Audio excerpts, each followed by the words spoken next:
let's go.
Go! It's a new feeling, new sensation. Good car, new race, let's go.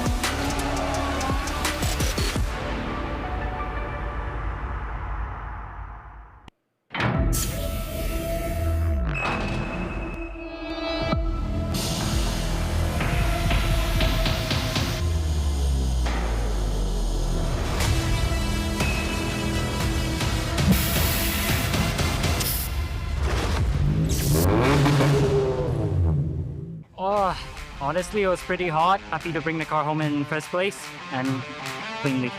Yeah, I know the double points didn't make me push a bit harder, but I'm leading the championship, so I also didn't want to take any unnecessary risks. The full track, once again, is about managing your tires. So it's about prolonging the life of the tires, and I think we did a pretty good job today. Team gave me a very good car. I think it was more of a mental battle for the last lap for first position. Finished first. I finished P1, really grateful for that. The last round of TGR, round 2, wasn't as good for me because I had the pace, but the luck wasn't on my side that time. So getting away with the win today, I'm really happy about that. Also very important points for the championship. Kept my head down and drove to the finish line. I finished P2, started P4, sorry. Today is not so bad. Today we started. It's quite gloomy today, quite cool. Yesterday was a lot tougher than today. I think just the heat alone, the car performed a lot better today. Yesterday was struggling a bit with pace. The double points is a lot compared to your standard race. If you DNF in the double points, your championship is most likely gone. I think just coming back, finishing second, yeah, that's the best that we can do. I feel I can run 5k. This is completely normal. Well, race one was really a big setback. I think Justin Toe hit me and I went into the wall. Unfortunately, I couldn't finish the position. But yeah, started from the back and now P1. It was just trying to get revenge for myself, you can say. I take racing very personally. Well, I would say that the full track is more fun, more corners, a lot more places to attack, and yeah, overall I enjoy it. I'm very tired. My muscles feel like they're dropping down on the floor. But of course, I have to be mentally strong and just keep holding on all the way until the finish line. Felt much better in race 2 because I removed 5 kilos yesterday off my car. I still had 30 kilos, I'm still losing speed on the straight line compared to the other cars, but I managed to find ways to make time to avoid being attacked. I would say I think the full track is more technical because you have a lot more different kind of corners. So the margin in the time between other drivers is much bigger compared to just half track. Everyone's like almost the same time in half track. So yeah, it's more interesting. Finally getting into first place and actually managed to slowly pull the gap all the way until the end. P1! That's it from us here at the Petronas Sepang International Circuit for the Vios Challenge 2025 Season 8 Round 3. It has been spectacular. It has been full of drama. It has been full of adrenaline for all the races. So, we do hope we see you on the next one, because for Toyota, Gazoo Racing is about pushing the limits.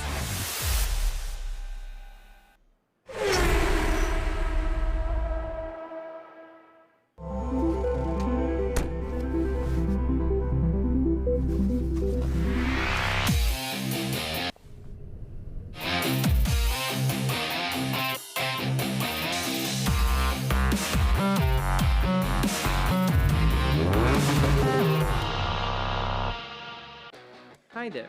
I started racing behind the screen, sim racing, chasing speed. When I got the chance to race for real, every lap taught me control, every corner taught me focus. But when the race is done and the helmet comes off, what I look for is comfort. Something easy, quiet, balanced. I go with Proxus Comfort. It's a premium tire built for comfort and safety that delivers strong grip, confident braking, and superior performance in both wet and dry conditions. What I like most is the grip. Braking feels confident and controlled. Even at higher speeds, the car stays steady, lane changes feel stable, corners feel natural. Proxus Comfort uses Japanese technology, and for drivers who value top-tier comfort, safety, and performance. For me, it's not about shouting performance. It's about trust. From the racetrack to everyday driving, this is my kind of comfort. I'm Nakib Azman, champion of multiple race series in Asia. Toyo Tires.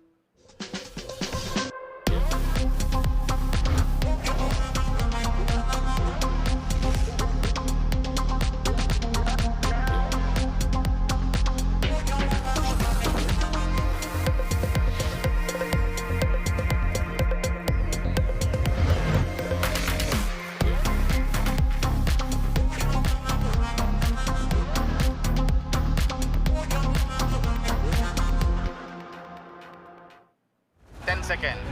Exit standby.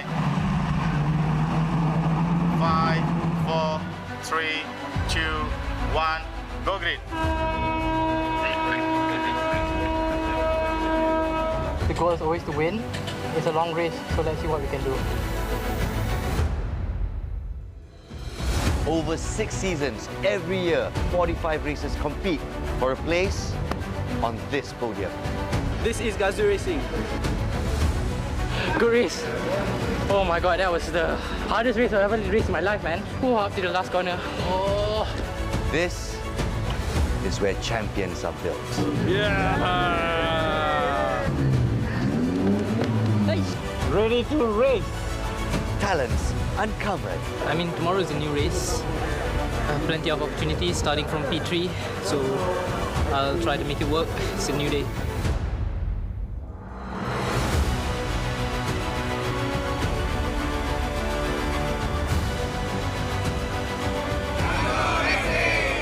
Rookies nurtured. Yeah! Yes! Let's freaking go! P1, baby!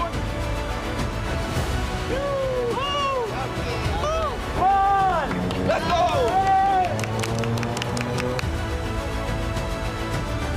We feel like we have the potential. We're gonna get this one.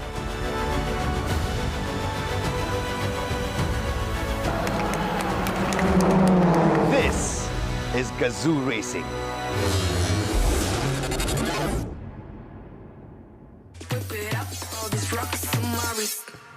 Bring it.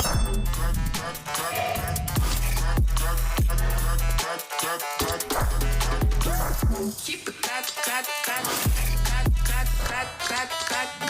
look at all this childish, bring it. Look at all this childish, bring it.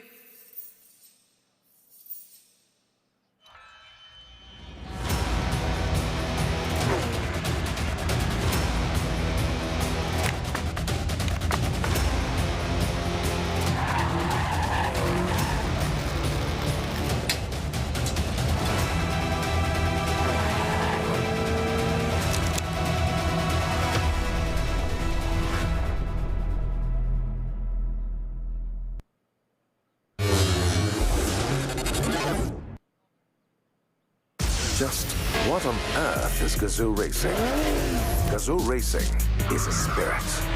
The spirit of pushing one's limits. It's more than just a badge, a symbol, or a poster on the wall. Gazoo Racing is Kaizen of competitiveness. It's the rubber hitting the road again and again and again. Fine-tuned on the world's most demanding racetracks. Powered not just by all forms of energy, but also by our passion. To accelerate, exhilarate, elevate the Toyota mandate of making ever better cars. Moving not just people, but the human spirit forward. This is our spirit. This is Gazoo Racing.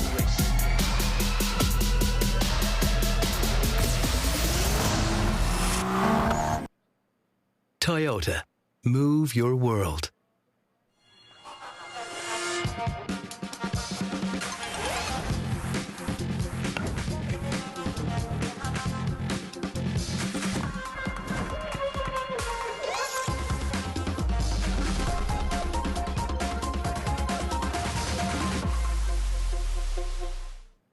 Second. Exit standby. 5, 4, 3, 2, 1. Go grid. The goal is always to win. It's a long race, so let's see what we can do. Over 6 seasons, every year, 45 racers compete for a place on this podium. This is Gazoo Racing. Good race. Oh my god, that was the hardest race I've ever raced in my life, man. Oh, up to the last corner. Oh. This is where champions are built. Yeah! Ready to race. Talents uncovered. I mean, tomorrow is a new race. Plenty of opportunities starting from P3, so I'll try to make it work. It's a new day.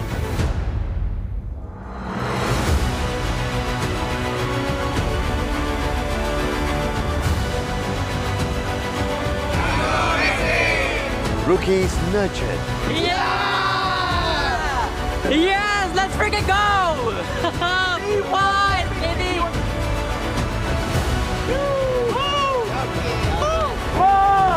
Let's go!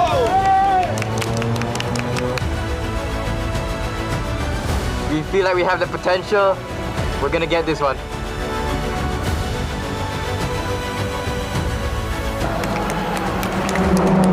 This is Gazoo Racing.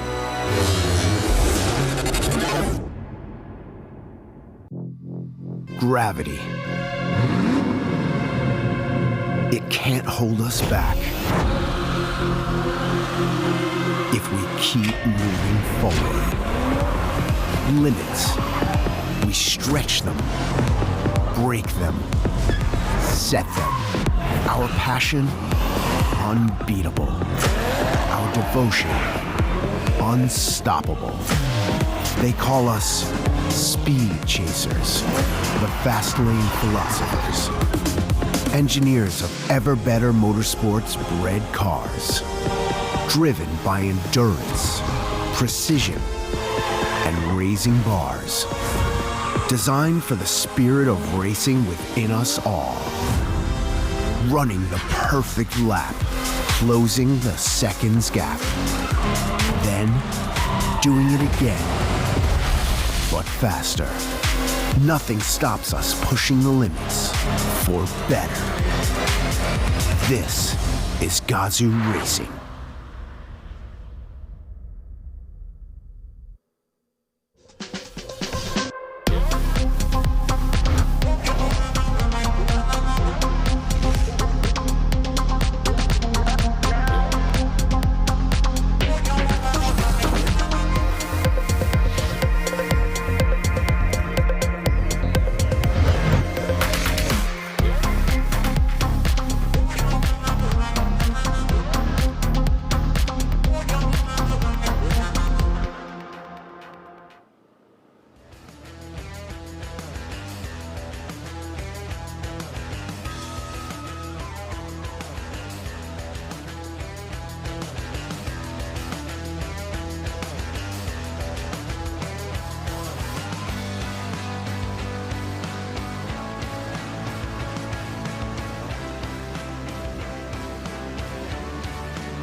Ladies and gentlemen, Nazruddin Rahman at your service as we take a look at the outskirts of Sepang International Circuit. It looks to be a beautiful day for racing, but this is Malaysia after all. As we saw in race day 1, anything can change in just an instant. Welcome to the season opener. This is race day 2 and this is round 1 of Toyota Gazoo Racing Vios Challenge Season 2026. And for those of you joining us for the first time ever on race day 2, well, we expected a lot during race day 1, but boy, did the weather change on us just like that. Super Sporting class and rookie class were racing in fine weather. Suddenly the skies opened up and everything changed, especially for the Vios Classic race, where we see Gen 1 and Gen 2 Vios cars racing on the same track. And then when it came to sporting class, ooh, it was thrills and spills all the way. And we continue on the excitement as we can expect the best of the best from the Gold Championship, from Super Sporting class, and as well as our rookies from the Gazoo Racing Malaysia Youth Talent Development Program, a wonderful platform, Toyota Gazoo Racing Vios Challenge, to bleed young talent, which bodes well for the grassroots motorsports here in Malaysia. Of course, our racecasters will give you the thrills and spills of what happened during race day 1. Just a quick recap on what happened during Super Sporting class. Adi Rahimi from Laser Motorsports coming in at P1, and also Nabil Azlan for Laser Motorsports at P3. Laser Motorsports doing extremely well, a great start, drawing first blood in race day 1. Sandwiched in between is defending champion Freddie Ang from Telaga Mas. Will he be bouncing back as we come into race day 2? It's a reverse grid after all. Same thing with sporting class as well. Congratulations to our podium finishers, and for our rookie class, Erwin Lim, that's the guy to shout for. 19 years old, and he's just won his first ever race on a world-class track, driving a real car for the very first time. Wonderful stuff. And so, to bring you more on what to expect here on race day 2 at Sepang International Circuit, we're going to our racecasters, Mr. Matt, Mr. Victor. The floor is yours. What can we expect on race day 2? Take it away.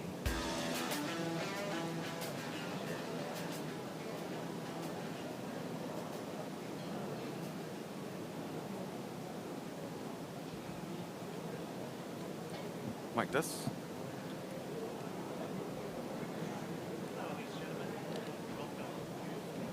Hello, ladies and gentlemen, and welcome to the Toyota Gazoo Racing 2026. My name is Victor Cax. Joining me here is Matthews, and apologies for a little bit of that, slight miscommunication on our end, but this time we're going to be ready to get things started for day number 2 here. It's been a crazy race number 1, isn't it, Matthews? Of course, man. I just can't wait to see, because, you know, today, race 2 is where we will actually see what's going to be actually happening, because the first race for me, we saw lots of racers doing their very best, but for this race, this is where we will see the actual points, how much that they will be bringing in the first round. Yeah, hopefully we'll be able to get to that. But yeah, yesterday it kind of was a chaotic end towards the day itself because of the weather change. We did have lots of incredible action, especially inside the sporting class. We had 4 wide battles going on. We had a massive charge from a lot of the big players inside there. And I can't wait to see how things will all turn out for this race number 2 today. Yes. So those who just tuned in, welcome to Toyota Gazoo Racing. Make sure you're liking and also sharing this with your friends and family, because race 2 is all about, you know, results today. And we already saw most of the results yesterday. So remember, our first race is going to be the Super Sporting and also rookies. The rookies were absolutely aggressive yesterday, and I really loved their driving style. The interviews with Nas as well was looking really promising, actually. So I just can't, wait to see what they have for today there, Victor, because today is a new day and a new day for racing, of course. It is indeed. So let's go ahead and see exactly how things are going to be turning out for today. We're going to be having a little recap on how the format has been for this 2026 season. It's a brand new season, but it still has a lot of very familiar elements involved to it. A lot of faces where a lot of competitors who have been competing with us since season 1 itself, but also the new faces in the form of the rookies as well. So let's go ahead and see how things will turn out when you get to the actual racing itself. So as for as for like today itself, you know, we got race number 2. One of the big things that's going to be different about this is that we're going to be having reverse grids. It's all going to be based upon the results that happened from yesterday itself. So for in our first race of the day itself, it's going to be Super Sporting and Rookies class. The Super Sporting will have the top 6 order reversed, as in the starting order. So that does mean that Kenneth Cole, who finished in P6 yesterday, he's going to be starting on the front row alongside Mitchell Chia. So this is going to be a huge opportunity now for Mitchell, because he, of course, did not qualify well for yesterday's race. But today itself, he's going to have an opportunity to actually gain some points and hopefully keep the championship battle close with our race 1 winner, Adi Rahimi, and also race 2 runner-up, Freddie Ang. So if you watched it yesterday, I'm very sure you have already seen the amazing performance by Adi Rahimi. But can he continue that today? That is going to be a subject to watch. But man, all of our racers are out now on the track. So we'll be starting the race very, very shortly. Victor, any racer that you love to highlight, especially in race 2, that looks really promising in race 1? Well, I really want to see how, well, like, number 1, for me, is definitely going to see where Adi Rahimi and Freddie Ang will end up at the end of race number 2 here. Because, of course, having won and taken runner-up in race 1 itself, they stand the best chance of getting a lead in the championship. But that's going to be contingent upon how they perform in race number 2. But secondly, I want to see how Mitchell Chia, as well as Kenneth Cole, we haven't really seen much action from him in yesterday's race itself. He was mostly stuck, and he was only able to finish in P6, of course. But today he's handed a golden opportunity here, being on the front row itself. And I hope to see if he's going to be able to get up to the top 3. We've seen what he can do in the sporting class itself. We've seen what Mitchell has done over ever since the first season up until now. So these two are certainly going to be given an opportunity now to show us the promise that they've shown across multiple seasons of running here in TGR. Yeah, so that is the car number 61, Proma. This is Mitchell Chia's car, of course, and he will be joining the race very, very shortly. So Victor, again, today's weather looks clear. I don't see the sun much. It's quite cloudy, and perhaps we might get rain. We might get some rain later on. I'm not sure. Well, it is. I mean, there still is that chance of rain, but it's a bit later to the afternoon. Given that we're starting the races at 10 o'clock here and then later 11:45, I think it's really the last race that, which ironically enough, it was also the classic race that had the weather issues in the middle of it, which caused a very extended safety cars period. But I think for this Super Sporting and Rookies class race, it's still pretty much going to be a dry affair here. So I think the drivers can more or less focus more about their own personal performances on the track here without sort of like the possibility of rain becoming a concern at this point, because I think for them, as long as the skies is clear and the tracks is dry, they can fully focus more about racing each other. Yep, I'm fully focused on Kenneth Cole and also Mitchell Chia. They'll be starting in the front there, Victor. I mean, both of these two has some amazing racing journey throughout Toyota Gazoo Racing. So let's see where these two will be ending up. So let's have a look on the sporting class of those who are racing today, ladies and gentlemen. It's going to be Freddie Ang from Telaga Mas Toyota, car number 03. Nabil Azlan from Laser Motor Racing will be on car number 06. You see Dato Kanfu from Kulim Top Wheels Group. Splendid performance in the previous seasons. Timothy Yeo from RH Kulakong, and then we see Tom Go from S&D Tama Motorsports. And then the row goes on with William Ho from Toyotsu Racing, car number 39. Meanwhile, we see Kenneth Cole, PCM Racing Group Racing team will be on number 46. Bradley Benedict from PS Harapan Menang, car number 55. Mitchell Chia from Team Primapol SP Slantan, 61. And then we see Adi Rahimi, who won the race yesterday from Laser Motor Racing, car number 63. Shafik Samsudin from GMAT Best Autosport, car number 88. Well, we are not forgetting our young guns on the show today. It's gone from the rookie class, where we see Ngo Young Jin will be on car number 15. Then Eden Lau will be on car number 17. Might not be joining us in the first race. And then we see Damien Arif will be on car number 29. Imran Iskandar, car number 67. And last but not least, we see Irvin Lim, car number 97. Those are our top racers. The point system remains the same. P1 will be carrying 20 points, P2 15, P3 12, and the number straight goes on. Well, Victor, we have already have a look on the Super Sporting and also Rookie class. They will be battling it out for race 2. They will battle it out indeed. So here is the battlegrounds that we're going to be taking place right here. This is the south loop of the Sepang International Circuit. It's got 8-hole turns. It's only the bottom half of it, and some of these turns can be pretty tricky, as we've seen from yesterday's races itself. So given that the drivers know what to expect, I think I'm going to be expecting myself a very heated battle, especially to turn 1. A very slight bend. It may not even be considered a turn at all to most, but it is still a turn indeed, and it's still going to be the place where they're going to try to set up for the passes that happen in turn number 2. So that is what we want to focus on during this race start. So yes, we've already seen all the players that are going to be in the Super Sporting and the Rookies class. Now it's a matter to see where they will end up at the end of this half hour. Yep, so all of our racers are ready on their grids. So remember, this is the reverse grid, and most of the racers who actually finished in the first position yesterday will be starting from the back. As we see a couple of amazing racers on the screen right now. Kenneth Coe, who will be racing today as well. He will be up in the front alongside with Mitchell Chia. There you go, this is car number 61, Primapol Auto SP Salantan. Mitchell Chia, the former champion of Toyota Gazoo Racing. He will surely try to make something up today because he knows how important this first round is, Victor.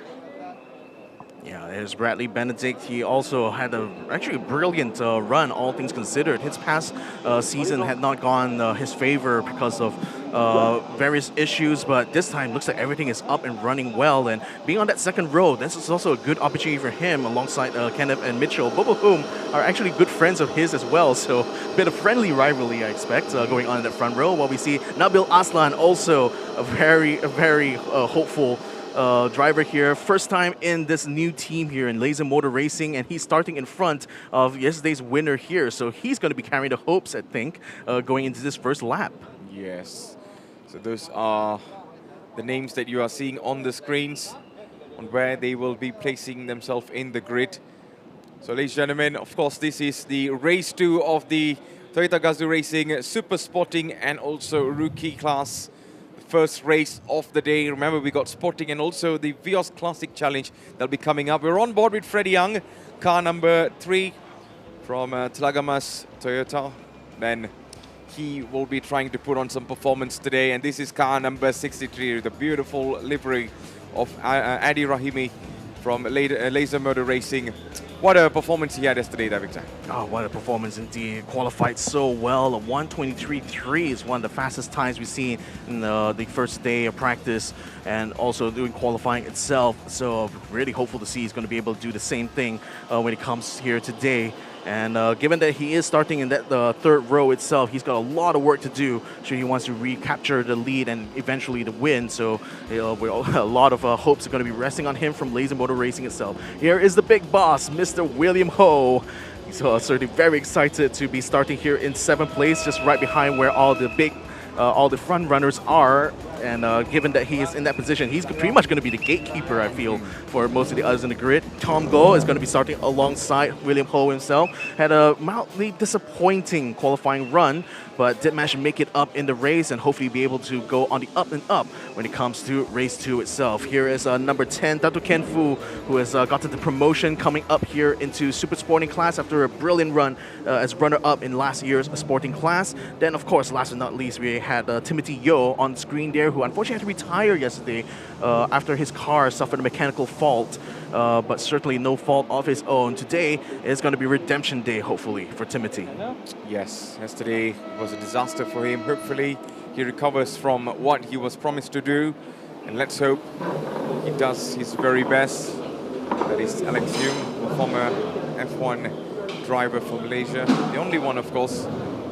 He will be a huge part of this rookie developments and also his own team, Axel Sport, that will be taking place in this race. Various of drivers, of course. And we are off for a formational lap. And after that, we'll be rolling for the actual one. Yep. It's going to be a final opportunity for the drivers to get themselves warmed up before the race. It is also an important element of that rhythm of the weekend, isn't it? An opportunity to go around the track one last time before inevitably you're going to have to battle it out here with all the other compatriots that are surrounding you here. Kenneth Cole is, of course, going to be leading here. And a lot of the pit crews and mechanics are also watching nervously as their driver is right now on the verge of getting things started here. Let's have a look on the starting grid once more. Kenneth Cole from PCM Group Racing Team starts on the front row alongside Mitchell Chia, Prima Pearl, SP Selatan, Bradley Benedict from P5 Harapan Menang. It's going to be starting on the second row alongside Nabil Aslan from Laser Motor Racing. Freddie Ang, our 2025 defending champion, races here for Telaga Mas Toyota in the third row alongside Adi Rahimi, yesterday's race 1 winner from Laser Motor Racing. William Ho drives for Toyotsu Racing in the fourth row alongside Tom Go from S&D Taman Motorsport. Dato Ken Fu from Cooling Top Wheels Group starts on the fifth row here alongside Shafiq Shamsuddin, G-Mart Best Autosport, who enjoyed a very, very dramatic win in yesterday's sporting class. Let's see if Super Sporting is going to go well for them. Timothy Yo from Irish Kalulong Motorsport did a good job getting the car back on the grid, and Damien Arif is going to be the first of the rookies starting alongside Ngo Yong Jin, who's hoping to make it a better finish this time around, hopefully on the front. Imran Iskandar is going to be starting alongside Ngo Yong Jin, and the winner of yesterday's rookie class race, Erwin Lim, starts from the very back of the grid. Everyone looking ready. Hope you are ready watching this from home as we are about to start the official first race of the day. This is the race 2 for Super Sporting and also rookie class. As we see car number 46, Kenneth Ko, coming through. Right behind him, it is none other than the former TGR champion, Mitchell Chia. We are on for the start. We'll be starting very, very soon once the lights are off. Kenneth Cole had been in the sporting class for a long time, and finally he's going to be leading the pack here at the start of race number 2 in 2026. The marshal has waved off the flag, so it looks like it's going to be go time very soon. Lights of the gantry, it's going to be going on now. And ladies and gentlemen, we're off for race number 2 with a Super Sporting and Rookies class. Good start so far from the top 6. Is anyone else going to be able to join them once they get into the first turn? We'll see. Kenneth Cole is still going to be leading ahead of Mitchell Chia, who is now attempting to block off a number 55 Bradley Benedict, but leaving the door slightly open, or not quite. Does close it up onto Nabil Aslan, who gets a little bit of a nudge behind this. Freddie Ang is desperate to try to join the other fighters in front. Kenneth Cole is going to be able to lead through into turn 2, coming up with Mitchell Chia as well. Round the outside attempts going there between Nabil Aslan and Bradley Benedict, but I think Nabil Aslan might be able to slip his way right through, and now we're going to be headed downhill towards turn number 3. Let's see if Kenneth Cole is still going to be able to hold on to that lead of Mitchell. Mitchell doesn't seem to be going for that peak quite yet, but Bradley certainly is trying to keep himself alongside Freddie Ang. We also have William Ho right now putting some pressure onto yesterday's winner, Adi Rahimi, who hasn't quite been able to make his climb up so far. Yeah, decent start on the race so far, and Kenneth Cole still leading this the way he wanted. And as we are looking from the far ahead, still Mitchell Chia right now following right behind. And this is the one that we have been seeing. Still everyone very close to each other there, Victor. Time goes on. Later on, we might be seeing much more intense battles between all of these races. Oh, it's still very intense, I feel. We haven't even finished the first lap itself, and we see Nabil Aslan getting on the clip on the inside there. I think Adi Rahimi might be able to get the better of him by the time to get around that final turn there. It looks like he is slightly ahead, but still Freddie Ang is becoming a big thorn on Laser Motors Racing side. This time he is blocking Nabil Aslan, or rather, Nabil is attempting to use a bit of a push behind him to actually get a leg up on his own teammate here. Oh, he's just trying a bump trap over there. But never mind, it seems like Mitchell Chia and also Kenneth Cole still fighting on. And let's see how Mitchell Chia from the inside, and off he goes into P1 right now. But can he hold on? And yes, he does. Mitchell Chia right now overtakes Kenneth Cole and got into P1. That was some superb movement in the very early start of the race, Victor. A bit of foreshadowing going on there from Freddie as he's already flashing Kenneth Cole. He's already made his way up into P3, while Adi Rahimi has only been able to make it up into P5 so far. Still stuck fighting his own teammate right now for a position. Oh, actually, he's already ahead of his teammate, so that's good news now for Adi Rahimi. So he can continue to follow along with Freddie Ang as they fight to the front. But currently, the gatekeeper of the lead here, Mitchell Chia, is still looking very confident right now. We're only just getting started. Yep, talking about only getting started. I think Mitchell Chia, whenever he gets into P1, it's quite difficult to shake him off. He has some intense pace in his hands and in his legs, of course. He's just putting it all together in this race machine now. And right behind that, Kenneth Ko still trying to attack. But talking about attack, there comes two of the racers from Laser Motor Racing. This Adi Rahimi. And also Freddie Ang right now just going right behind there. Nabil Aslan coming together right behind Adi Rahimi. But now we're coming into turn one. Could that be a movement from all of these four races, Victor? Oh, this is looking very good, actually. And yeah, I think they could be moving going on. You can see Kenneth moving around there, but Freddie's found a way to get alongside him. He's going on the attack into turn two. Takes a position here from Kenneth Ko, and look at that. Adi Rahimi, he is also trying to follow in the coattails. Gets a bit of a nudge there to Kenneth Ko for good measure, but still just frustratingly has to get alongside him now into the braking zone of turn three. Here comes Freddie Ang once again. Having a look at the inside, he switches around. Ooh, couldn't quite go for that dive there quite yet. Doesn't quite have that distance there, but is certainly already pulling some mind tricks here onto Mitchell Chia. Oh, very, very tricky there. I think Freddie Young right now just taking some amazing risk over here. And then it worked. I would say he's just got into P2 right now and he's chasing the main man up in the front. Whatever he tried to do worked, but I think the wiggle earlier on was a little bit too early for him and he couldn't find a way through as Mitchell Chia was shutting down every corners, every gap there is. But right now Mitchell Chia is pretty much warned here with Freddie Young's pace that is coming right behind him. We'll be seeing much more show between these two throughout the race there, Victor. 25 minutes to go. 25 minutes still remaining here. Freddie Ang's already trying to put the challenge onto the race leader, while Adi Rahimi has already gotten past both Nabil Aslan and Kenneth Ko, leaving the two to fight it amongst each other. At least looks like Nabil Aslan is able to get ahead now. Kenneth Ko, so finally that fight is now dispatched with. Laser Motor Racing is going to have to pull some team strategy, I feel, though, if they want to be able to catch up to Freddie. Here he comes again. Tries to go around the outside of Mitchell Chan to turn number two. Can he get it under braking, though, to stay alongside? Mitchell is still keeping his car firmly ahead, though. But watch out, Adi Rahimi's hooks in on the inside as well. He's side by side. He's in front of Freddie Ang. He's up into P2. What a performance Adi Rahimi's having. He's carrying the same energy we saw from yesterday. But can he find a way in the front right now? Mitchell Chia pretty much won here, but then Mitchell Chia closes down the gap. But here comes Adi Rahimi. Oh, he's just drifted out there. And Adi Rahimi is off the grid, but still able to continue back inside, but not in the same position right now, as Freddie Ang has the pace, and he goes up in the front. But will that be enough to shut it off? And yes, he does, there, Victor. Very well done. Now Nabil Aslan is picking up some scraps as well. Got to the inside of Mitchell in the last corner. Now has to hang around the outside. Keeps his nose slightly ahead. That's going to be crucial for the transition. Coming up ahead here, Laser Motor Racing. Can they make it a 1-2 soon? It looks like Nabil will do it. He will be able to get ahead of Mitchell Chia. But Adi Rahimi, unfortunately, has dropped all the way to 5th now. So Nabil is now the leading car for Laser Motor Racing. Oh, we are seeing changes of positions in every sectors right now. So coming into turn one again, and this time Freddie Ang leading this race. Let's have a look at what actually happened earlier. And this is the moment we saw there, Victor. I mean, that was some movement, isn't it? But then he was just pushed off the grid there.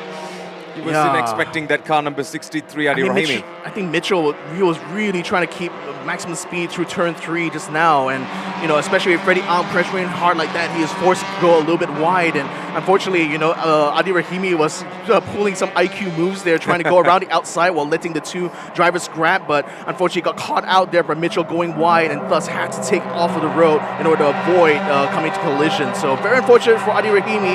Now he's back to P5, not quite square one, just a square plus one, I guess. Yes, and it's very lovely to see Nabil Aslan right now in the podium position in P2 right now. Mitchell Chia is being chased right behind it. Kenneth Ko just trying to push him off over here, just trying to snatch that podium position. But will that be enough for Kenneth Ko to actually put more pressure onto Mitchell Chia as the position keep on changing? So there's going to be total of time added penalty for the jump start for car number 33, and that is Tom Go. Oh, Tom Go with a penalty, man. Yeah, I mean, he's already very far back down. Yeah. I'm not sure what happened to him here. Seemed to have dropped all the way down to P14. In the meantime, Kenneth Ko is actually trying to gain onto both Adi Rahimi and Mitchell Chia. Sandwiched between the two at the moment, though. But still, he attempted to make that move on Mitchell. Mitchell was still able to defend and keep his P3 position. But Kenneth Ko is still looking for another opportunity. It might just come in the next corner here. Having a peek on the inside. Couldn't quite outbreak Mitchell Chia yet. He still has tucked in there for P4. Oh, Kenneth has been an aggressive driver in the previous seasons. And right now he's just carrying the same momentum into this race. He needs to find a different way to get past Mitchell Chia, and it's a little bit difficult, but you know, nothing is impossible in this race, as we still have a long way to go. See a straight of 5 cars just, you know, going through in the same position throughout turn number 4 and 5. And still Freddie Ang leading this race with 1.1 seconds ahead. And Nabil Aslan right behind. Kenneth Ko, his mission is right now to get into P3. Can he do it there, Victor? I think that's a question he has to answer for himself on track right now. But I'm seeing that little dangle there. I think a piece of bodywork from underneath the rear bumper is actually fallen off there for Kenneth. Shouldn't affect him too much, hopefully.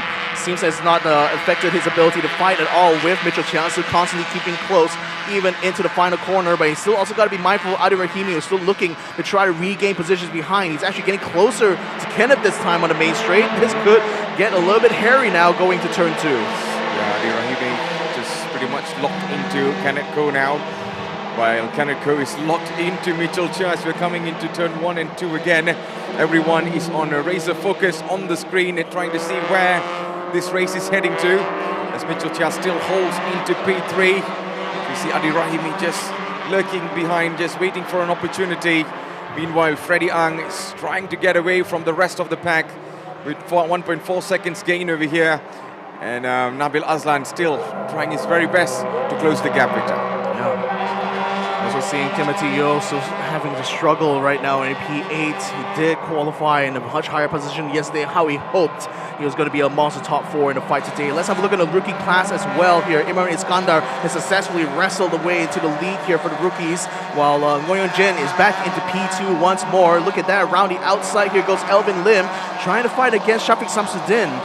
Shafiq, who yesterday also suffered a gearbox fault, had to retire from the end of race number 1.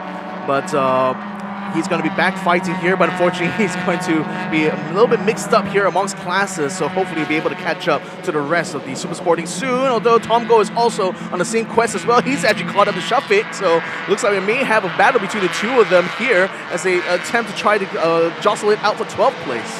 And of course, they're slowly trying to climb up the ladder now. Let's see, I think we are on board. Who is this, Victor?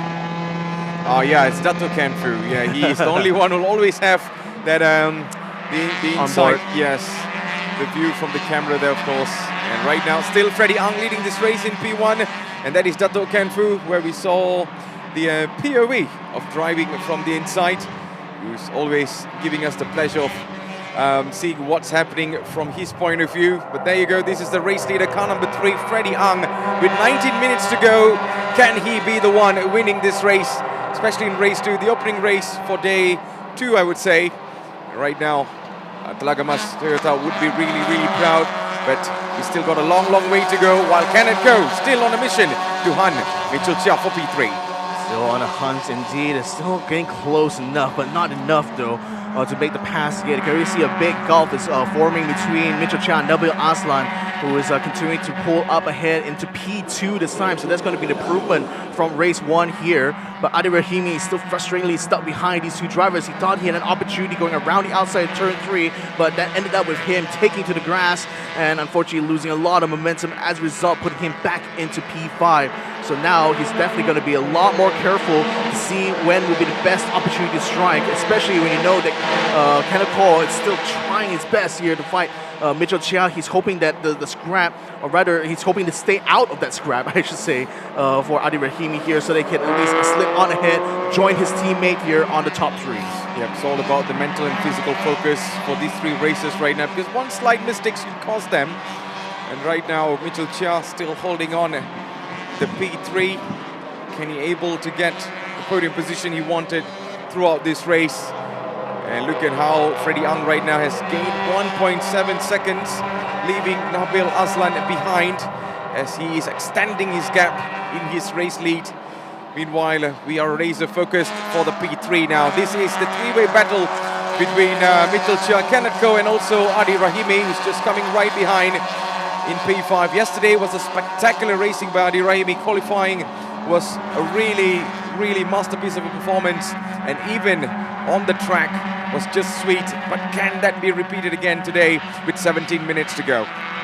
We'll see Kenneth Cole having a little bit of a peak right now against Mitchell going to the final turn, but still Mitchell has a lot of momentum here. Will he have enough momentum coming out the exit though? That still remains to be seen here. Adi Rahimi in the meantime still pretty much keeping in place here. Still not going to do anything too dramatic here unless he loses more points. I mean, again, Freddie Ang, even though he is leading the race right now, didn't pick up a lot of points here, at least compared to Adi Rahimi, so he knows that Adi at least knows that if he can still retain some points here, that still will keep the championship pretty close. Not going to be the big lead that he will be hoping for sure, but at the very least here, he can avoid losing too much here. At least if he cannot find a way past either Kenneth or Mitchell Chia. Yeah, Adi's like really calculating his risk, but let's not forget Bradley Benedict, who is right now slowly catching up from the back. And we saw some intense battle for the P4 and P5 yesterday with Bradley Benedict, who was involved in the battle as well, but can he do it again today? As we are still seeing the same position that hasn't changed. Mitchell Chia in still holding P3, Kenneth Ko still chasing, Adi Rahimi chasing from the back as well in P5. And for the rookies, it seems like Imran Iskandar still leading this race in P1, Ngoyong Jin in P2, Erwin Lim in P3, P4 for Damien Arif. And a change of positions, names I would say, from yesterday's performance. But right now, the camera is all focused for the battle of P3.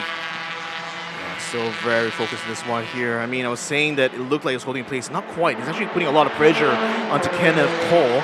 But because Kenneth is not able to get past Mitchell Chia, who is actually slowing down the pack here, he's become a bit of a cork in the bottle. So I'm just worried that the frustration will start to set in on either of these drivers here, especially for Adi Rahimi, who is no doubt being informed by his team here that Freddie, who's completely unopposed in the front there, is actually getting fastest lap after fastest lap. So he's opening up that gap between him. Mitchell has gone wide now. This could be an opportunity for Kenneth here to actually get ahead. Can Adi Rahimi follow him along as well? Mitchell has been able to regain some momentum, stays alongside, but he is slightly ahead still of Kenneth, who switches around here, trying to get the braking done here in turn 3, but still no dice.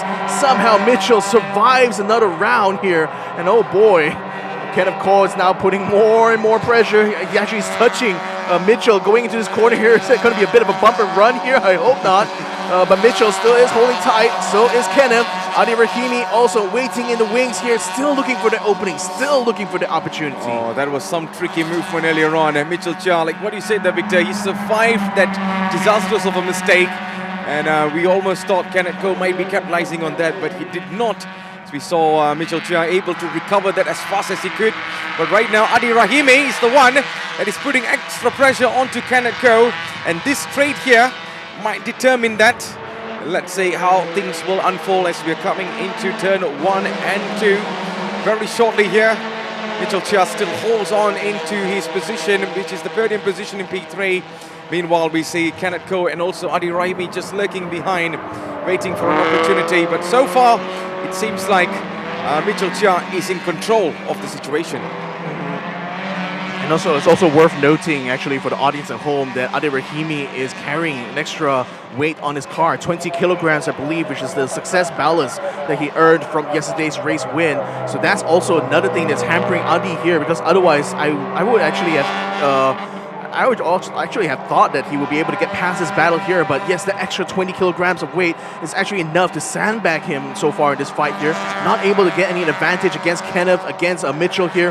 Kenneth right now still going bumper to bumper coming out of turn 5 there with Mitchell Chia. Has to back out a little bit here, but certainly putting as many warning shots as he can here. I mean, he, after all, has a slightly faster car here, at least compared to Adi Rahimi. But Mitchell, in the meantime, still is not able to pull away from Kenneth's clutches, so he's just going to have to handle this little bit of pressure here for the rest of this race, I fear. Oh, that's the bags of experience coming from Mitchell Chia, man. I mean, many seasons he has been on this championship right now, and he has been, you know, putting on some spectacular performance throughout the season. Despite some seasons he wasn't up to par, but these are the moments that he really needs to show his experience and what he got every time. So right now, for me, this is a battle of experience. Well, Mitchell Chia right now taking control of the situation for P3, and here comes car number 63 on the inside. Adi Rahimi going toe-to-toe with Kenneth Ko. Will he able to find it through? And seems like Mitchell Chia going really wide out there, and he's able to recover that in time there, Victor. This is the second time. I think he saw Adi Rahimi going to the inside there and realized he may not have enough room, so he decided to exit outside there. Still maintaining in the front though, but Adi Rahimi is still side by side with Kenneth Cole this time around. I think Mitchell is definitely going to be a bit relieved to see that Adi is creating trouble. Oh, a little bit of a slide as well there from Kenneth, but he still kept it under control there. Adi Rahimi is still not letting him go, still keeping him clasped in the vice of his jaw right now. Getting onto the inside, trying to close that door into Kenneth Cole. I think he's already ahead now. Finally, Adi Rahimi makes up a place here, and this time it's going to be him versus Mitchell Chia. That was some overtaking there by Adi Rahimi, who has won the race yesterday and right now chasing the former champion up in the front for the battle of P3. Like what he said, he's getting 20 kgs there. And let's have a look on the overtaking again. He was just going really, really well from the inside. And man, he got some amazing pace. And I believe Kenneth Cole was kind of pushed off a little bit there, Victor. A little bit weird actually now that I see the entry from Mitchell Chia. Mitchell Chia, right? He had his indicator on. Not sure exactly what he was indicating, but he actually moved off the line a little bit. And I guess he was hoping that Kenneth would slip on the inside, but instead it was Adi Rahimi who found that opportunity, found that gap, and thus he slipped right through there. So now that Kenneth unfortunately has been left on the lurch here, it's now Adi Rahimi is caught up to Mitchell Chia. So now let's see how the 63 fights against 61. Yep. So track limit warning there. This is the third time for Timothy Yao. And if he continues that, then there's definitely going to be a penalty coming from the race control. But there is what we're watching here. It is going to be Mitchell Chia right now still holding into that P3. Will Adi Rahimi able to climb into the podium position? Yesterday, it was a memorable moment for him, but can he create that again today with 10 minutes to go? Can you believe that? So fast, the time has already gone down for almost 20 minutes now. We only remain with another 10 more minutes to go, and the battle for P3 is very much wide open for Adi Rahimi. He's just a couple of seconds right behind of Mitchell Chia. Let's see. I really like this there, Victor. Car 61 versus 63. The battle of the 60s, eh? The battle of the 60s. That sounds like a bit of history here. I'm not sure how long this history has been between Adi Rahimi and Mitchell Chia. We certainly know they have fought a lot in previous seasons, but Adi Rahimi, he has not gotten a championship to his name yet. Mitchell Chia already has in 2024. So if anything, Adi Rahimi is trying to match up and overcome this Mitchell in this instance here, and if he does, he stands a very good chance of retaining the lead here of this 2026 championship itself. But right now, even though Mitchell is fallen quite far back when you compare to Nabil, so we know that the pace is not quite there, and looks like the grab is quite there here for Adi Rahimi. He slips under the inside while Mitchell has to take to the grass, comes around there, Mitchell gets a bit of a slide where he nudges into Adi Rahimi's car, but to no avail. He loses the position, and Adi Rahimi is now in the top three. So in the top three, Adi Rahimi is just, bringing the motivation, the determination that he produced yesterday into today's race. And boy, he got into P3 now. Can he hold on to that? Because Mitchell Chia right now will definitely try to attack and get back that position. Meanwhile, Nabil Aslan and Freddie Ang are up in the front. And Freddie Ang has already extended a 2.7 seconds lead over Nabil Aslan. But man, this is the moment. What an entry there, Victor. Yeah, he actually went for the dive there. And Mitchell, so far, he has been taking wider lines than what you normally expect. So, I don't know, it could be indication of him struggling a little bit with this car currently. But again, he's not really giving up on the fight either. Going around the outside of turn 2. Couldn't quite find it under braking though. So Adi Rahimi is still staying ahead. Is he still going wide again? Does Mitchell? Something is wrong with Mitchell, I would say. Yeah, some kind of issue. I think he's not able to turn the car as sharply as he wants to, and that's, I think, the reason why he's been so slow this race. Now he's going to try to fight against Adi Rahimi, but being on the inside, very risky proposition. If he cannot get the car turned enough, Adi is going to try to take wide as well, as he cannot find any way past him here, and Mitchell is just making his life quite difficult through the turn. And ladies and gentlemen, it is absolutely pouring right now. You can already see the raindrops on the track there, and you can already see the drivers opening up the windshield wipers. So slippery track indeed, as the marshals have indicated on the track. So thank you very much, Mr. Marshall, having to give us a warning here. And yes, race control is now also announcing that the track has been declared wet. So the drivers will have to be extra careful now around these corners. Maybe that's why Mitchell has been going off. It's the track is getting slipperier and slipperier with each lap now. Yeah, I think Mitchell needs to be really careful at the same time there, Victor. You know, he's been really trying hard. The moment Adi Rahimi snatched the position away from him, and sometimes we have seen it throughout history. You know, every time you try really hard to get back immediately, you end up making mistakes that you weren't actually calculating it properly. But there you go. This is another battle between car number 46 and also 55, Kenneth Coe and Bradley Benedict. This is the battle for P5, and the safety car is out. It seems like it is pouring really, really heavily, like we predicted just now there, Victor. Yeah, deployed the safety car. It's a yellow flag being brought out as well. It's getting too wet right now for the race control to allow racing to continue. So looks like we'll have to wait and see how the weather will continue. You can hear thunder even on the cameras here. That's how heavy the rain is. Look at the clouds up in the distance there. Very, very ominous indeed. And the amount of water is spraying on the track has unfortunately brought this battle to a pause. So that does mean that Freddie will retain his lead, not going to be able to retain the gap of 3.7 seconds that he had built up. But certainly it's going to be a bit of a reprieve as well for Adi Rahimi because the antics that he had between himself and Mitchell has been causing a bit of concern over on this end. Whereas for everyone else, unfortunately, they're going to have to stay in the positions they are currently at. So we did mention Freddie in the lead, Nabil Aslan in second, Adi Rahimi in third, and Mitchell in fourth right now. Kenneth Coe still remains in fifth ahead of Bradley Benedict. And right now, William Ho rounds up the top 7. Yep, and that is no overtakings throughout this yellow flag and safety car on the big trigger. damage there. Someone's bumper is just dragging it out at the back. So a little bit update for the rookie class as well. Ngo Young Jen right now leading this race in P1.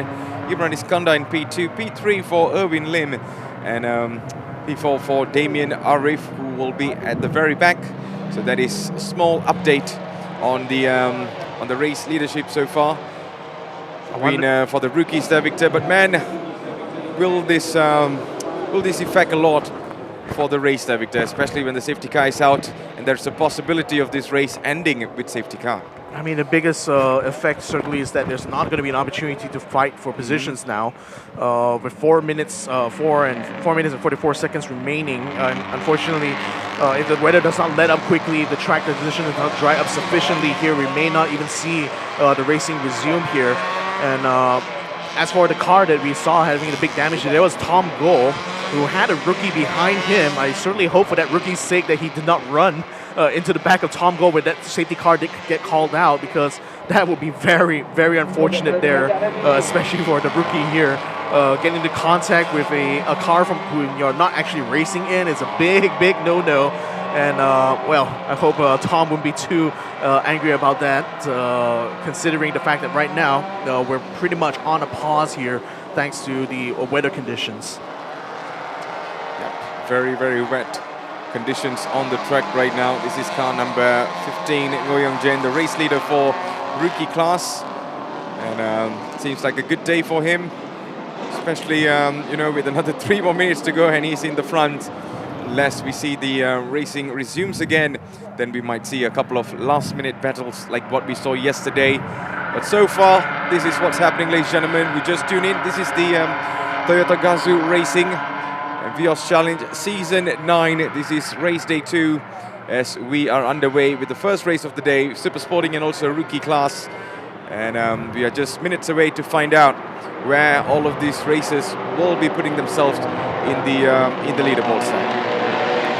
As it stands right now, if we do finish under these conditions, Freddie Ang will be securing a victory here, and that's going to be good news for his own championship chances. He is a defending champion after all, and after having lost out to the win there to Adi Rahimi, he himself finished in a very distant 5th place. Getting first place here in this race is certainly going to help him, but knowing that Adi Rahimi is also finishing in P3 here, very likely, that means that Adi will likely still have that lead in the championship, which certainly will make the job a lot harder for Freddie, but then again, he's done the best he could. He's already gotten the lead. What more can you ask for him in this weekend here? It's pretty much going to be more about round 2, I feel, for Freddie to be able to set up an opportunity here, hopefully, to overtake Adi in the standings. Yep, that rivalry is definitely going to continue into round 2. But at the moment, we are all just focused into this round. We are still under the rules of the safety car. As you can see on the screen, no overtaking is allowed. And 2 more minutes to go. If things does not settle down, then we might be finishing this race in the safety car procedure there, Victor. So we see Nabil Aslan certainly going to be very happy that he's able to get into P2 here to at least keep Laser Motor Racing in the fight against Freddie Ang, who stands as a solitary position here, and being on the top 3 together with Adi Rahimi certainly will be a very sweet deal indeed for Laser Motor Racing. Although knowing that they finished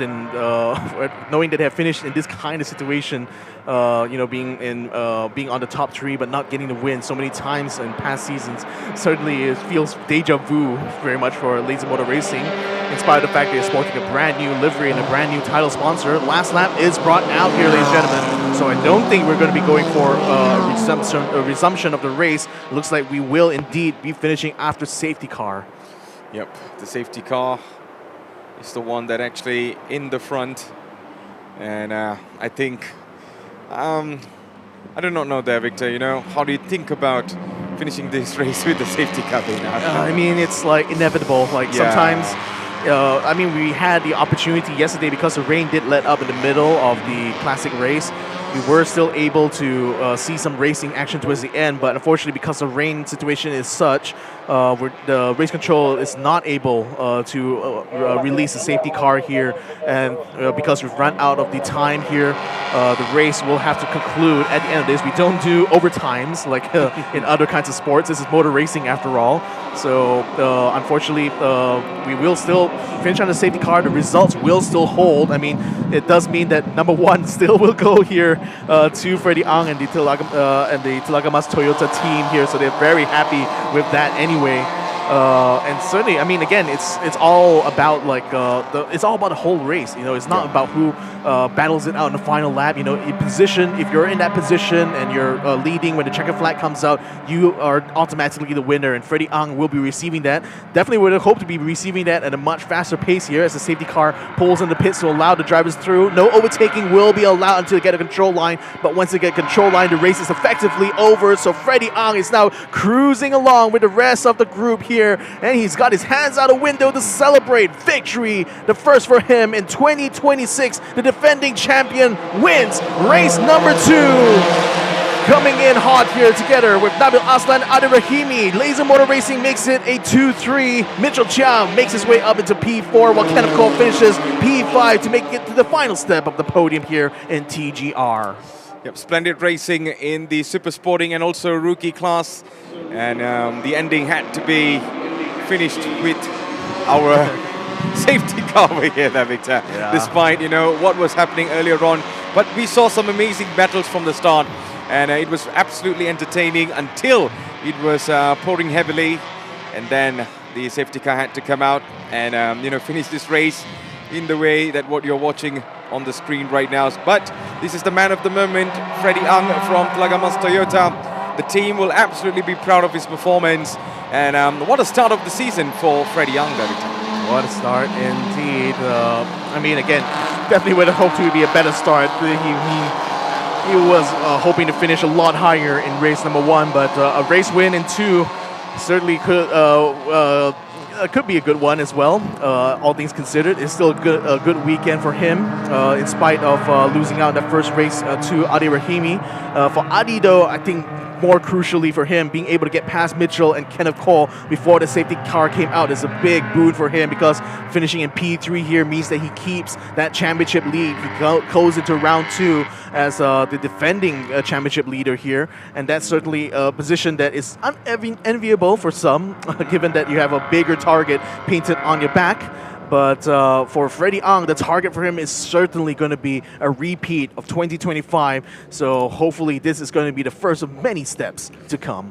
For sure. So, ladies and gentlemen, that is the end of the Super Sporting and Rookie class for race 2, and it's the first race of the broadcast today. And man, what a race it has been. A lot of actions, a lot of amazing, entertaining moments that we saw in the start of the race. Despite the rain, it was a really decent finish for all of those races today. So, who is your driver of the day, Victor? Driver of the day is, it's going to be a pick maybe between Adi and Freddy, but I think I'm going to give it to Freddy simply because that he had to fight for it to get to the front. He didn't start on the that far into the front row, so he really had to work his own here. And the reverse grid certainly seemed to favor him a lot more. So even though he didn't finish where he wanted in race number 1, finished where he wanted in race 2, and he certainly has gotten my vote for driver of the day. Absolutely. So I think it is still pouring out there in Sepang International Circuit, where the weather is always unpredictable. So we are going to go into our sporting class very, very soon.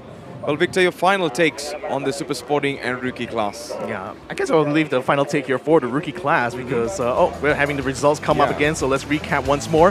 Freddie Ang has taken the victory here for Telaga Mas Toyota, to be finishing ahead of Laser Motor Racing's Nabil Aslan and also Adi Rahimi, who make it 2 and 3, a double top 3 here for Laser Motor Racing. Mitchell Chow from Team Prima Pro SP Selatan makes it up to P4 ahead of Kenneth Cole from PCM Group Racing Team. Bradley Benedict from PS Harapan Menang makes it up into P6, while William Ho, Big Boss from Toyotsu Racing, makes it up to P7. Timothy Yo makes up for a disappointing race 1 with an 8th place finish ahead of Dato Ken Fu from Kulim Top Wheels Group, who finishes P9. Shafiq Substitute and finally finishes here instead of retiring, as does Tom Go, who rounds up our Super Sporting class. Then for the rookies, exciting news here because Go Yong Jin has finally gotten his first victory as a rookie here in 2026, finishes ahead of Imran Iskandar, who finishes ahead of yesterday's rookie winner Irvin Lim, who finishes ahead of Damian Arif.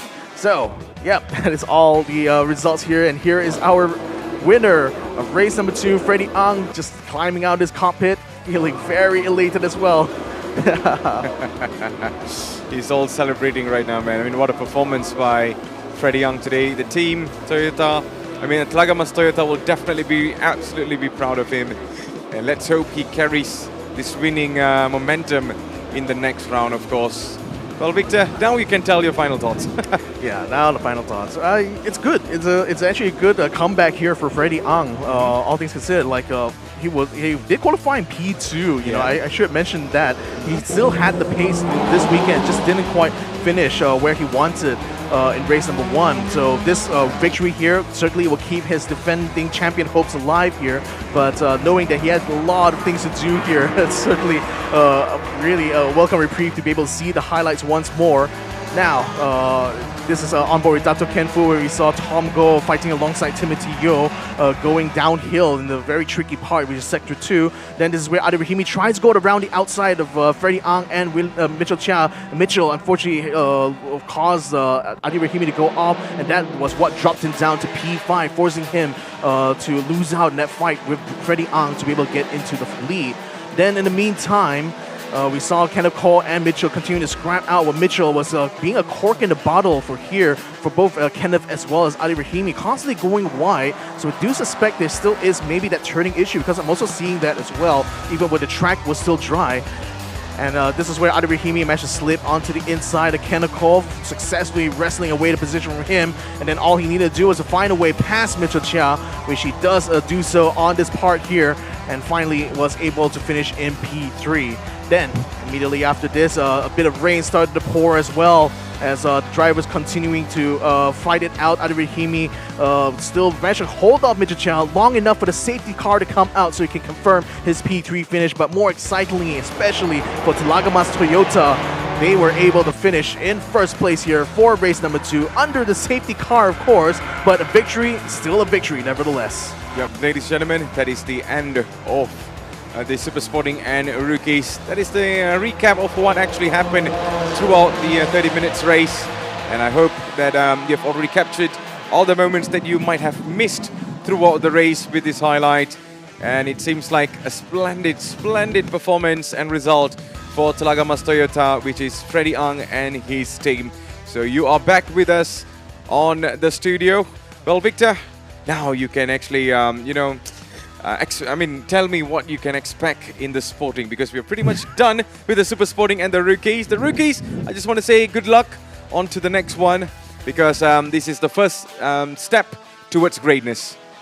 Yeah, so, again, I don't know what to expect coming out of sporting class. We saw how chaotic it was yesterday, and I think with the rain still in play here, it might still be chaotic anyway. Ladies and gentlemen, we're going to be taking a short break, but don't go anywhere, because we have a nice bit of content for you guys to look at here. A bit of a recap of what goes on here when it comes to 2025's rookie season. So make you guys stay tuned. This is a premiere of some brand new content, hot off the presses here from us at Toyota Gazoo Racing. So stick around, guys, and enjoy this content.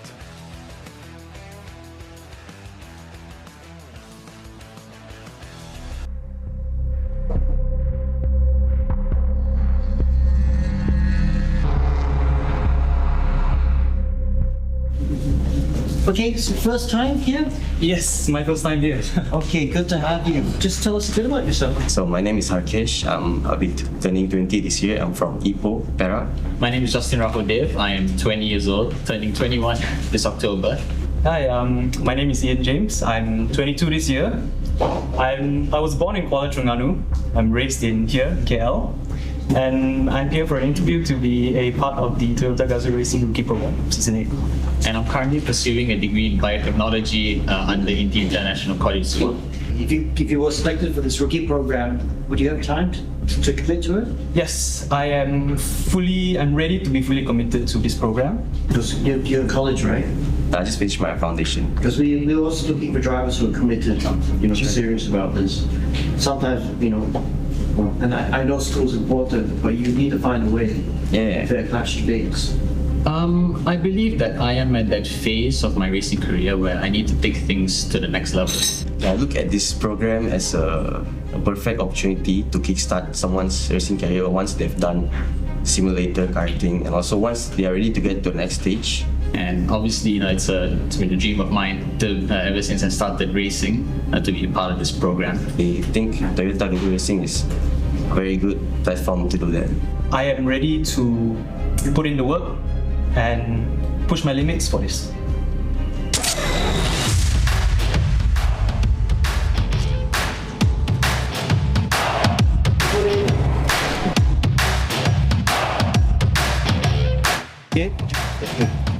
Front's locking too easy, is it? This is the first day of our practice on the sims.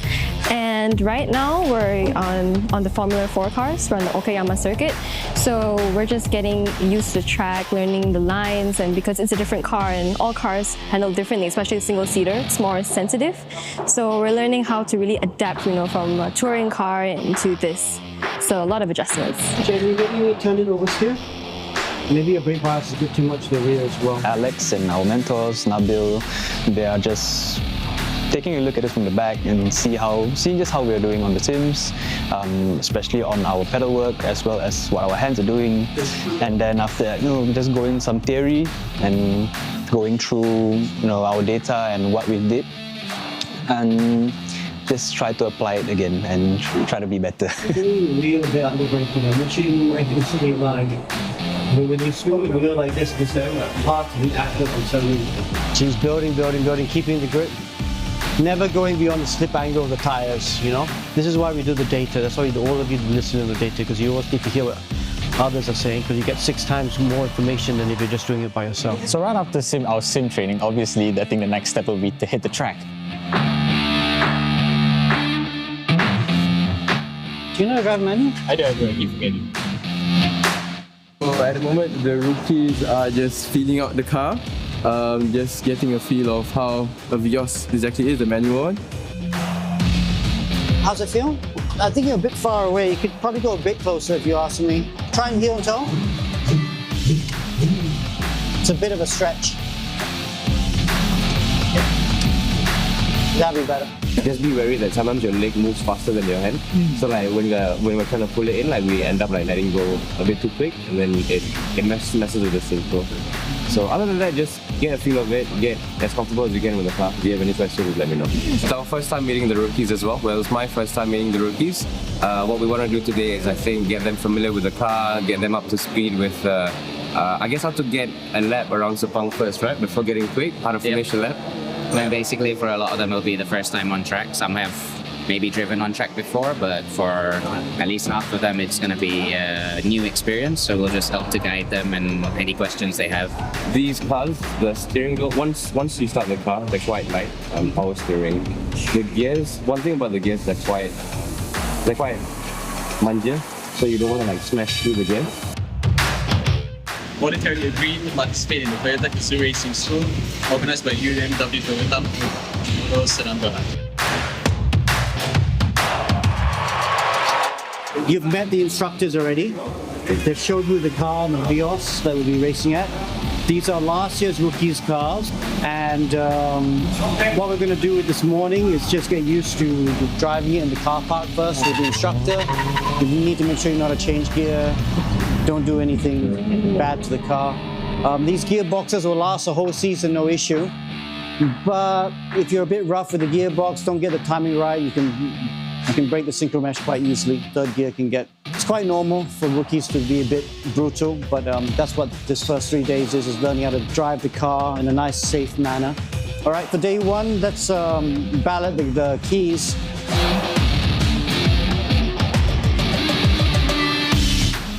Definitely feel nervous and excited at the same time as well. Hope to get used to the car by today.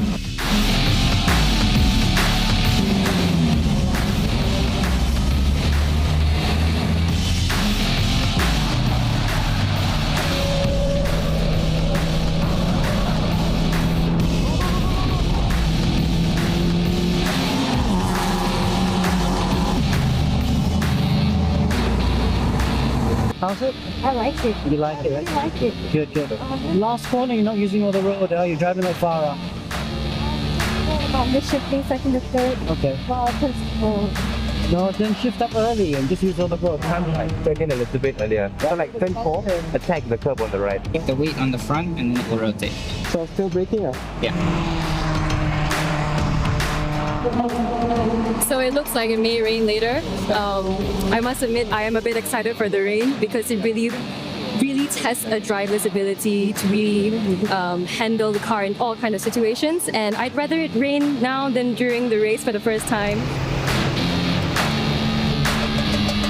Away from the middle of the road, it's a lot more good, but you can be much later for turn 9. And if you stay in the middle of the road, off the racing line. Yeah, your guys are all doing racing line in turn 1. Okay, it's green. Break it off the racing line. It's much more grip.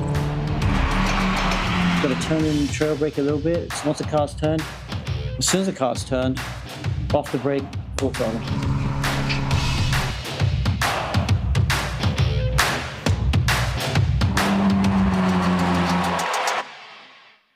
Oh wow, big one.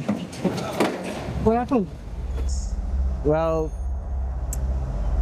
it was pretty much what nobody wanted to have happen to them, given that, you know, essentially what happened was I had an incident in turn 1. I tried to go on the brakes in my usual braking point and my brakes just failed. Press the brake, it just went. Oh, soft. Completely. Yeah, okay, the rear brake drum's gone loose. Yep, no worries. You alright? Why? What's the matter? Why? Yeah, Justin, it's not your fault though. Must be nothing to be stressed about, right? And it was a pretty nasty impact, but I'm fine. But yeah, I'm a little bit shaken up still. But you know, these things happen. When it comes to racing, drivers have to understand that there's a lot of risks when it comes to entering this sport. You know, if you want to do well, you have to get more risk.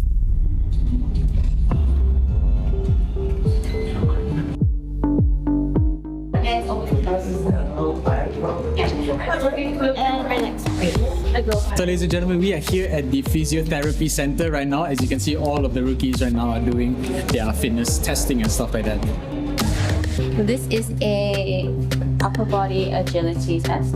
You're going to plank like this, and then I'll give you a 15-second timer.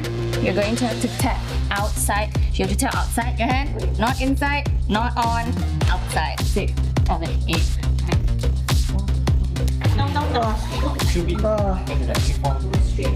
Overall, the day was quite fun. We got to do a lot of different type of exercises. Got to test our fitness, stamina, strength, the normal stuff. But I watched this last exercise.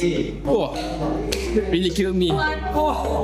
So yeah, this fitness test really shows me my pros and cons and things that I need to work on going into the race coming up, and then also how I can enhance the pros that I have, and yeah, just continue working hard, keep myself at the top of my game. I just got off the bike and it was a testament to my physical fitness, and I'm actually quite looking forward to improving my fitness from hereafter, because we get to evaluate where we're weak in and where we're strong in.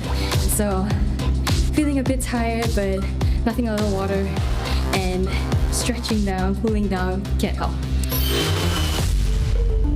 Finally, we're here today because I can finally confirm and welcome you to Toyota Gazoo Racing 2025.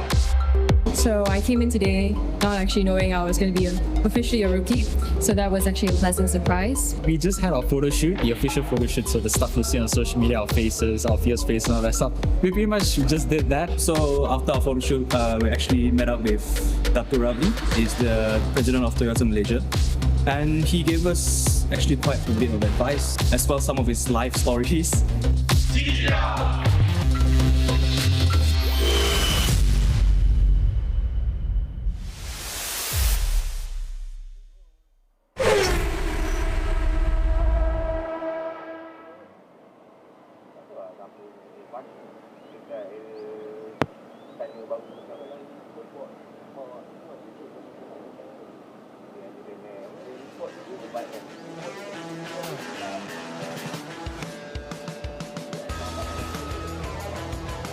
Thank you very much for still sticking with us on our live stream. This is day 2 of Toyota Gazoo Racing Vios Challenge Season 2026, Round 1. And here at Race Day 2, we are here with 2 young drivers, of course, graduating from the rookie program. The Gazoo Racing Malaysia's Youth Talent Development Program has produced Raja Shaukat as well as Genevieve over here. Small but chili padi, I tell you, yeah? So we're going to talk about a little bit of your experience as well. Ever since we've showcased that little documentary, of course showcasing your graduation. Of course, Raja has graduated a year earlier, if I'm not mistaken. And so now you're standing here after graduation, legit racer.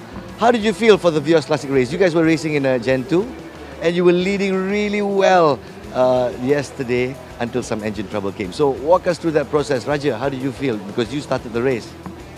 I mean, the team really did a great job because a day before the quali, we couldn't start the car. So yeah, and then we dealt with it. And then yeah, up until the race, we have a really good pace because we ended up 7 seconds ahead after 22 laps like that. And then yeah, during my in lap, I don't know how, these things are mechanical things, so we have wear and tear. So somehow under braking, the gearbox just doesn't stay with me. So yeah, it's very unfortunate, but we are really positive coming up for the race too. Even though we are starting from the back, but we know we have the pace. So yeah, we'll try our best. I can see the spirit at Axel Motorsports as well. I was near the booth when your engine trouble started happening, and you can see the concern coming from the team as well. So I saw Genevieve as well, looking very concerned, very dry because she didn't get to drive, So Genevieve, is it Raja Shaukat's fault you didn't get to drive? Yeah, it's his fault. No, not his fault. So how do you feel about today's chances then? How's the car doing? Have the repairs been made? And how's the feeling in the Axel Motorsports camp? I just really want to thank the team, first of all, for really getting the car ready for today. Less than 12 hours, less than 24 hours ago, it wasn't looking too hopeful, but the team really worked hard and put everything together, and we're really excited to start the car for the race. And everything is good. Cross fingers, and I'll be starting the race. And I have less pressure because yesterday he started on pole and he was leading the race, and I was thinking, oh, I better not lose. I better not lose the race. I have to win now. So in a way, less pressure is taken off my shoulders. I can kind of fight from the back. Less pressure equals better performance. Well, how's Raja Shaukat as a partner so far, supporting you guys outside the track as well as in the track? Yeah, he's been a very great teammate so far. my senior in rookies, and he's been of great support. He's also a really good friend of mine, so we work really well together. And I'm glad that he's very patient with me because I'm not as quick as him yet. And I really appreciate his patience, and he's also guiding me throughout this entire weekend. So I'm learning more as I go along. Thank you, Genevieve. Thank you, Rajesh Shaukat. And I'm sure your fans of Axel Motorsports are gunning for you guys to do well here in this second round. So maybe a quick prediction. 1, 2, 3. 1. 1, 2, 3. 1. That's the way. That's the spirit. Well done, guys. Congratulations. And well, hard luck for that first race. And let's go forward for that second race. Go, go, Axel Motorsports. Thank you very much. That was Rajesh Shaukat as well as Genevieve. Rookies from the Youth Talent Development Program and now drivers in their own right. Speaking of drivers, ladies and gentlemen, we're going to be concentrating over on this side, as we pan towards Kegani Racing Academy. We have Mr. Kenny Lee over here as the Sifu. Sifu, how are you? How's the feeling today? It's good. It's good? The weather is good as well.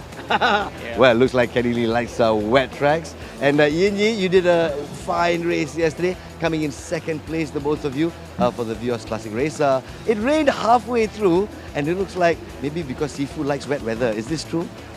Yeah, we did a lot of training. I do train them a lot on wet as well. Yeah, and our car pace wasn't that strong for the first compared to the first two cars. So the only things that can turntable around is the rain. There you go. And for some drivers, bring on the rain. But for Mr. Kennedy, who's been racing for more than 20 years, you've got a lot of racing hours under your belt. And how's it like partnering up with a rookie and also your student? It's part of the development plan that I wanted to bring up. YY has been competing in our series in the Swift OMR for 3 seasons, and it's a double champion for the past 2 seasons. And this year she'll be starting to compete in Japan as well. Wow. Yeah, so in the female category. So yeah, we're trying to bring her up to get as much as race seat time to prepare herself towards the race in future.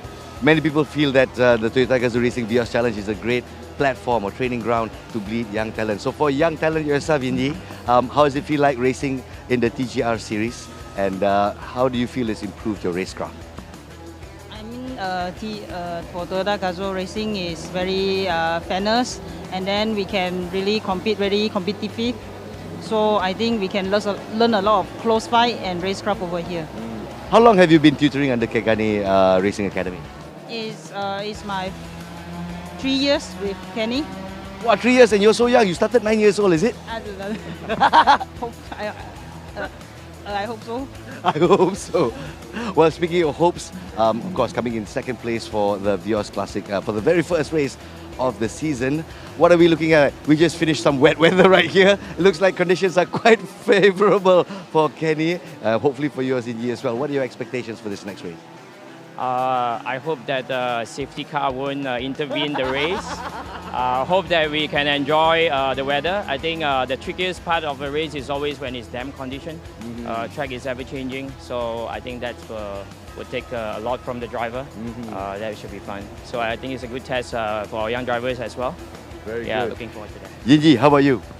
Yeah, I'm actually looking for a wet race also, because we can train a lot during a wet track, because everyone can drive on a dry track, but it's different. Yeah, it's different on the wet. So yeah, hopefully it continues to rain later, but without safety car. Now that's something you don't hear every day. We hope it continues to rain, but I love the fact that a young driver yourself is using this platform, and although it's wet, you're using this as great training for you to go further. So all best of luck to Kegani Racing Academy. Good luck to the both of you as well. And we're going to look forward to more awesome racing, especially with a wet track here at Sabang. Yes, I can feel the rain coming. So it's back to the studio. Matt and Victor, what do you guys think? Over to you. All right, thank you very much, Nas. I think that was some interesting interviews and insights we saw from our rookies and also our racing experts over there. Well, Victor, he threw it us. What do you think? Well, what do you think? I think it's a little bit wet right now, isn't it? Very wet. Very wet indeed. It's tradition pretty much Yeah. over here at SIC. And yep, it rained in the middle of Super Sporting early on. If you're just joining us here in the broadcast, welcome, because we're about to get started with our sporting class drivers here. 21 cars are going to be starting things off here to rather finish the start of this season here. Our season opener, race number 2, is coming up soon. I can't wait to see how things are going to turn out, because I mentioned I don't know what to expect anymore coming into this one here. We saw how chaotic it got during this race number 1 for this class itself. We saw lots of battles going on in the front. It was impossible to predict who was actually going to end up on top, and who knew the guy who started from 10th position with a car that was wrecked at the start of the weekend ended up winning this whole race outright. And Mikhail has a chance to do it one more time here for G-Mart, the best auto sport. And yeah, well, we wait with bated breath. Absolutely. I think that is one of the most biggest highlight of the day yesterday. But let's see if today is going to be the same for the same driver that has, proved everybody wrong, that miracles do work in the moments that you don't expect them. And talking about not expecting, yes, the rain was unexpected. As we know, Sepang is full of mysteries. So there you go. We are having a look on the cars that is all getting prepared for the sporting class. As you can see, up next is going to be the race 2 of the sporting class that will be coming up very, very shortly. Me and Victor will be bringing you all the actions that will be happening on the track live. And hopefully that you are watching this on the live stream. Make sure to share this with your friends and family, and also support your favorite racer on the track right now that will be competing. Well, Victor, I think it is going to be a very, very entertaining race for the sporting class. Indeed, it will. So, as of right now, the drivers are still getting themselves the final preparations inside the pit. I think the pit exit is only opening in a few minutes' time, so it's not quite ready yet for the drivers to go out and have a taste of what the wet track is going to offer. They will have an opportunity once they come out of the pits, to go around the track one time. It's very crucial actually during this moment, because they need to know where the grip is, where the puddles are, and that sort of information is going to help them a lot later on in the start. But for now, it is going to be the hard work of the pit crew, of the mechanics, as well as the chief engineer, to help the driver get themselves prepared, make sure all the data is recording and all the systems are functional before finally going out for that race start. For sure. Now, final checkups, final brief with the teams over here. As you can see, the racers are now buckling up for the action on the track very shortly. So in the meantime, if you just tune in, this is the Toyota Gazoo Racing Vios Challenge Season 9, and we are up and running for the sporting class. Earlier on, we just ended the Super Sporting and Rookies, and now on to the Sporting.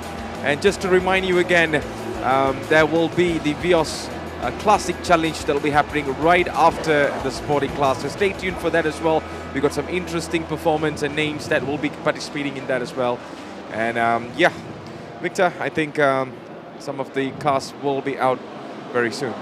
Yep, we just saw earlier on Nick TZ getting himself strapped into his car. We saw Taj Ayman is going to be looking to hopefully not spin out this time around, so they can at least fight for some good positions.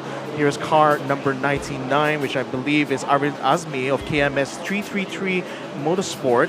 KMS 333 Motorsports actually hails from Kelantan, Kota Baru as well. Whereas 333 actually stands for Ersurdi 333 from Teluk Intan, Perak. So little interstate cooperation going on here to allow this car number 99 to take the track, and for Arvind Azmi to have an opportunity to represent himself here. So that's great to see. It's definitely great to see, of course. And we are on board with Joshua Lee now, who is ready and is already pointing the number 1 where he is aiming to get today. That is the DMW Unihop Motorsport team that will be representing, that he will be representing, of course. The car number 66 is the one to watch out for. And this time, Victor, on the grids, we are still seeing Hendra Diputra and also Chu Yong Chon that will be up in the front. Do you think they have what it takes to be in the P1 throughout the race, Victor? Well, I mean, very little impression. I mean, I know that FIA Boulevard Racing preparing car number 70 there, is actually a pretty good team. So I have all the hopes there that Hendra Adi Putra will have the opportunity here. I mean, Adi is a newcomer into the series here, so who knows how he's going to be able to perform, but he's certainly being handed a golden opportunity here starting in the front. Chu Yong-chun, he is a known quantity. We've seen a lot of good midfield battles from him here, but yet to see how he's going to be able to perform in the front. So again, also another good opportunity for Chu Yong-chun to show us his stuff. As you can see some of the supporters of some of our drivers already dancing, already getting themselves very excited right now for the race. It's Show just us the your beginning. dance moves. Yes, it's just the beginning. Things are brewing up here in Sepang International Circuit. As we are about to kickstart our sporting class very shortly. We're on board with who was on the car number 89. Yeah, the GTA racing team. GTA, by the way, you know what GTA stands for? I don't want to mention it because no, it's a different brand. It's not that. I promise you, it's not yeah. that. GTA actually stands for two companies here. It's Golden Tradeway, who stands for GT. Golden Tradeway, they actually hail from Geningau, Sabah, so East Malaysian company there. And A stands for Otoria. And Otoria is they are a distributor based in Ipoh, Perak. So a lot of this interstate kind of like cooperation goes on. It goes to show the level of cooperation that's needed in order to have these cars even come out on the grid. And it's a good opportunity for us here at TGR to highlight, the backgrounds of some of these teams, which I think for previous seasons we've never had that opportunity really to showcase, all these different where all these different teams and drivers actually come from here. So it's great. I mean, we see teams like just now from Geningau, from Ipoh. We even had just now the DMS, Unihub and DMW. Unihub is from Puchong themselves, and DMW, they're from Kudat, Sabah. I'm so elated actually to know that a lot of East Malaysian representation actually shows up here in the form of these racing teams that take part in the Toyota Vios Challenge. Well, that shows, varieties of teams coming from different states and also different parts of the world, including, let's not forget, some of the teams from Thailand and stuff who are also participating in our Toyota Gazoo Racing Championship. Man, it shows that this is not only a local race anymore, it is an international race, an international level of racing that we are showing for every season. And like, if you were to go back in the years there, Victor, during season 1, we started off with very local talents and local celebrities that coming in, and later it has grown bigger and bigger, the scene grew bigger, and then right now it is an international platform of racing for many Asian races, or maybe races across the globe as well. Yeah, it's great to have that international representation. I mean, for the Thai team, which is RUK team PMC 52, we're going to be able to see the whole list of drivers that are taking part here. So starting things off with Chu Yong-chun, it starts on the front row here for Haiwa Racing Team. Nick TZ is going to be a hopeful for the championship this season. Let's see if he's going to be able to get a race win this time. Justin Toh had a brilliant battle here for Bay Racing by ES Young. Ian James joins us from the rookie class here for the first time in the sporting class. Ng Chong Ching drives for also Bay Racing, so he is also teammates together with Justin. Sophia Zara for Super Evergreen Motorsport is the daughter of Shafiq Samsuddin in the Super Sporting, by the way. Joshua Yee, Unihub DMW1 Motorsport. Lim Chung Beng from Focus Racing Team. Then we've got Sean, aka Sean Muganathan Arumugam, driving number 69 for Kashash Vina Motorsports. Hendry Adeputra, newcomer here, drives for FIA Boulevard Racing. Then we have Taj Aiman, the virtual 2 reality champion here, driving for Saksama Motorsports. Anna Mikhail won yesterday's race. Can he do it again for G-Mart Best Autosport? Danny Ng drives for HLT Crestmax Motorsport, also looking for a good result here. Ng Aisha, one of the ladies who's driving here, this time for GTA Racing Team. Monai, our Thai driver, Thai sensation from RUK Team BMC 52, looking for a win in sporting class. Anaki, a newcomer here with a new team, 91R Racing. Adiya Patnaik hails from India, and he drives for Axel Sports. Elson Liu, the son of the Eddie Liu, drives for Hong Twat. As Ashen Shan Muganathan, the son of Shan Muganathan Arumugam, drives as well for Kashas Vina. Nine drives also for RUK Team PMC 52, is also the other lady here, this time for Thailand. Then Arif Asmi from KMS 333 Motorsports rounds out our sporting class drivers. Absolutely. So those are the drivers that will be competing. A total of 21 drivers that will be on the track right now, that they will be fighting for the race 2 actually. Round 2 will be happening later on in the year. But for now, this is what it is. And looking at the track, it is still, I would say, pretty much an overcast weather now. It's just lightly pouring here and there. That's what Nas earlier on told us from the pits, where he can already feel the drizzle again. So is there going to be another round of heavy rain? Well, I can't answer that. I do not have the weather forecast in my hand or something, okay? But of course, you know, we just leave it up to the gods on the skies. Yep, in the lap of the gods. The lap of the gods, yeah. So it's going to be up to the rain gods here to either deliver or to deliver us for awesomeness or perhaps more chaos. I think more of the latter, to be fair. As we have a look right now on a driver here. Can't tell exactly who is that from the helmet there, but nevertheless, we move on here to Aditya Patnaik. A very good position to start here in P3. Has a decent run in yesterday's race as well. Made up a few places despite qualifying in 9th place. And certainly Axel will be looking forward to see how his development is going to be like. After all, this is going to be his second turn, pun intended, taking to the track here in Sepang International Circuit and abroad. Danny's Ng for HLT Crest Max Motorsport has been a brilliant performer so far in the sporting class, and I hope to see he'll be able to get a good result this time around, especially with this reverse grid. Elson Liu has his fair share of battles yesterday here, especially against Justin and Nick THZ, and looks like he will do it again once more. Maybe he could be the dark horse, actually, all things considered, for the sporting class race number 2 instead. Then we have a big main character here in the form of Nick THZ. Fantastic showing here in 2025, looking to make it a good one in 2026. Just missed out on the opportunity to take the win, but maybe second time's a charm here for him. Justin Do as well, looking very, very strong here. Looking forward to see whether or not he'll be able to get the victory this time. He did finish in 2nd place overall, so we know that he has the pace. And this man right here, Adam Mikhaila, cannot say enough about how amazing his race 1 has been. You can see his front of his car, which is normally blue, is all gray because they had to rebuild that car for the start of qualifying yesterday. He qualified in 10th position, went all the way in the wet conditions to make it to the front and take the win overall here. So can he do it again from 8th position here? Let's find out soon. Here is a recap of all the positions of our top drivers. Yep, they will be going for a formational lap once we see the flag is out. In the meantime, if you're watching this on the live stream, make sure to share this to your friends and family, and also do comment who is going to be winning this race, because in this race, I would say, you know, it's very much unpredictable, because even yesterday, no one expected Adam Mikhail to come into P1, but he did the impossible, so anything could happen. So rooting for your favorite racer here does not go to waste, because miracle happens here in Sepang International Circuit. Yeah, miracles can happen, and Monai will certainly be hoping for one for his own sake.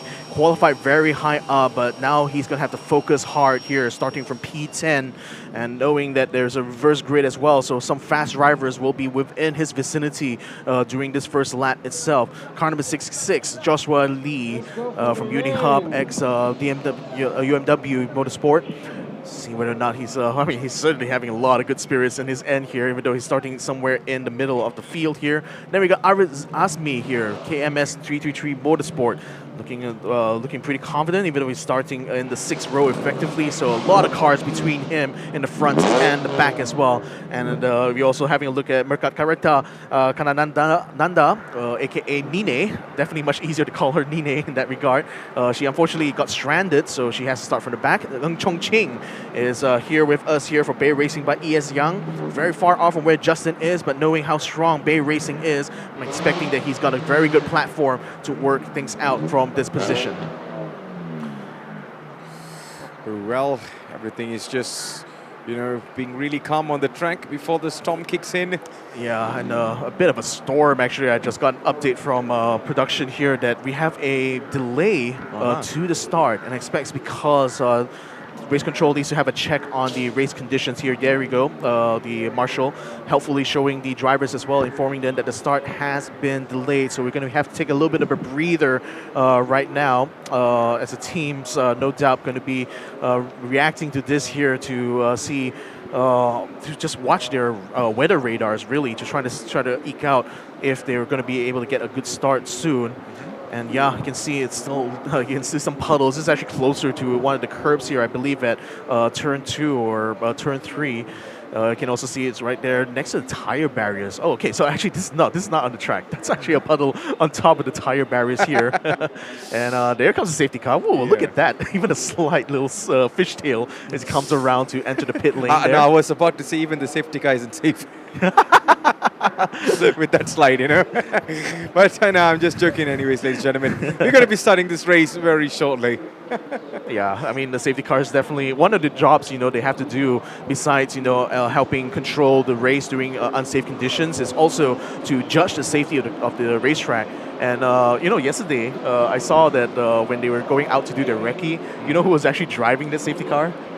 None other than our race director himself, M. Robin. M. Robin, huh? Literally taking that GR Supra out for a spin. And often you have to do that, as race control. You often have to be very aware of the conditions out on track there. And it seems that race control has judged that the conditions right now not exactly conducive here for starting this race. After all, like the first lap, especially during a standing start, is usually the most riskiest and the most critical juncture of any race. So the last thing they will want is to have a massive pile-up which, tends to put a lot of risks here to not just the drivers, but even the people, the very hardworking marshals around the track. So it's also those marshals as well that are constantly keeping us informed, allowing us to know whether or not the track has obstacles or unsafe conditions like the dampness right now. And unfortunately, just like everyone who is up here in the paddock here, we're all just going to have to wait right now to see when race control will finally allow us to resume our session here with the sporting class. Yep, as you can see on the screen, it is a delayed start for the race. Most of the racers are now just calmly waiting inside the car before they get the instruction that they are able to go up and rolling right now. Well, the teams are enjoying this, isn't it? Yeah, it's like they don't have to be so nervous right now. If anything, it's a fun way to kind of like mask nervousness, isn't it? Just be all cheerful and calm, in the pits, but deep inside, you're just really full of anxiety because you never know what's going to happen on track. There's the RUK team, and here's another pit lane here to see. So, I mean, the mood in the pits is certainly looking very, very palpable. I mean, I certainly wish, that I'm not stuck here in the company's booth, that I'm able to join these guys, out here on the track. But, a job's got to be done over here in commentary, and I'm glad enough to be able to do it for many years running now. Oh, of course, it's a huge pleasure and it's a privilege. And at the same time, I have to say, it's a pleasure sitting next to you as well there, Victor. Commentating this for many, many years, gaining lots of experience and also knowledge as well in how the motorsport scene has been moving drastically towards the top, especially the Toyota Gazoo Racing Series has developed into an international racing series right now. And I think it is going to go much more bigger in the coming years there, Victor. Yeah.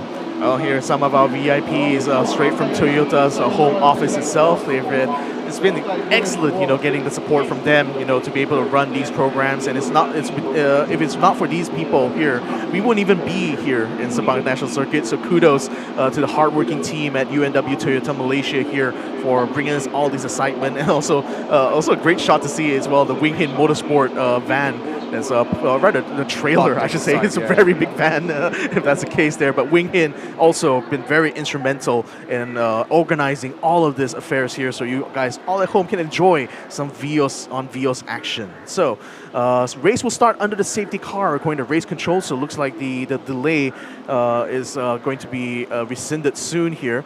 And also going to be good news for the drivers because finally they can stretch their legs a little bit, take stock of what the track conditions are like.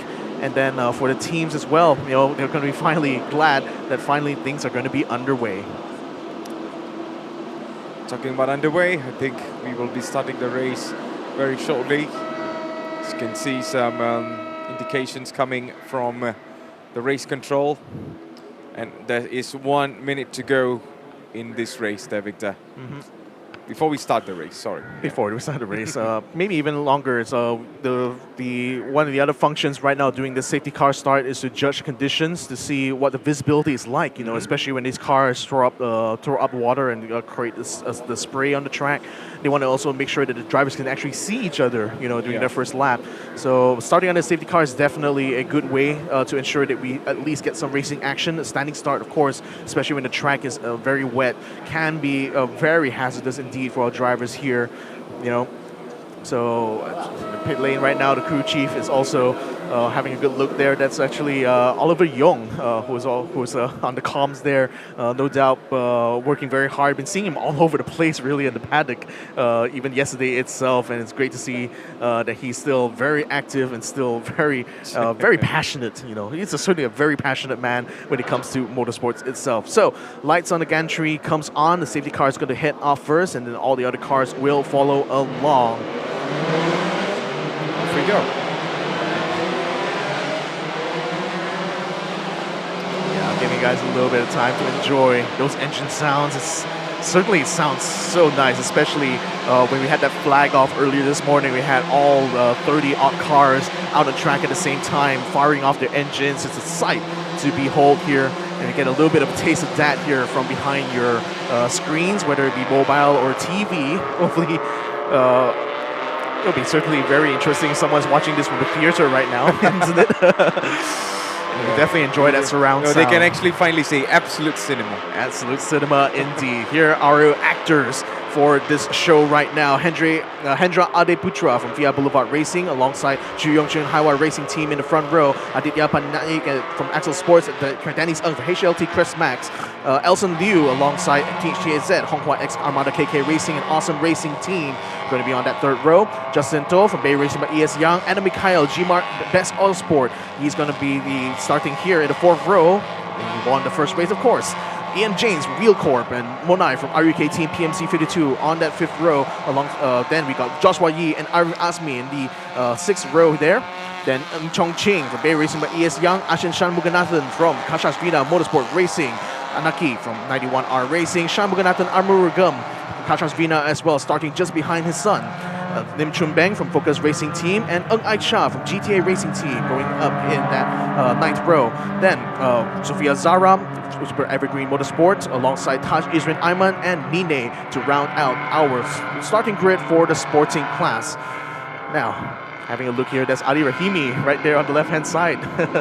Having a nice little smile for the cameras there. He's going to have to sit this one out, but he's certainly going to be enjoying a show later on here, hopefully, once the conditions are judged to be safe immediately here for the race start. And according to race control, it will be safe after 2 laps. So this is looking very good here for the race starts, Matthews. Yes, for sure, man. Well, the safety car is still being outside there, so yeah. It's going to be for 2 laps, so I think the drivers will definitely, warm up the tires and stuff. Then, under the wet conditions, that's going to be a little bit of a subjective matter. But man, I think all of these races are all ready to go in, because yesterday we saw some entertaining battles. Can we expect more action today? That is going to be something to watch out for. As this time, it is going to be from the reverse gear. Yeah, indeed. So, seeing all these cars. I mean, one very good function they have here of having this safety car formation going around a few times is that it helps also clear out some of the puddles. You can see a big puddle on the inside there going to turn 3. Ooh, okay, sorry. That's actually the Super Sporty class. Tom Go, I guess, finally has come out from scrutineering there, and they're finally going to be able to have a look at that damage in the back. Hopefully nothing too serious there, but... I mean, I was about to say, we haven't even started the race. I know, but don't worry, guys. That was a super sporting car, not the sporting class. All the sporting class cars are on track, I believe. Well, Victor, anyone to highlight in this race? despite, we're going on a reverse grid this time. Well, I mean, outside the obvious, which is Adam Mikhail. We've seen what he can do from 10th place, so do you think he can do better in 8th place as well?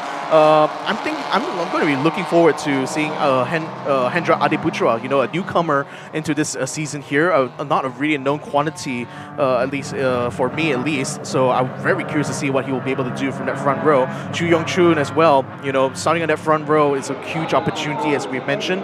And Aditya Patnaik, also a newcomer as well, being on that second row, is definitely one to watch out for. Has a lot of potential when it comes to touring car racing. Is already a karting maestro on his own, and this is his first experience racing internationally. So he has a lot of pressure, no doubt, on his shoulders. But sometimes, unlike what Jen was saying, that no pressure equals more performance. Sometimes, some people are like diamonds in the rough. They just need a little bit of pressure to shine, and hopefully that pressure is going to work well here for Aditya.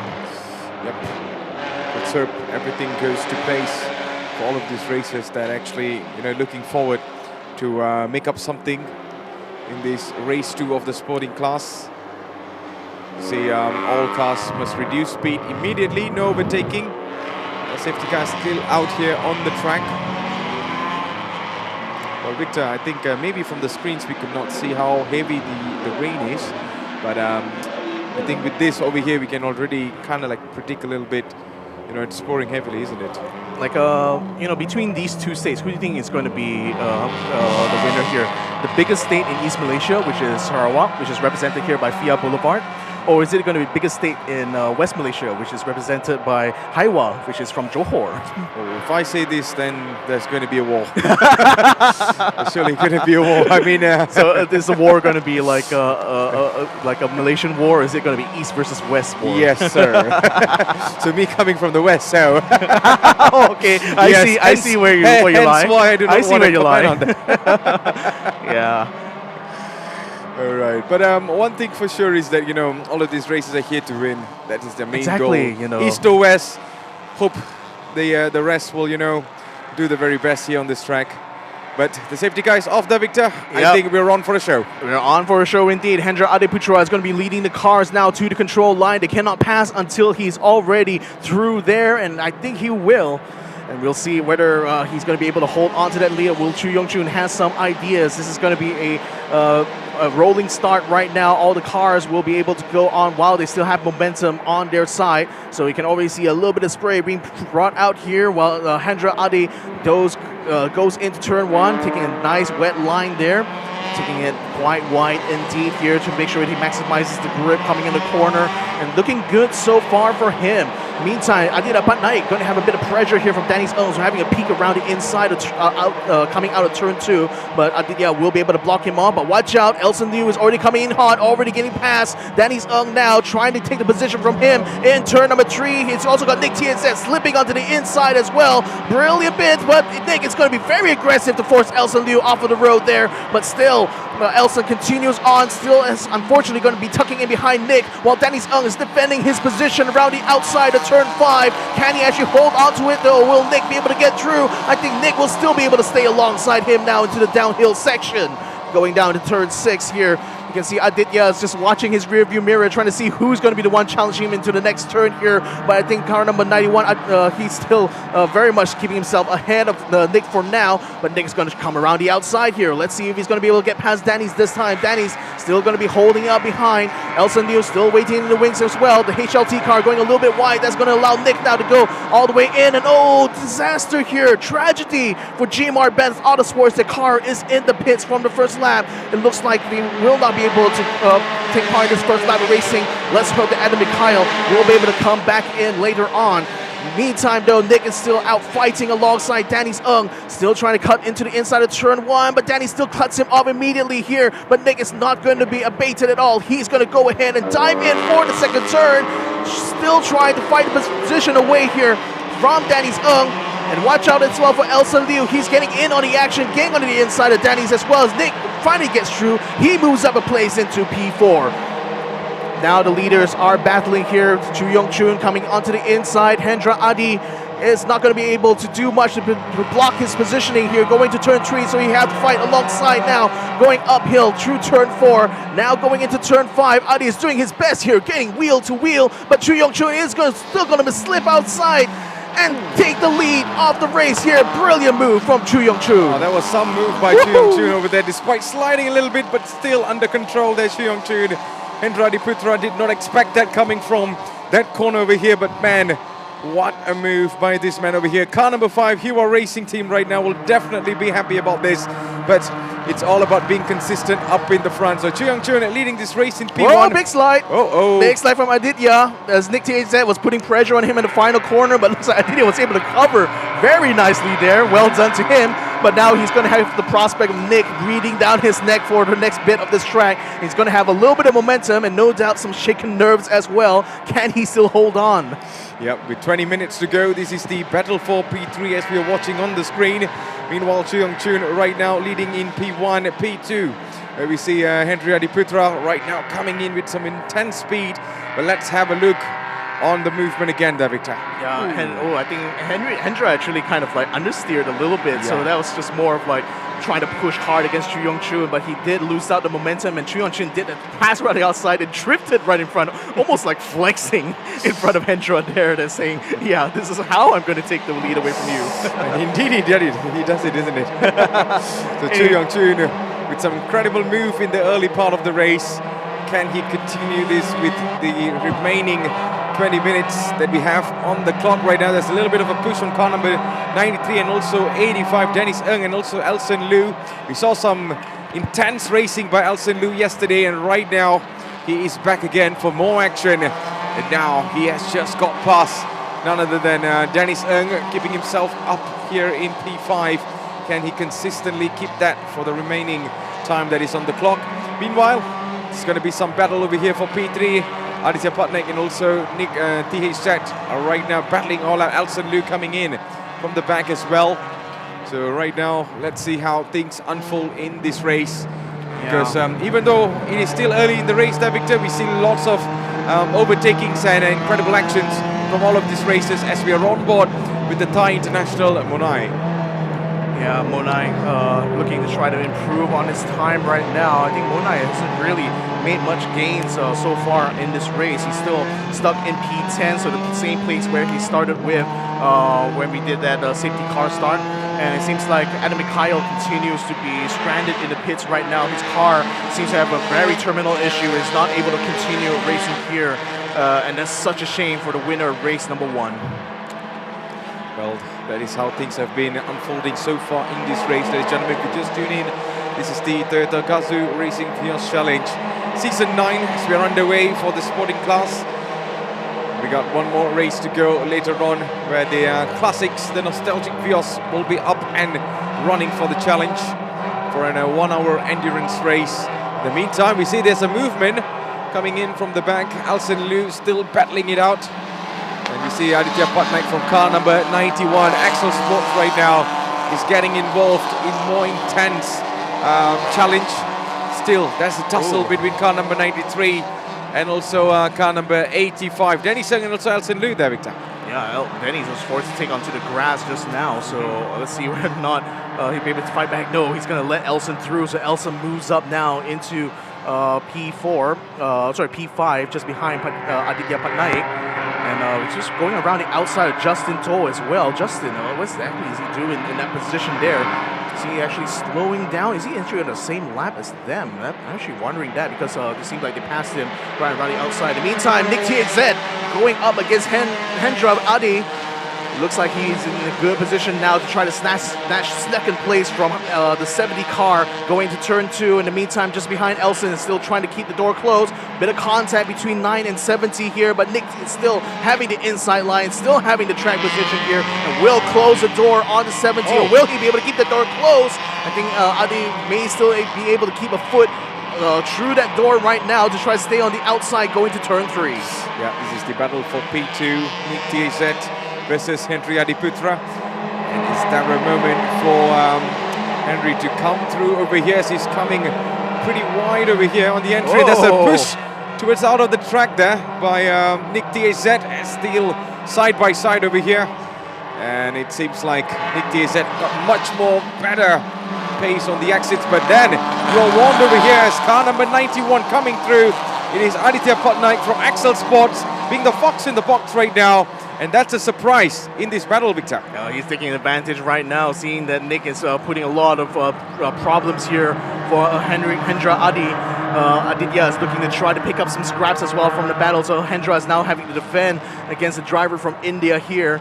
Still looking pretty good. Coming into the final turn is Hendra Adi, so it looks like he still will be able to stay in P3 for now. But Aditya still is going to be putting a lot of pressure. In fact, I think he might just be alongside here as we have a look at the Axel garage there. Just cheering on their driver from India as he is now in the drag race to turn 1. He has the inside line here, so this is looking good right now for Aditya to be able to take a possible P3. In fact, he is already ahead when he came to control line early on, so now he just needs to confirm it by being able to stay ahead of Hendra Adi going into turn 2. Still, it's going to be side by side between them though, so it looks like Aditya will still have to fight on. Hendra still has its chance. Hendra still trying his very best to put on the battle between Aditya right now. And Aditya on the other side, still flooring right now, just not letting any movements or gap in between these two right now. But then seems like Henry Adiputra closes the door again, but goes a little bit wide on the right. Wasn't enough to go out of the track. As you can still see, he's still under control right now. Aditya has an opportunity over here, but the pace that Henry Adiputra carrying right now could not find an advantage for Aditya, the Victor. Yeah, still has to continue to fight out. You already see guys trying to get in on the action. That's Nabil Aslan, who is going to be happy enough to have finished his race now. Is going to be able to enjoy a race from the pit lane here. Danny Ng actually gets ahead of Aditya though, so it looks like the player number 3 has entered the game for this battle on the podium here. As Hendra Adiputra continues to pull up ahead here. Then Aditya now trying to fight back against Danny Ng, taking onto the inside. A very tricky one to do here, especially coming onto the main straight because Danny's still will be able to take the wider line, still have a lot of grip and momentum. Here comes Elson Liu as well, making this into a 3-wide battle. Here we go again, Matthews. Yes, we're coming into turn 1 with some incredible movements by all of these racers right now. Who is going to prevail up in the front? It's one to watch. Henry Adiputra goes in as the first right now. Elson Liu from the inside. And let's see if there is going to be a movement coming through. There's no dive. There's still an attack right at the back there. Car number 85, Dennis Ng trying his very best to keep up. But then there is one racer there just made up through there, Victor. It's none other than Elson Liu, isn't it? Yeah, I'm still looking very good in this fight right now. Here comes Aditya once more, trying to maintain his position from Justin To, who has now rejoined this battle here. Welcome back, Justin. As Danny still stays around the outside. Going off there is Hendra Adiputra, moves in and actually puts a little bit of a tap, another tap again onto Elson Liu, who's now again passing him on the outside. So twice now, Hendra Adi has been passed around the outside first from Chu Yong Chu and now from Elson Liu. More contact happening in the back here as Danny runs up into the back of car number 17. Well, you got to give credit to Elson Liu, man. I mean, what a development. He came in as a very shy kid in the rookie sensation a couple seasons ago, and look at him right now fighting against every racer that he's facing up in the front, and you know, he's so far victorious. Let's see how long he can keep up. There is car number 13 with the surprise. Justin To just with a surprise entry over there, leaving the rest being questioned with their movements, Victor. Wow! Look at that. It was like 4 wide coming into the entry at the final turn, and they had to kind of slip in and end up tucked behind each other when they come out of it. That's brilliant. Synchronized sliding, as it were, here out on very, very wet Sepang South Circuit. But Justin To is still holding up Aditya very well so far. Elson is already pulling further ahead. Adiputra is now putting more challenge and more pressure onto the Indian driver who has the inside line. He has a racing line. Can he actually hold on to the track position now? That's the question indeed here. Justin To continues unabated and continues to chase on. And Aditya seems like he's successful actually at keeping Adiputra behind, so he maintains his track position for now. Yeah, absolutely. Coming into turn 3 and 4, so we are still seeing some of the movements from the very, very back over there. So you can still see car number 28, Ian James, slowly joining in this battle. So you can see the race team in the garage are all laser focused on the screen, trying to see this battle through. And look at this battle. Here is car number 85, Dennis Ng, through the middle there, Victor. I mean, that is a classic textbook move But man, the rest of the other twos are puzzled. How did he made it through in the middle? He just slipped past them like a jelly slipping past a couple of chopsticks, really. The chopsticks, unfortunately, here being number 28, Ian James, and Hendra Adi, who Hendra now has lost another position here, so he's dropped down to P6. Not too bad, all things considered. He did start in the front, though, so certainly would have hoped to be able to keep some more track positions here, but finally, the other runners in the back here have actually caught up. Let's have a look at that once more here, this little bit, and there you go. Then he started right behind these two drivers, slips up into the middle here, heading around the outside of Hendra Adi, and then pushes Ian James at the same time to be able to force his way through. What a brilliant move there from the HLT drivers. Yeah, well, I really like how he just went through there. Just like, oh, sorry. Yeah, sorry, I'm just passing by. And he just made it through in the middle. I wonder if you're saying sorry as he was like slipping right by. Oh, he's slipping on the inside of Aditya at the same time, though, so he's still got tricks up his sleeve here.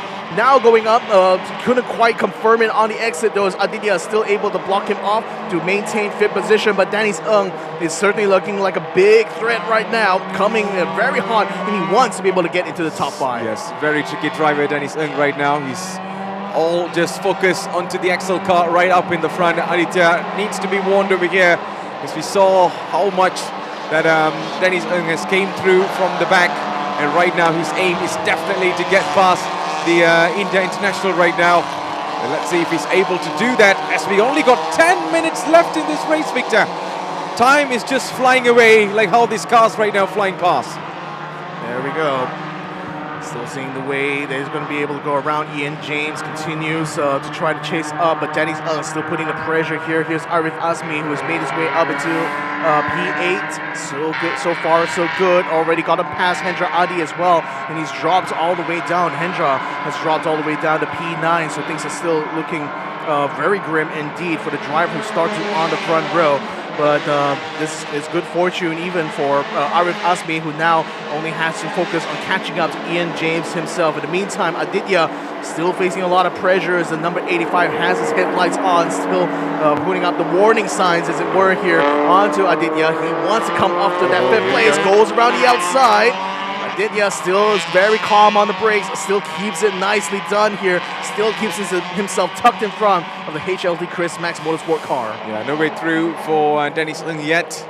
But then we are still seeing some glimpse of him getting past Aditya.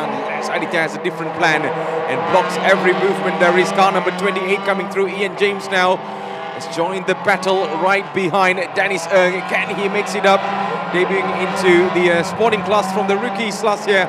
Can he able to, show something special in this race? In the meantime, all focused over here for Aditya's defending there, Victor. Can he able to withstand the rest? In the meantime, Ian James joining from the inside there, and he just got past. No, he didn't got past yet there, Victor. He's just still side by side onto Dennis Ng. Yeah, maybe the next turn could change things around. If anything, really, I think Danny's kind of left the door wide open there for Ian to slip in. And I think mostly because I think Danny wants to take a much tighter exit coming into this turn here to keep up the momentum. But watch out, Ian James is going to take advantage of this. Slips onto the inside once more, and that's forcing Danny to react to that a little bit. But he still is hung up here because of Aditya being in the way. And you also have Arif Azmi looking for an opportunity here, switching from one slipstream to another slipstream, making another 3 wide now as we head towards turn 1. Aditya is going to be feeling very nervous, I feel. Seeing 3 cars barreling down onto his track position here. But I think Arif Azmi might be able to take a good opportunity on this, getting onto the inside of Ian James, and Ian James conversely getting inside of Danny's. He's got to pass him. Both of them have. Danny's is going to try desperately to get the position back, but still is going to be tucked in behind Ian James. Arif Azmi around the outside, still trying to fight against Danny's, but I don't think he'll be able to get the track position this time. Oh, that is some battle brewing right now in the last 7 minutes, I would say. Aditya is just watching so many scenes right behind there. In the meantime, Ian James joining this attack, joining this challenge right now. Will he able to prevail for the next couple of laps right now? That is something to be watched out for. In the meantime, the rest of those who are on the garage now still wondering what is going to happen in this race. At the moment, you can still see the speed of Ian James right now attacking from the back. Aditya Patnaik is absolutely shaken a little bit, but then he's just being really calm, not to get, too distracted. Just focus on his racing line and, defend his position there, Victor. In the immortal words of Ian Fleming, he's shaken, not stirred. So Aditya continues to stay in P5 for now, but Ian James looking like a much hotter competitor. Oh, look at this. this. Inside. Oh, look at the inside as well. From the car 9 getting onto the inside of Ian James now. While Ian was focusing on Pat Knight, he left the door open and allows Arif Azmi to slip in there and take 6th position away from him.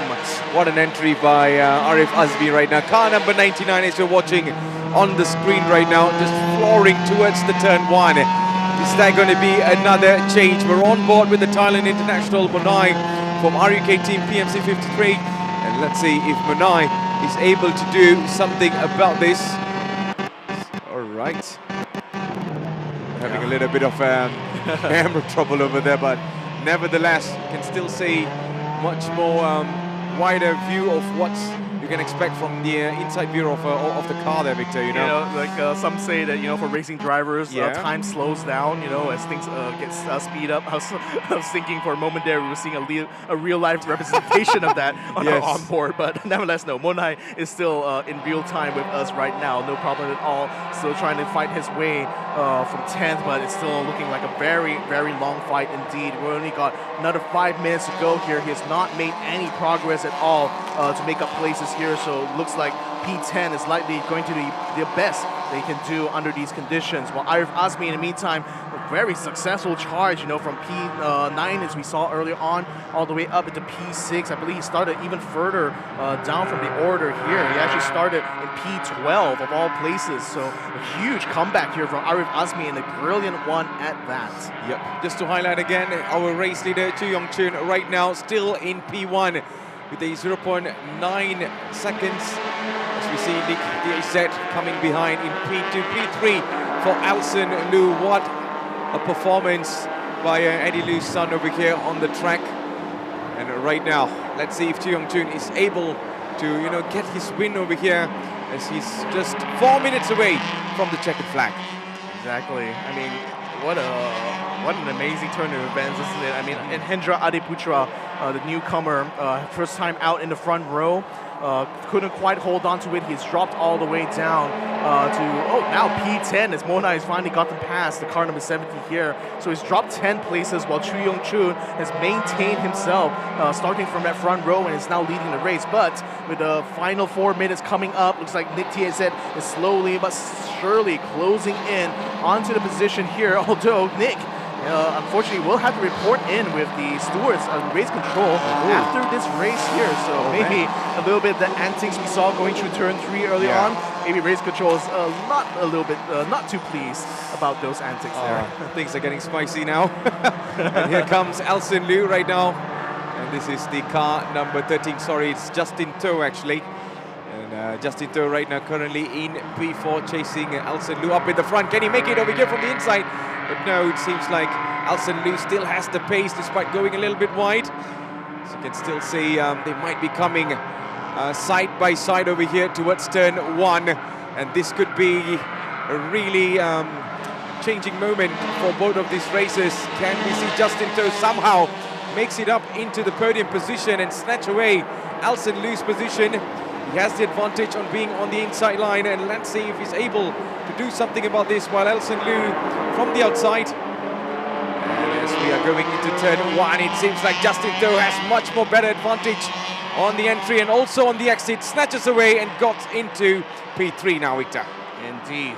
So let's see whether or not Justin will be able to keep this there. Elson is still going to try to fight back going into turn 3 though, so this is not quite over by any stretch of the imagination. He brakes very late indeed, almost swinging the car left to right as it struggles under braking there, especially in the slippery conditions. He's going to have to take to the shoulder a little bit. Justin Toh still has to run out the outside. We've seen multiple times drivers are still able to hold the track position, and Justin does the same as well. So the outside going into turn 5 always looks like a good position to make a pass, isn't it? Obvious, man. Every time we see that, and this time is another great example we're seeing from Justin Toh. Despite going wide, just found a way through, and Elson Liu now needs to work a little bit harder to correct his movements in the next couple of turns, as we are only 2 minutes away from the end of the sporting class. It's car number 91, Aditya Patnaik from Axel Sports. What a performance he's having right now so far, being chased by Ian James at the back in P7. Still, there's a couple more chances until the checkered flag there, Victor. So there is still opportunity for these races. Still a very solid defense coming out from our driver from India, while Ian James, the rookie who came out from 2025 into the sporting class here in 2026, is looking to try to add another feather to his cap. He's having to come to terms with driving a new platform here in the form of the Gen 3 Vios.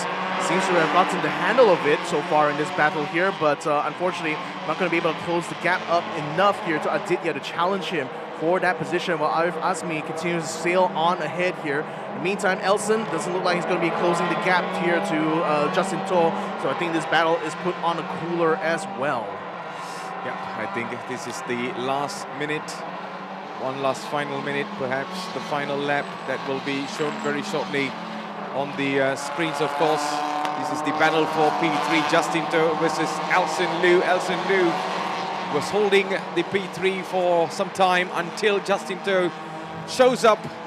Can he able to finally get into the podium position? That is something to watch out for. But this is the man of the moment, Chu Yong-chun. What an incredible racing performance he has shown us today.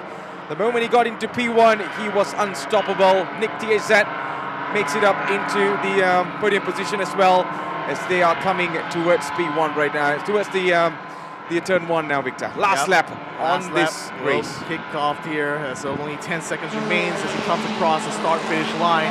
Chu Yong-chun and his team looking very happy indeed. And yes, they're already celebrating here. What an incredible performance here for Haiwa Racing Team, hailing all the way from Johor. So that answers my question I posed to you at the start. It looks like Johor is going to be the one that comes out on top this time. But Nick T said he's not quite done yet. He's under attack now from Justin To, who is now looking for the opportunity in this final lap to finally bring us some excitement to end this race with. Oh, he's definitely putting on some last second performance over here, Justin To. He got the very best out of Elson Liu earlier on, and now he's fully laser focused onto Nick TAZ right now, who is pretty much shaken with his position there, Victor. He was pretty confident earlier on until we see Justin To coming in as we are coming towards turn 5. This is the very best for Justin To actually make up into these positions. And he just goes a little bit wide and still behind Nick TAZ. I think if Nick TAZ is able to defend this really well, he will definitely finishing this race in P2, unless he makes a very last-minute mistake over here. It's not over until it's over. The final turn is coming up. Chu Yong-chun is sailing off ahead to try to beat the checkered flag. Justin To is slipping onto the inside again here. He's getting to a bumper, wheel-to-wheel now with Nick. And Nick is left out of the lurch. He loses the position on the final turn of the final lap. Chu Yong-chun, though, he is sailing away into victory lane here. Chu Yong-chun takes the checkered flag to win race number 2. Justin To finishes P2 ahead of Nick TAZ. Elson takes 4th place, and Arif Asmi takes the final step on the podium there with a brilliant finish. Aditya Patnaik makes it to P6, Ian James P7, Danny's P8, while Haiwa Racing Team celebrates in the garage here. The checkered flag continues to wave on for Danny's for Monai, and for Joshua Lee. Oh, cinema, man. Absolute cinema in the final lap. And what a moment for Haiwa Racing Team, hailing all the way from Johor Darul Takzim, as they came victorious with their race driver over here. The car number 5, Chu Yong-chun, has finally made some moment to remember in this race, especially in race 2 for the start of the season at Toyota Gazoo Racing Vios Challenge. This man proved everything wrong. I mean, he has just done an incredible job. And you know what's the best part, Victor? Yeah.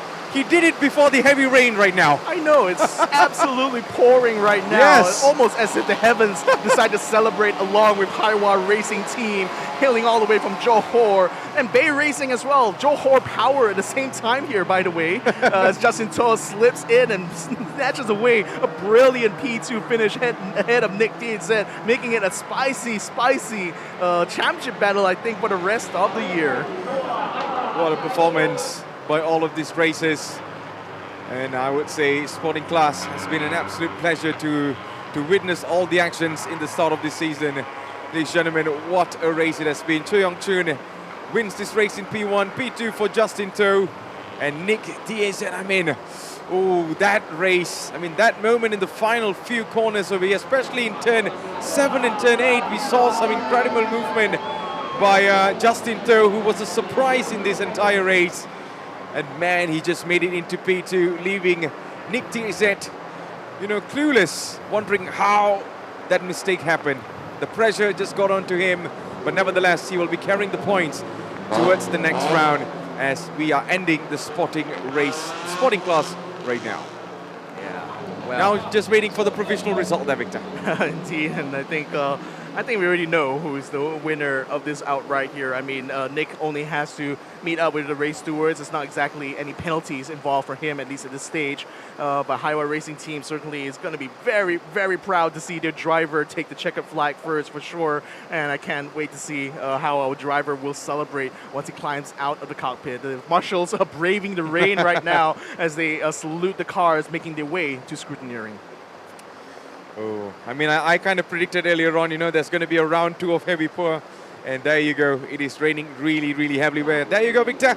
That is the provisional results for the sporting class. Ju Yong-chun for Haiwa Racing Team. Johor Power takes the checkered flag here in race number 2 in first place. Justin Toh from Bay Racing by ES Young takes a second place here ahead of Nick TZ. Did the move in the final corner of the final lap. Brilliant racing there for Nick, though. It's going to be try again next time for Awesome Racing Team.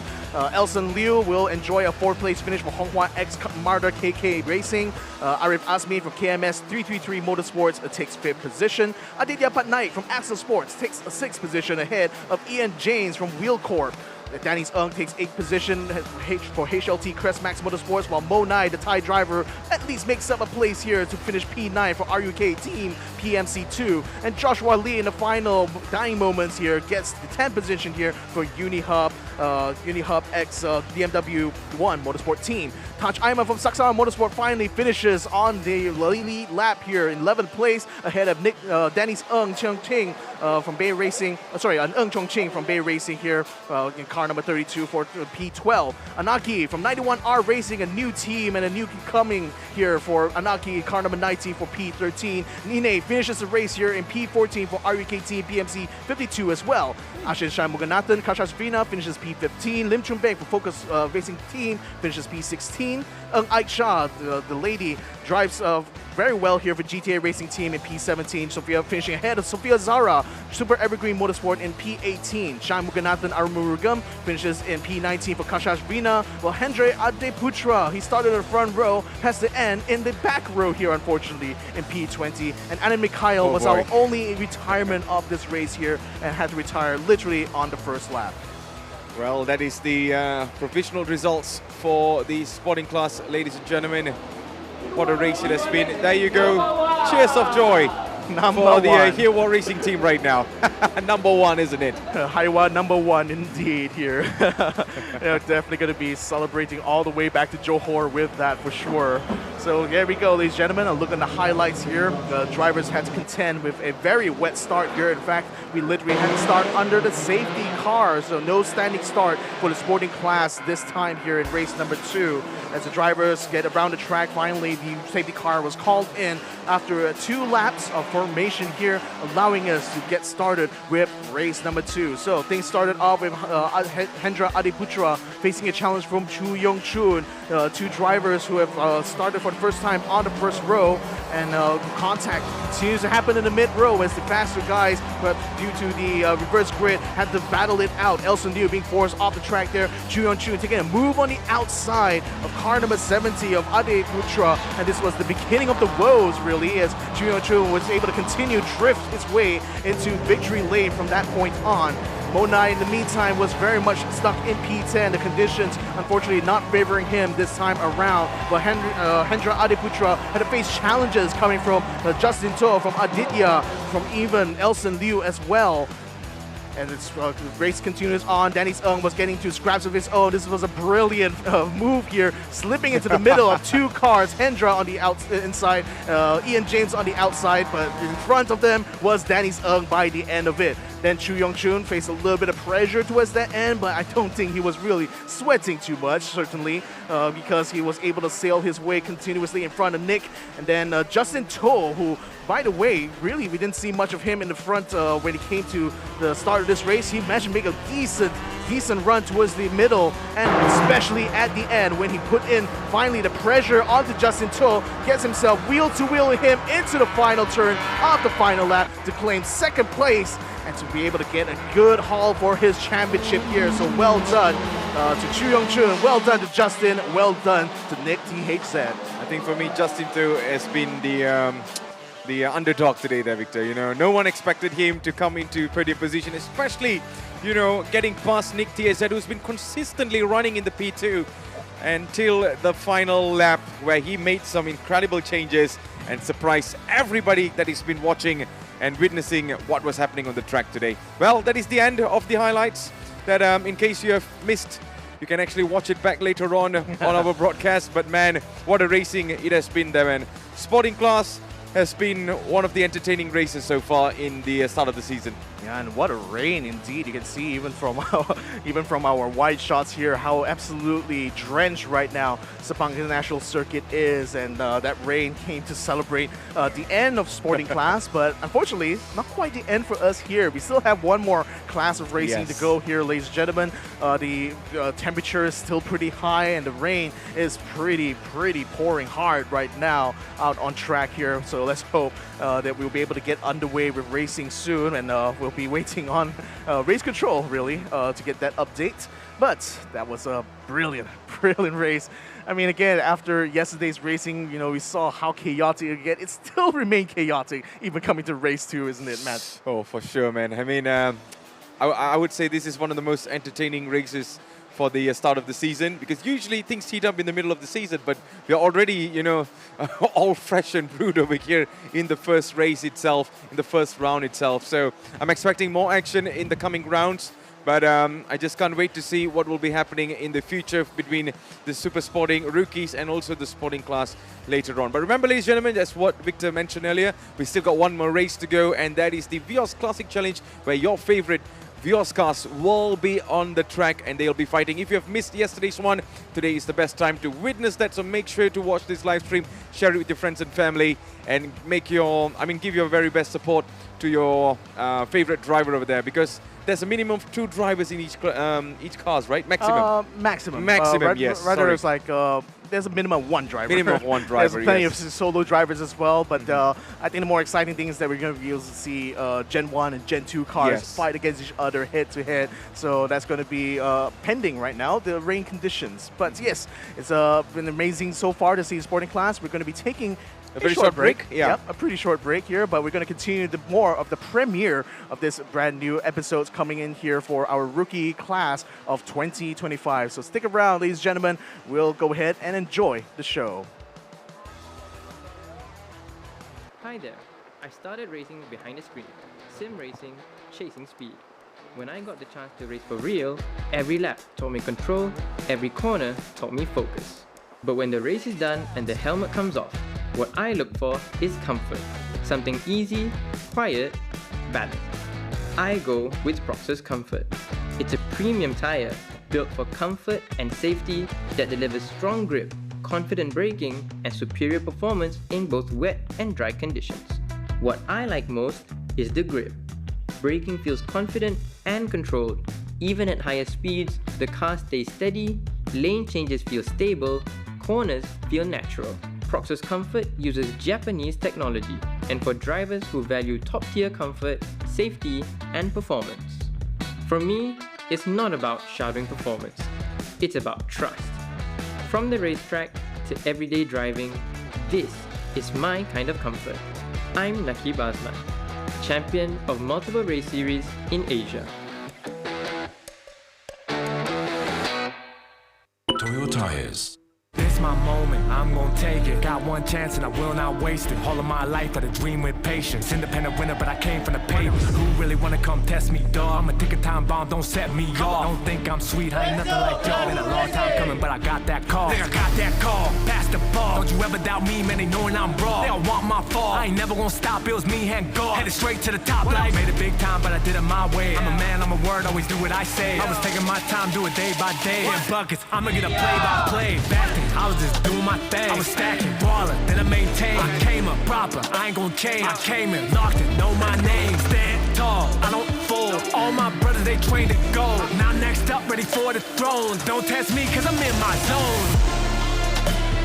Don't test What me, a cause I'm in fitting my end to the season 2025. Congratulations once again to all the winners from all three classes. We look forward to 2026.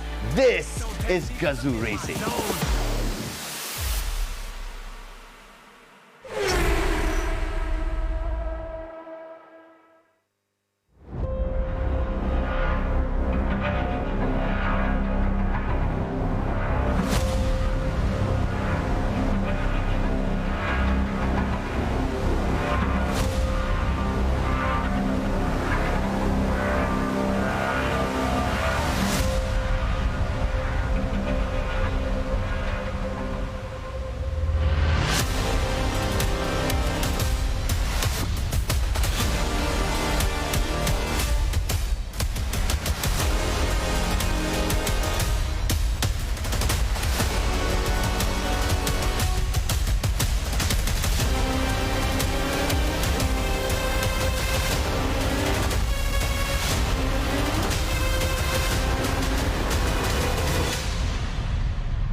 Some big expectations, you know, they got to follow in the footsteps of Nakib Aslan, Nabil Aslan. These are drivers that have all done really well. I want to see a strong Malaysian talent come out of this program. Racing is a sexy sport, and I think TGR can really help me with that. The TGR Rookie program is important to me in a way that it is an opportunity for me to finally transition myself from sim racing to real life. So TGR to me means like a dream. It has been something that I've been working my way through since I started motorsports. We've got the junior champion and the club champion from the TGR Racing Championship. A program that's able to develop young talents and young inspiring drivers. I would give my 100%, 200% effort into this program. Because at the end of the day, hard work beats talent every time.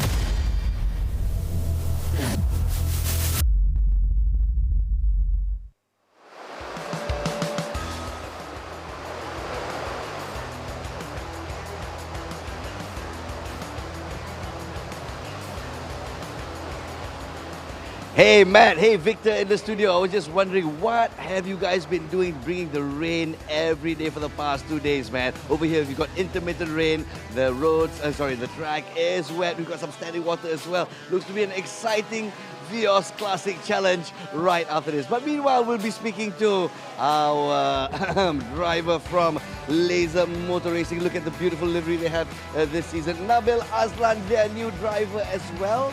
Running a great race, day 2 right here. Tell us your position for everybody out there.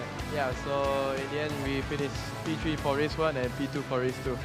Not bad at all, not bad at all. So Nabil, joining Laser Motor Racing, how does it feel to be the new kid on the block?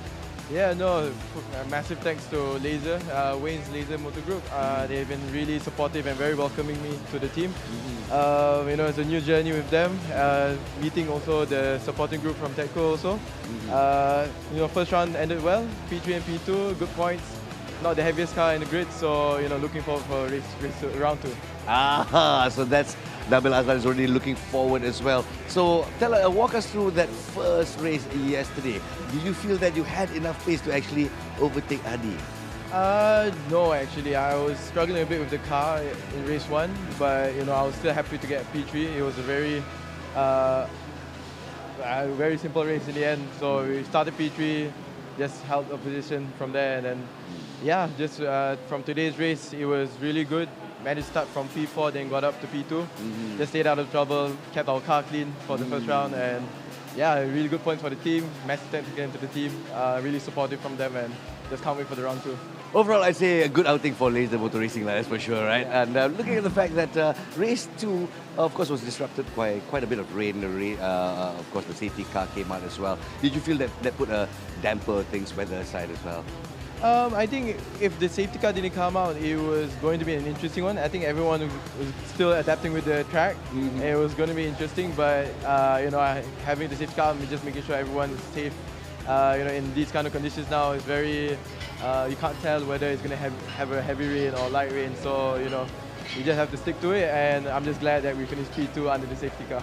It is what it is, right? So of course you made the best out of a wet situation. My last question to you is, I asked Adi yesterday prior to winning the race. So he said that of course the points are about the same. There's no first driver, there's no second driver. But if ever you find one driver or the other leading in the standings, will you play the team game and of course be the blocker for the remainder of the season? I mean, there's no team play in this, so just in the same team, but it's still an individual championship. So whoever fastest is the winner, I guess. Yeah. All right, may the fastest man win. Well done. Nabi Azlan tak patah semangat, that's for sure. Bagus. And well done for Laser Motor Racing. We're looking for more great racing from you come the second round. Thank you so much. That was Nabil Azlan for Laser Motor Racing. And of course, we'll speak to race winner, Mr. Freddie Ang. And I'd say a little bit fortunate. Aided by the weather. Would you say the weather aided you this time? So it was cruising all the way till the end at P1? Not really. The rain came in quite late. So, but we did a good start. We started 5th. The whole plan was again to get as much position at the start, because when the car is still cool and all, that's when you get the most grip and things. So I think we were first by the third lap. Yep. Yeah. Then after that, it was just managing the pace, and of course the rain at the end was interesting, but of course the safety car came out a bit prematurely, so yeah. At one point, we saw your car trying to block both Laser Motor Racing cars when they were both behind you. Tell us how difficult that actually is in real life. Not really, just so happened the 2 laser cars were there, but yeah, other than that, not much. We were just focusing ahead, trying to just pass everyone as soon as possible, so yeah. So it's just down to racecraft, and whoever's behind you doesn't matter anymore, it's who's in front of you, right? Yeah, I mean the whole weekend we knew that we had the pace, so again it's just about getting the clear track and then putting the laps down. And it shows early once we got the clear track, now we were pulling ahead. Telagamas really did clock some good times for qualifying as well as race 1 and race 2. What are your expectations for the next round coming through? The next round will be a full track, again double points, so it's very important. I'll be carrying 30 kilos. Let's see how it goes. Double points, great adventure for round 2, that's for sure. And I think Freddie, you're all set for Telagamas on the strategy and what to do for round 2, right? Yeah. So let's just hope the weather's still on your side as well. Well done, Freddie. Great race, winner of Super Sporting Class Race 2. So we've got the provisional results in. So we'll wait for the actual results to come in for sure. But I think looking at the fact that Freddie Ang has run a really good race, keeping the 2 Laser Motor Racing cars at bay. Adi Rahimi, a little bit frustrated coming at P3, but I'm sure he can't complain, especially with the safety car coming out and the race being what it is. Naz Rahman signing off for now. Of course, we're going to go for a quick break, but when we do come back, let's listen to a little bit from the rookie that you have not seen as yet. Yes, we've got a very young man who's touted to be the next big thing since sliced bread when it comes to e-racing. Can he translate that form onto real life on this wet Sepang track? That remains to be seen. All this and more when we return on Toyota Gazoo Racing Vios Challenge Season 2026. We'll be right back.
back when I feel like when I feel like when I feel when I feel like when I feel get back when I feel like when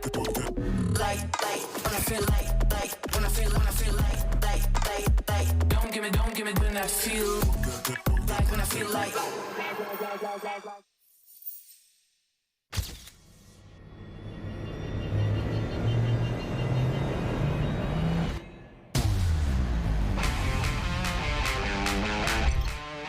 Welcome to the Toyota Gazoo Racing Malaysia E-Racing Championship 2025. Today, we've got 20 semi-finalists. Look at that. We'll be fighting going into turn 4. This is going to be exciting now. Soon they're going to be going up to Radion. Is that Finger Schwarm going to do something on the touch? He's getting very close to nipping his heels here, getting up into the Camel Straight. Right now still chasing the man in front from the outside, and off he goes into P6, just like a piece of cake there, man. Wow, well done, Tony Kazu. For Chong Kai Chunks, he takes the win in race number 2. Wow. Top 10 finalist has been confirmed. Ladies and gentlemen, let's give it up for our campus tour racers. He's going to be on the front row together with Randy Go, so he did actually overtake Javesh for the front row there, but now he's battling together with Randy Go, trying to go for the lead, but didn't quite get it on the inside. Maybe out of the tunnel, we might be seeing Javesh into. The big slide there for Javesh Jiva by Randy Go as he celebrates across the line.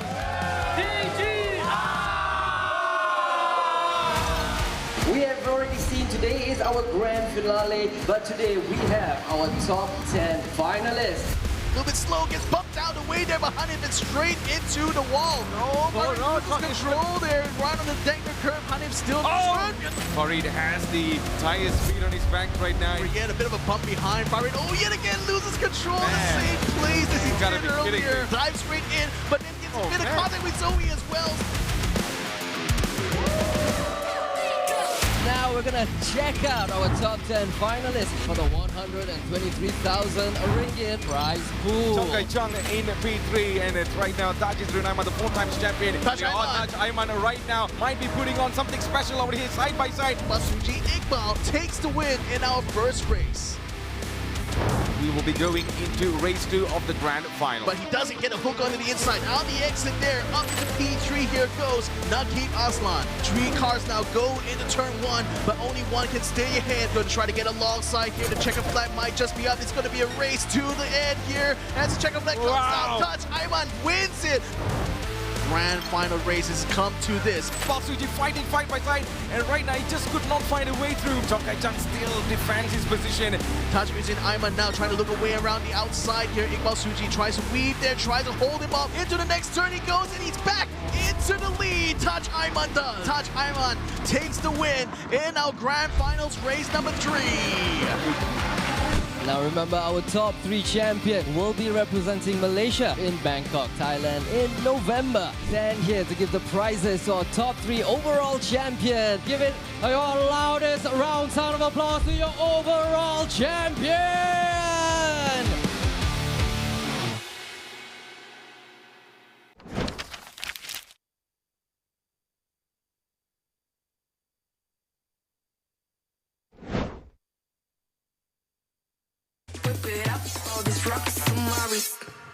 Bring it.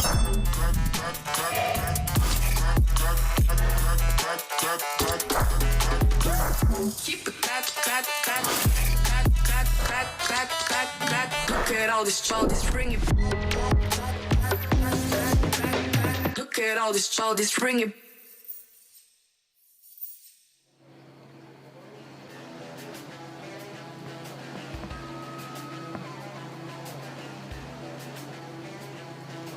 Once again, welcome back to the live stream of Toyota Gazoo Racing Vios Challenge Season 2026. This is round 1, the very first inaugural round, and this is race day 2. As you can see from the visuals out there, it's grey skies and the rain is coming down in sheets. And so we've been having this irregular weather patterns for the past 2 days actually. It was a dry race and it became a really wet race in race day 1. And today, we just started with a little bit of sunshine and the rest has been wet roads all day. And I think this next 5 minutes, the race has been delayed. So says our race marshal due to heavy rains. So we're just taking a look at the signals and seeing how our race marshal will be responding and I'm sure the wait won't be too long.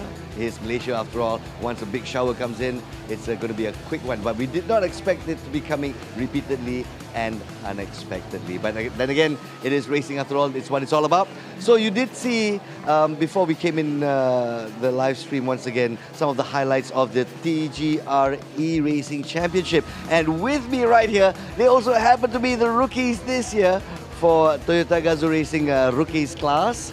This is Ethan. Ethan is the junior champion of the E-Racing Championship. And of course, Yongjin over here. Yongjin, come. He is the club champion and also race 1 and race 2 winner for rookies. Well done! Oh, race 2 ni. Oh, race 1 no lah.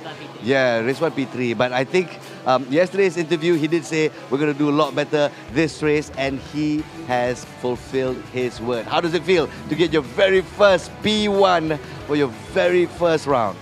It feels surreal because not only is my first top 12 podium of my entire career, but it also proves to me that as long as I never give up, never say never, I can reach there. I know I have the pace. I just need to do it. I just need to focus on myself, and I did it. So it feels really happy that what I've worked on for so long, which is TGR Rookies, I've done it. I can proudly say it. You've done it indeed, man. And also looking at the fact that all this was done with many, many hours on the sim, right? So how's it been like the transition from sim racing, E-Racing championships, now here on a real track with real wet roads? Did the weather affect you as well?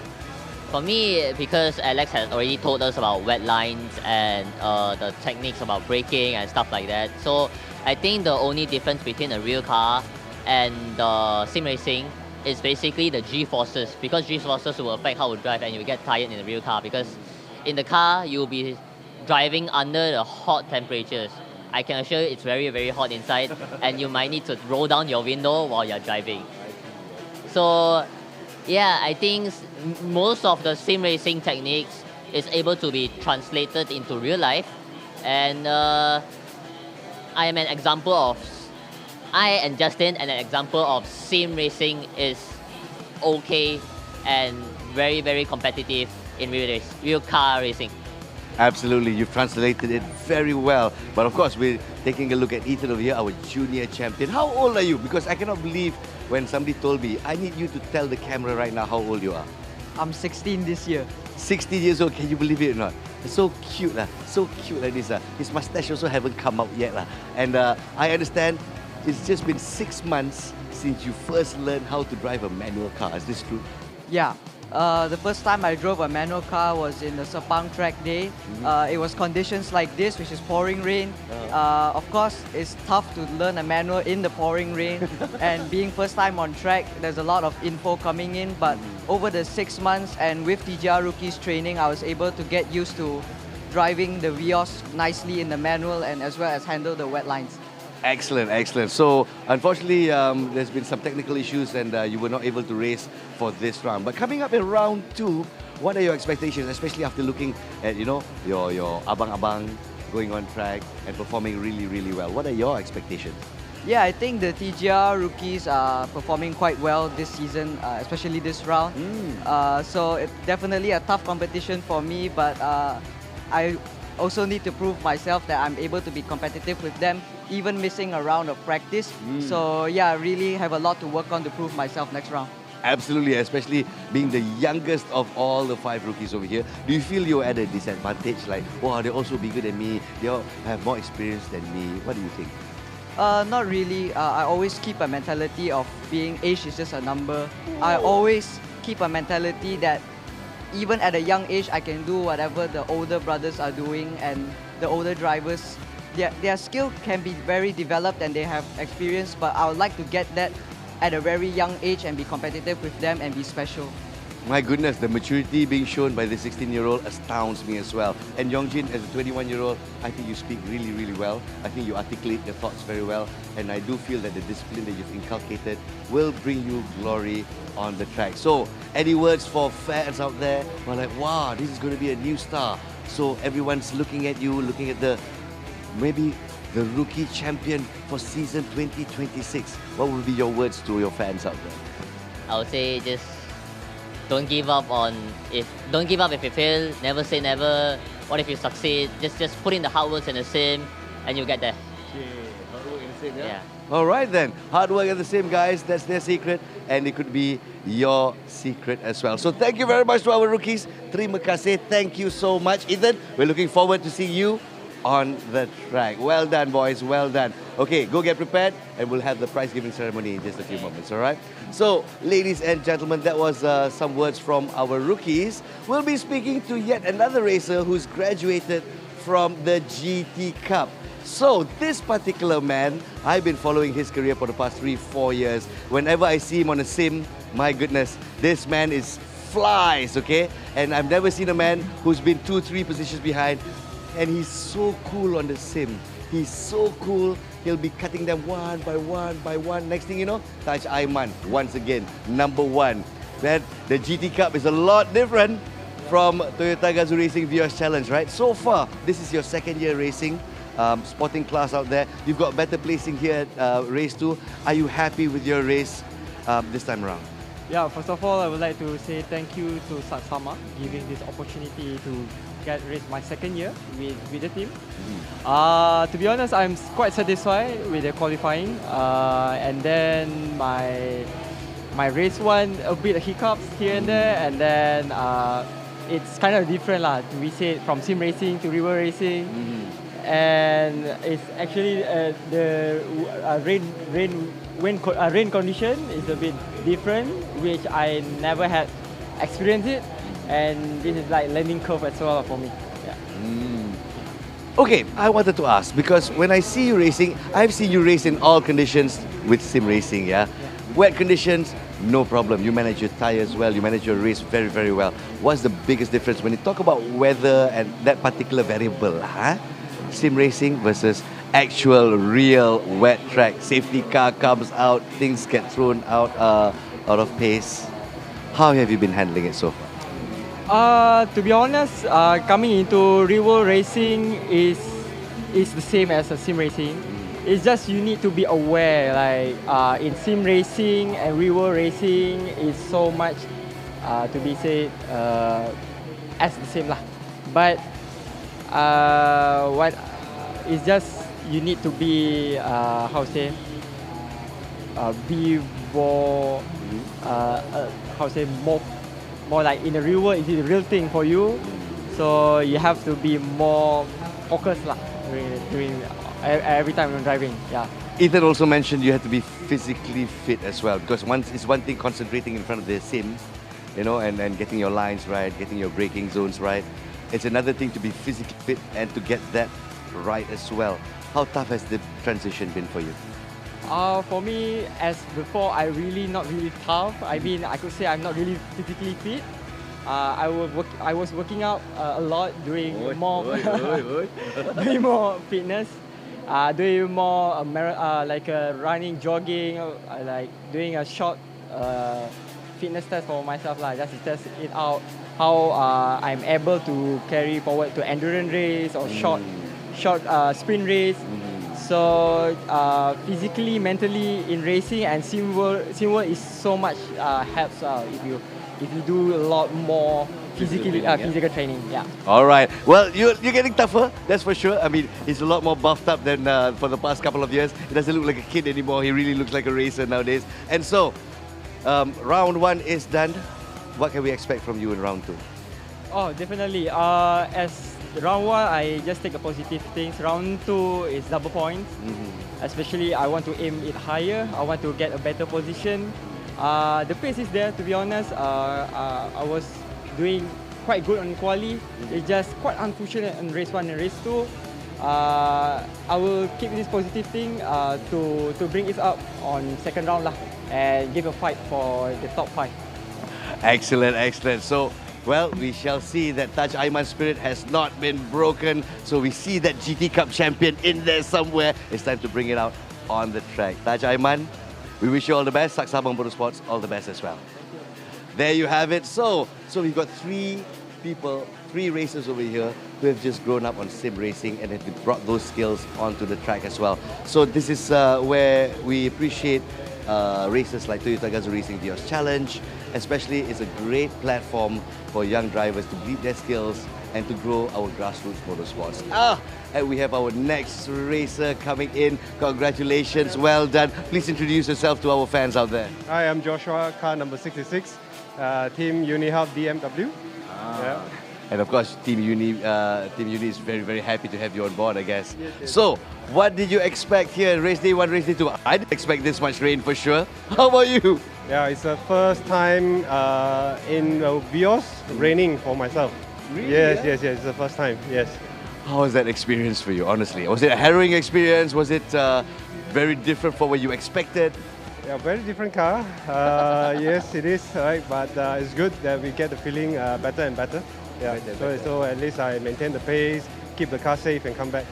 Keep the car safe, that's for sure. I think that's been the call from almost every team I've been speaking to. Oh, wait, safety car, save the car. What are you saving the car for? Boss. All right, putting that aside, and I'm sure this is Malaysia after all. We can expect this kind of weather. That's and moving forward as well.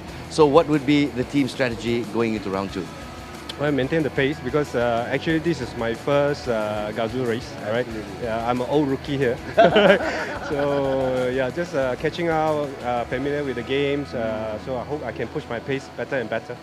You stole the words from my mouth because we all understand you're pretty new to TGR Vios Challenge. So we take a look at some of the younger drivers out there. What has impressed you the most when it comes to the rookies and also these young drivers coming up through the rookie program? Oh, they are amazing.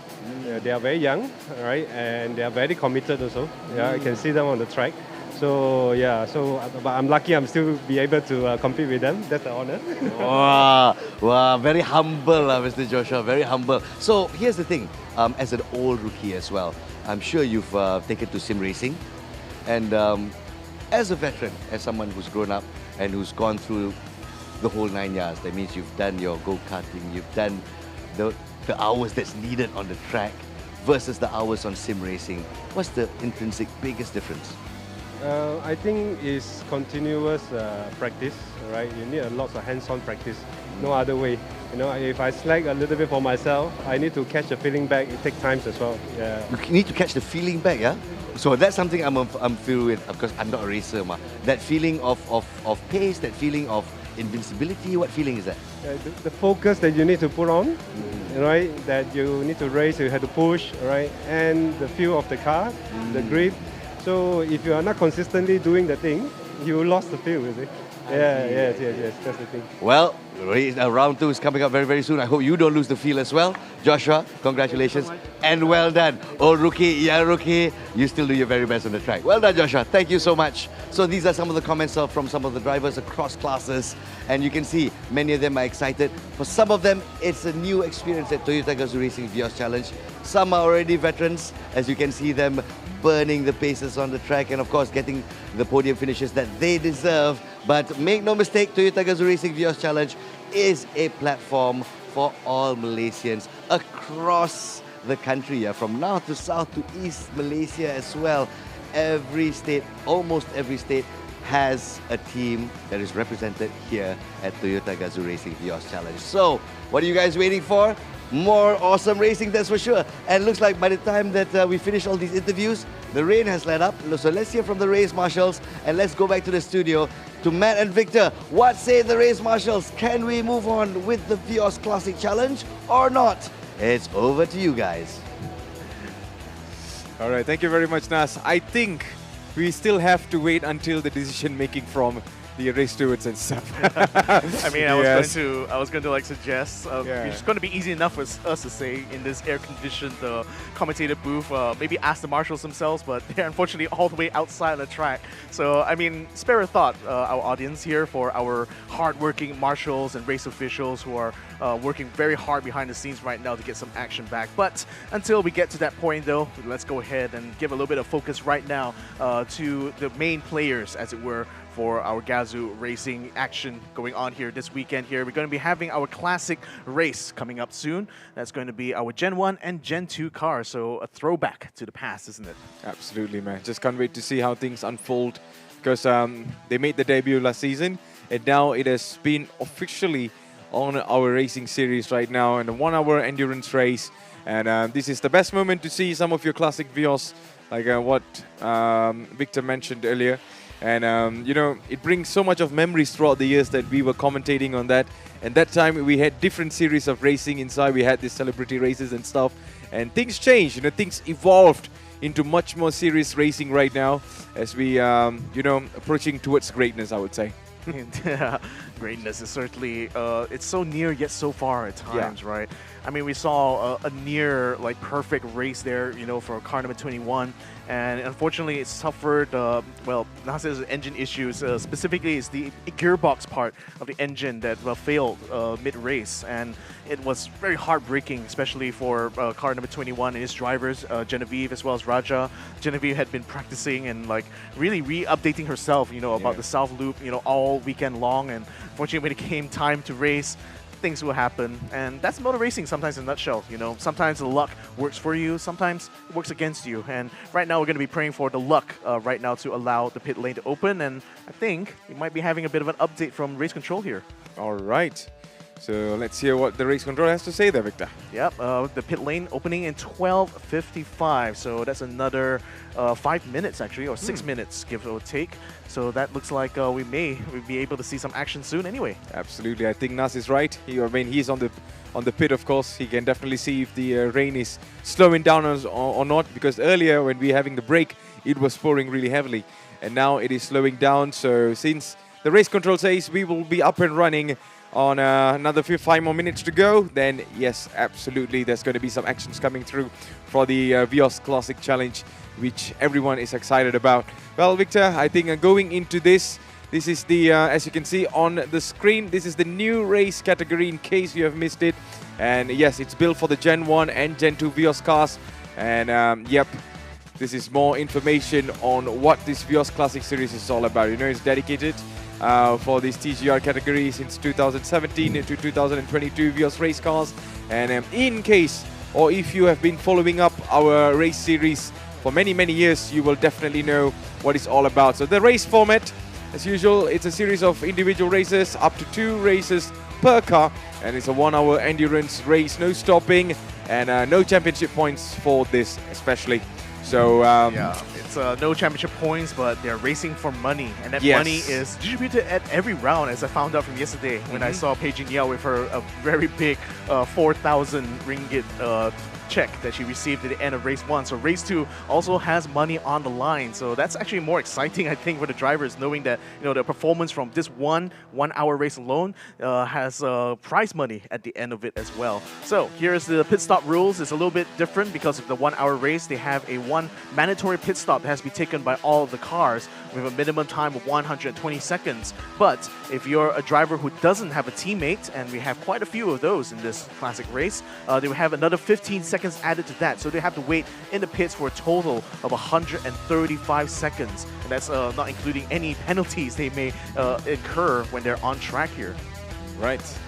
So that is the pit stop rules that you can actually look forward to in this 1-hour endurance race. So gear up, because we've got another couple of minutes to go before we go into the track. And man, today we are pretty much, you know, I mean, lots of rain today from the start of the race there, Victor. You know, yesterday, yes, it was different, but today from the start, since morning, it's raining and it's been pouring heavily for each round, I would say. Super Sporting and Rookie, yeah, we saw rain, and then even on the Sporting there was rain, and now hopefully, you know, it slows down a little bit. You know? Well, probably heard from Nas, it has indeed slowed down on track, although it's still very misty out there. You can see the marshals also getting in position here because the drivers will be released from the pits with the 3-minute board up there. So 3 minutes for the drivers to get ready to get into the cockpits and to send out on track. You look at the puddles that are out on track right now. Certainly not a lot of raindrops going on, but the surface itself still quite slippery. So we may even see, just like with the sporting class early on, that the race may start on the safety car if the track conditions is judged to still be too slippery to go for a standing start. So there we go. Hey, just right on cue. Safety car going for a little tour around the track, trying to judge the conditions, and you can still see a lot of spray being thrown up by that GR Supra. So we can still hope to hear later from race control what the conditions are like. The drivers will have an opportunity as well to get a taste for themselves. Here's one team that we're looking forward to making up for a disappointment for the sporting class race. This is a brilliant team right now with Surasak, aka Bus, in the car right now. He and his teammate Mo Nai have actually made their way to victory lane in yesterday's classic race, and they're hoping to be able to do it again here in race number 2. Absolutely. So that is something to watch out for. Well, I got a very tricky question to ask you there, Victor. I mean, throughout the seasons, we have used the north side of the track, and now we are using more on the south side of the track. Which is your most favorite? The whole track. I know. Even if you ask me the question, I'm going to say the whole track as well. But okay, let's put it this way: the north or the south? You got to choose only one. Okay, I would say like my favorite part about the north track is the first 3 turns. Turns 1, 2, and 3 are so iconic. You know, we've seen it in multiple motorsport series how it can make or break people's races. But for my money, like the last part of the track here, for South Track is turns 6, 7, and 8.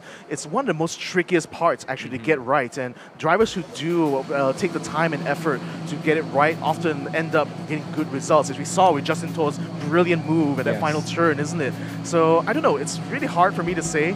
Can we combine like turns 1, 2, and 3 as well as turns 6, 7, and 8 here for both North and South? Then maybe that will make my favorite part of SIC. Man, that's a very diplomatic answer, you know. Anyways, ladies and gentlemen, you can actually tell us, you know, those who are watching on the live stream, you can tell us which is your favorite. Is it going to be the north or is it going to be the south? Please do not say the whole track, because I know everyone loves Sepang. You know, even the actual F1 drivers love Sepang International Circuit. So yes, we leave it up to you which is your favorite, the south or the north, as we are now gearing up for the Vios Classic Challenge. So you can see some of our racers all, you know, getting the final checkups done before we roll onto the track. Here we have the Axel car. It had spent quite a night indeed for the mechanics, having to scrounge around to get a spare gearbox ready. And they successfully got the car running again, so that's good news, especially for Genevieve as well as Raja Admiral Chaukat. Raja had a brilliant run yesterday in his first stint, unfortunately cut short because of the technical issue.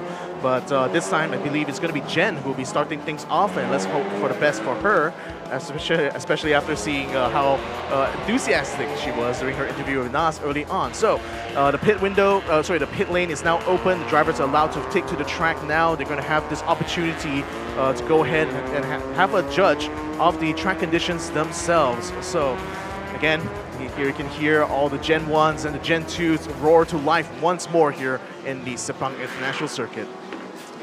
For sure. I mean, it's really cool to see this old Vios coming in again. It just reminds me of those good old times back in 2019.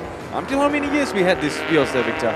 2019, 2017 till? Yeah, 27 up until now, 2026. So it's been a very long time. I mean, well, if you're talking about the Gen 1s, Gen 2s specifically. The gens, yes. So I think the Gen 1s were for the first few seasons. I think we... and then we went into Gen 2, right? Yeah, we went to the Gen 2 era. Although, funny enough, when we started with the Gen 2 cars, the rookies still were driving the Gen 1s, you know, so they were still having a taste of the Gen 1s even well into the Gen 2 season. So I believe that was probably around 2019 when we started introducing the Gen 2 cars, and until 2022 when we began introducing our Gen 3s is when we started to say goodbye. And even though there's still some rookie cars that are still out here driving as Gen 2s, this unfortunately will be the last round. We'll be seeing the Gen 2s in the main, the premier series of our TGR Vios Challenge, but we can certainly celebrate the fact that we still will continue to see these Gen 1 and Gen 2s when it comes to the classic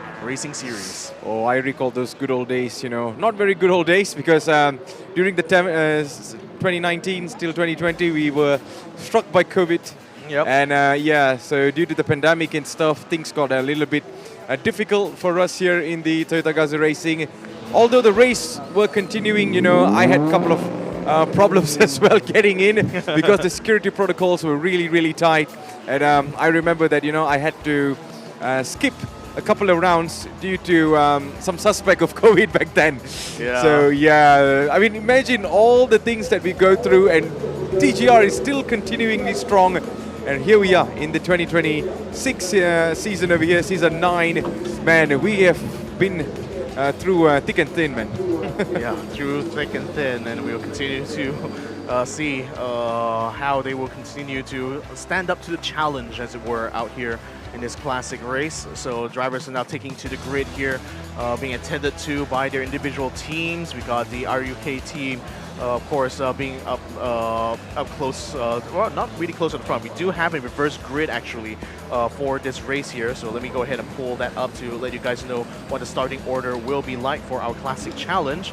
But certainly Beijing Yao very happy with her 4th place finish in yesterday's race, was celebrating even after everyone has already started to leave the track, taking pictures with her big mock check. She's hoping to be able to get another big mock check here in today's race. They'll be starting on the front row, in fact, alongside Daniel Owen Wong.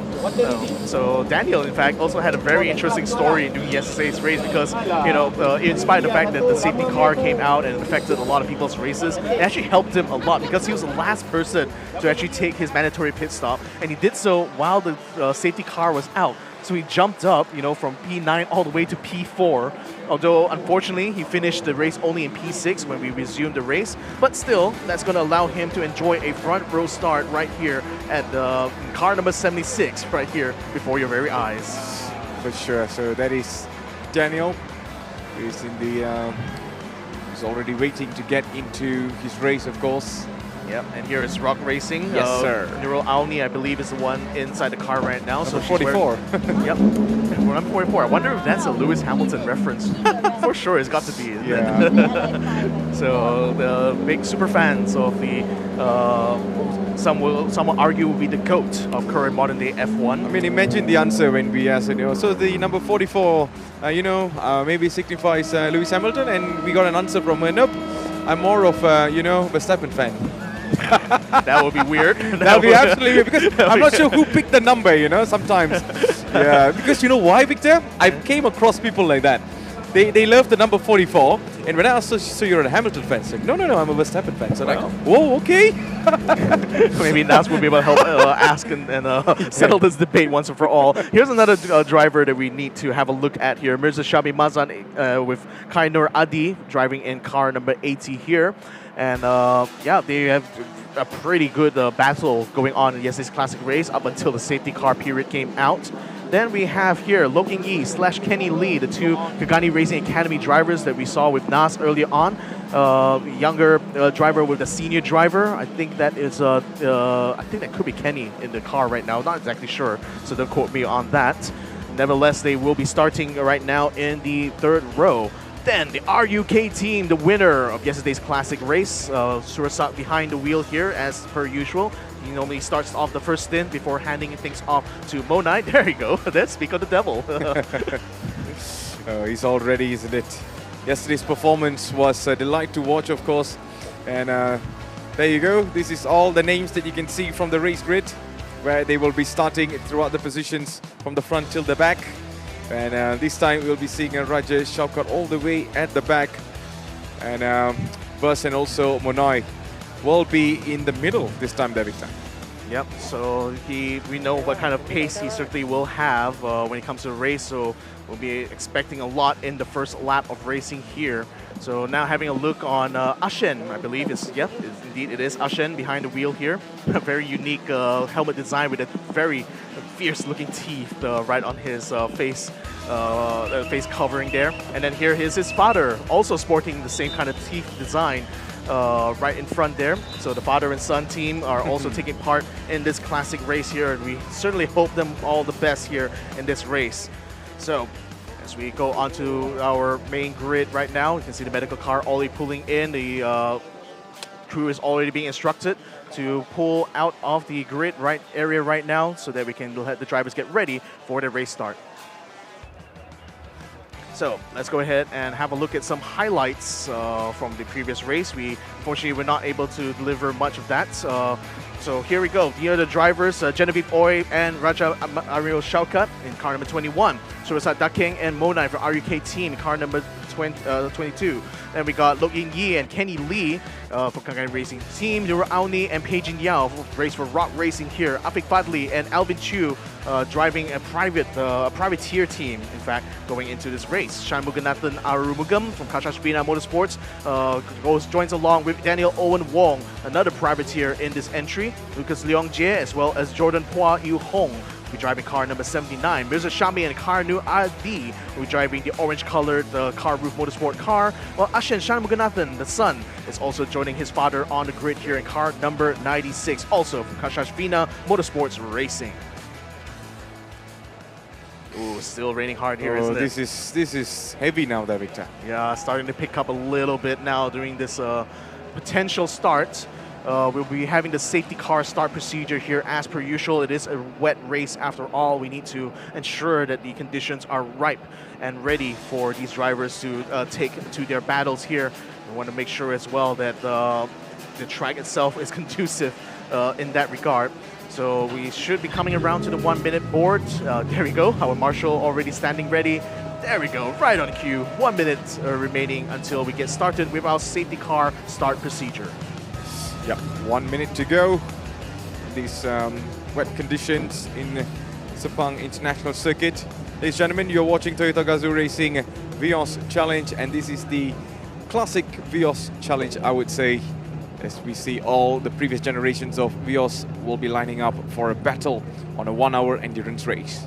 Yeah, Daniel Owen Wong will be starting in that front row, as we mentioned, alongside the Rock Racing girls of Nura Auni / Peijin Yao. Nura Auni, I believe, is behind the wheel for this first stint, so she will no doubt be pretty excited to race under this wet conditions here. It's going to be an interesting challenge for everyone involved.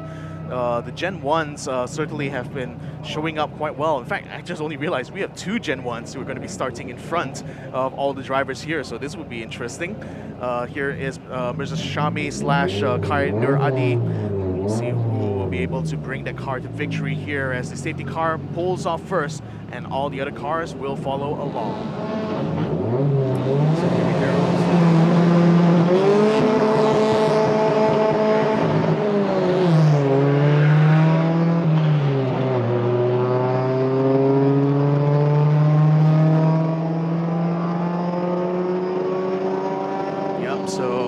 Plenty of spray still being thrown up even at this juncture. You already saw quite a bit of rain starting to pick up just as the drivers were already lined up in the grid. Oh, somebody better wipe the the moisture off of that camera there, unfortunately. Otherwise we'll be able to get a good view of the battle going to turn 2. Ooh,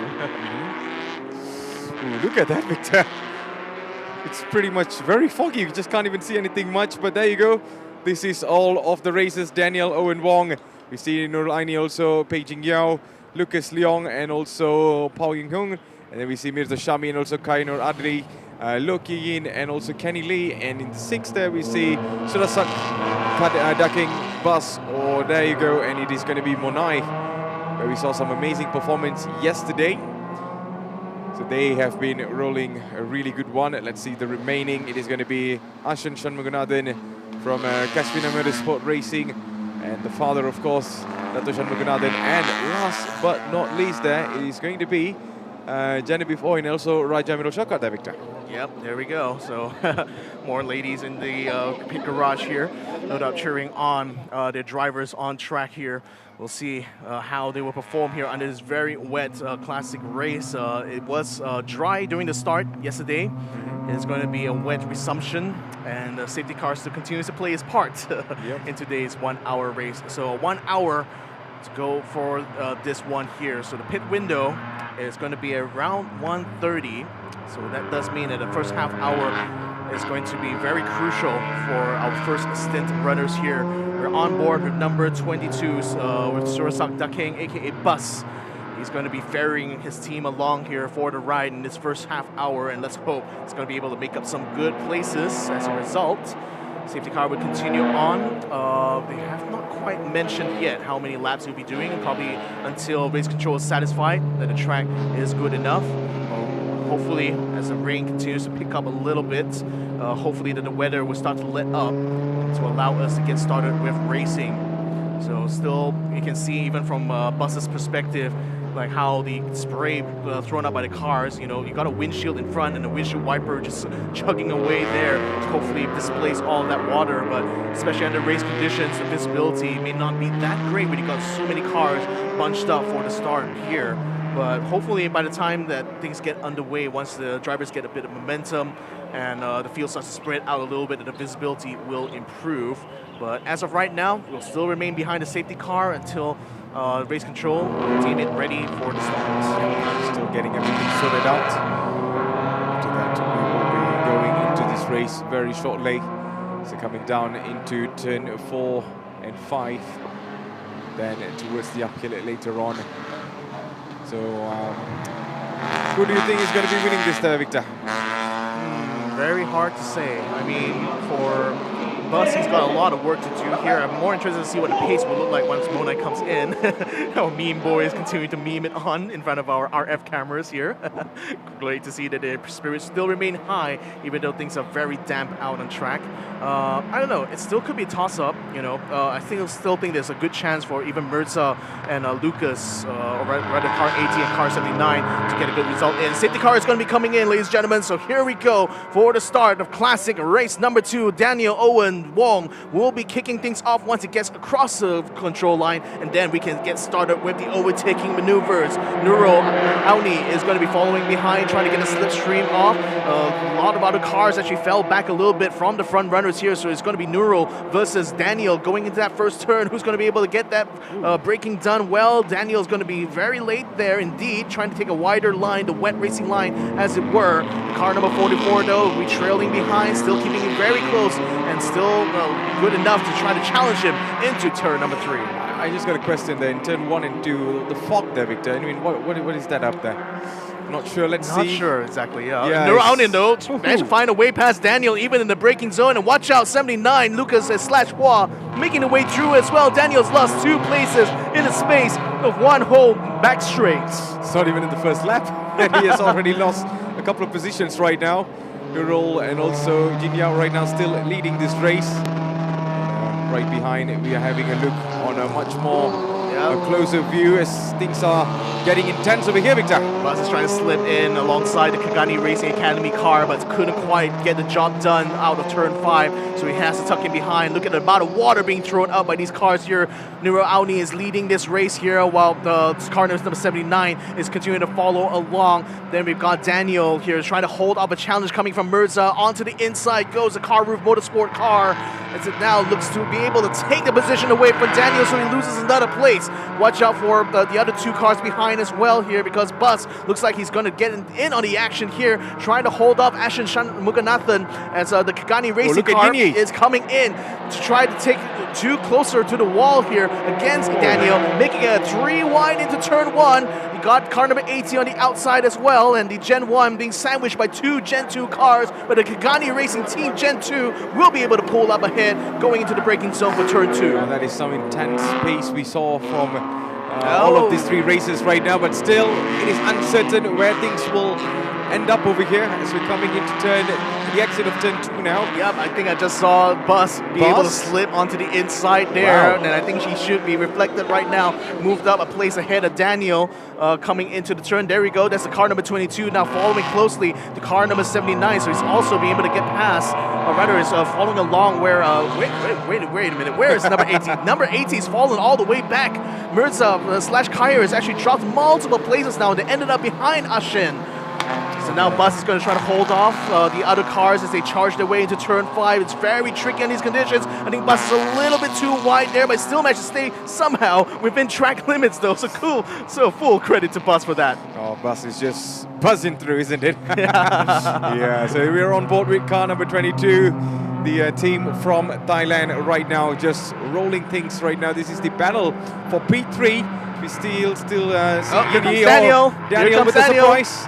Daniel with the surprise from the inside. From the inside, and Kagani is also going to do the same as well onto the inside of Daniel this time, but they will still remain 3 wide, it looks like, going to the turn, but unfortunately Daniel loses that momentum and exit, so the number 38 will be able to gain the momentum now, while so much more momentum is in the hands of Bus right now, bussing his car all the way towards the front here and trying to catch up to the car number 79. Remember, ladies and gentlemen, it is a 1 hour endurance race. We're on board with Surasak Danik, or better known as Bus right now. He's coming in from the inside.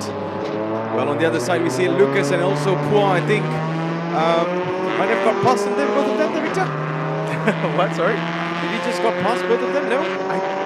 Oh yeah, He does. He has gotten past the 79, just outside of the shot of the onboard camera. Yes. He's already moved up another place. Incredible moves here from Bus.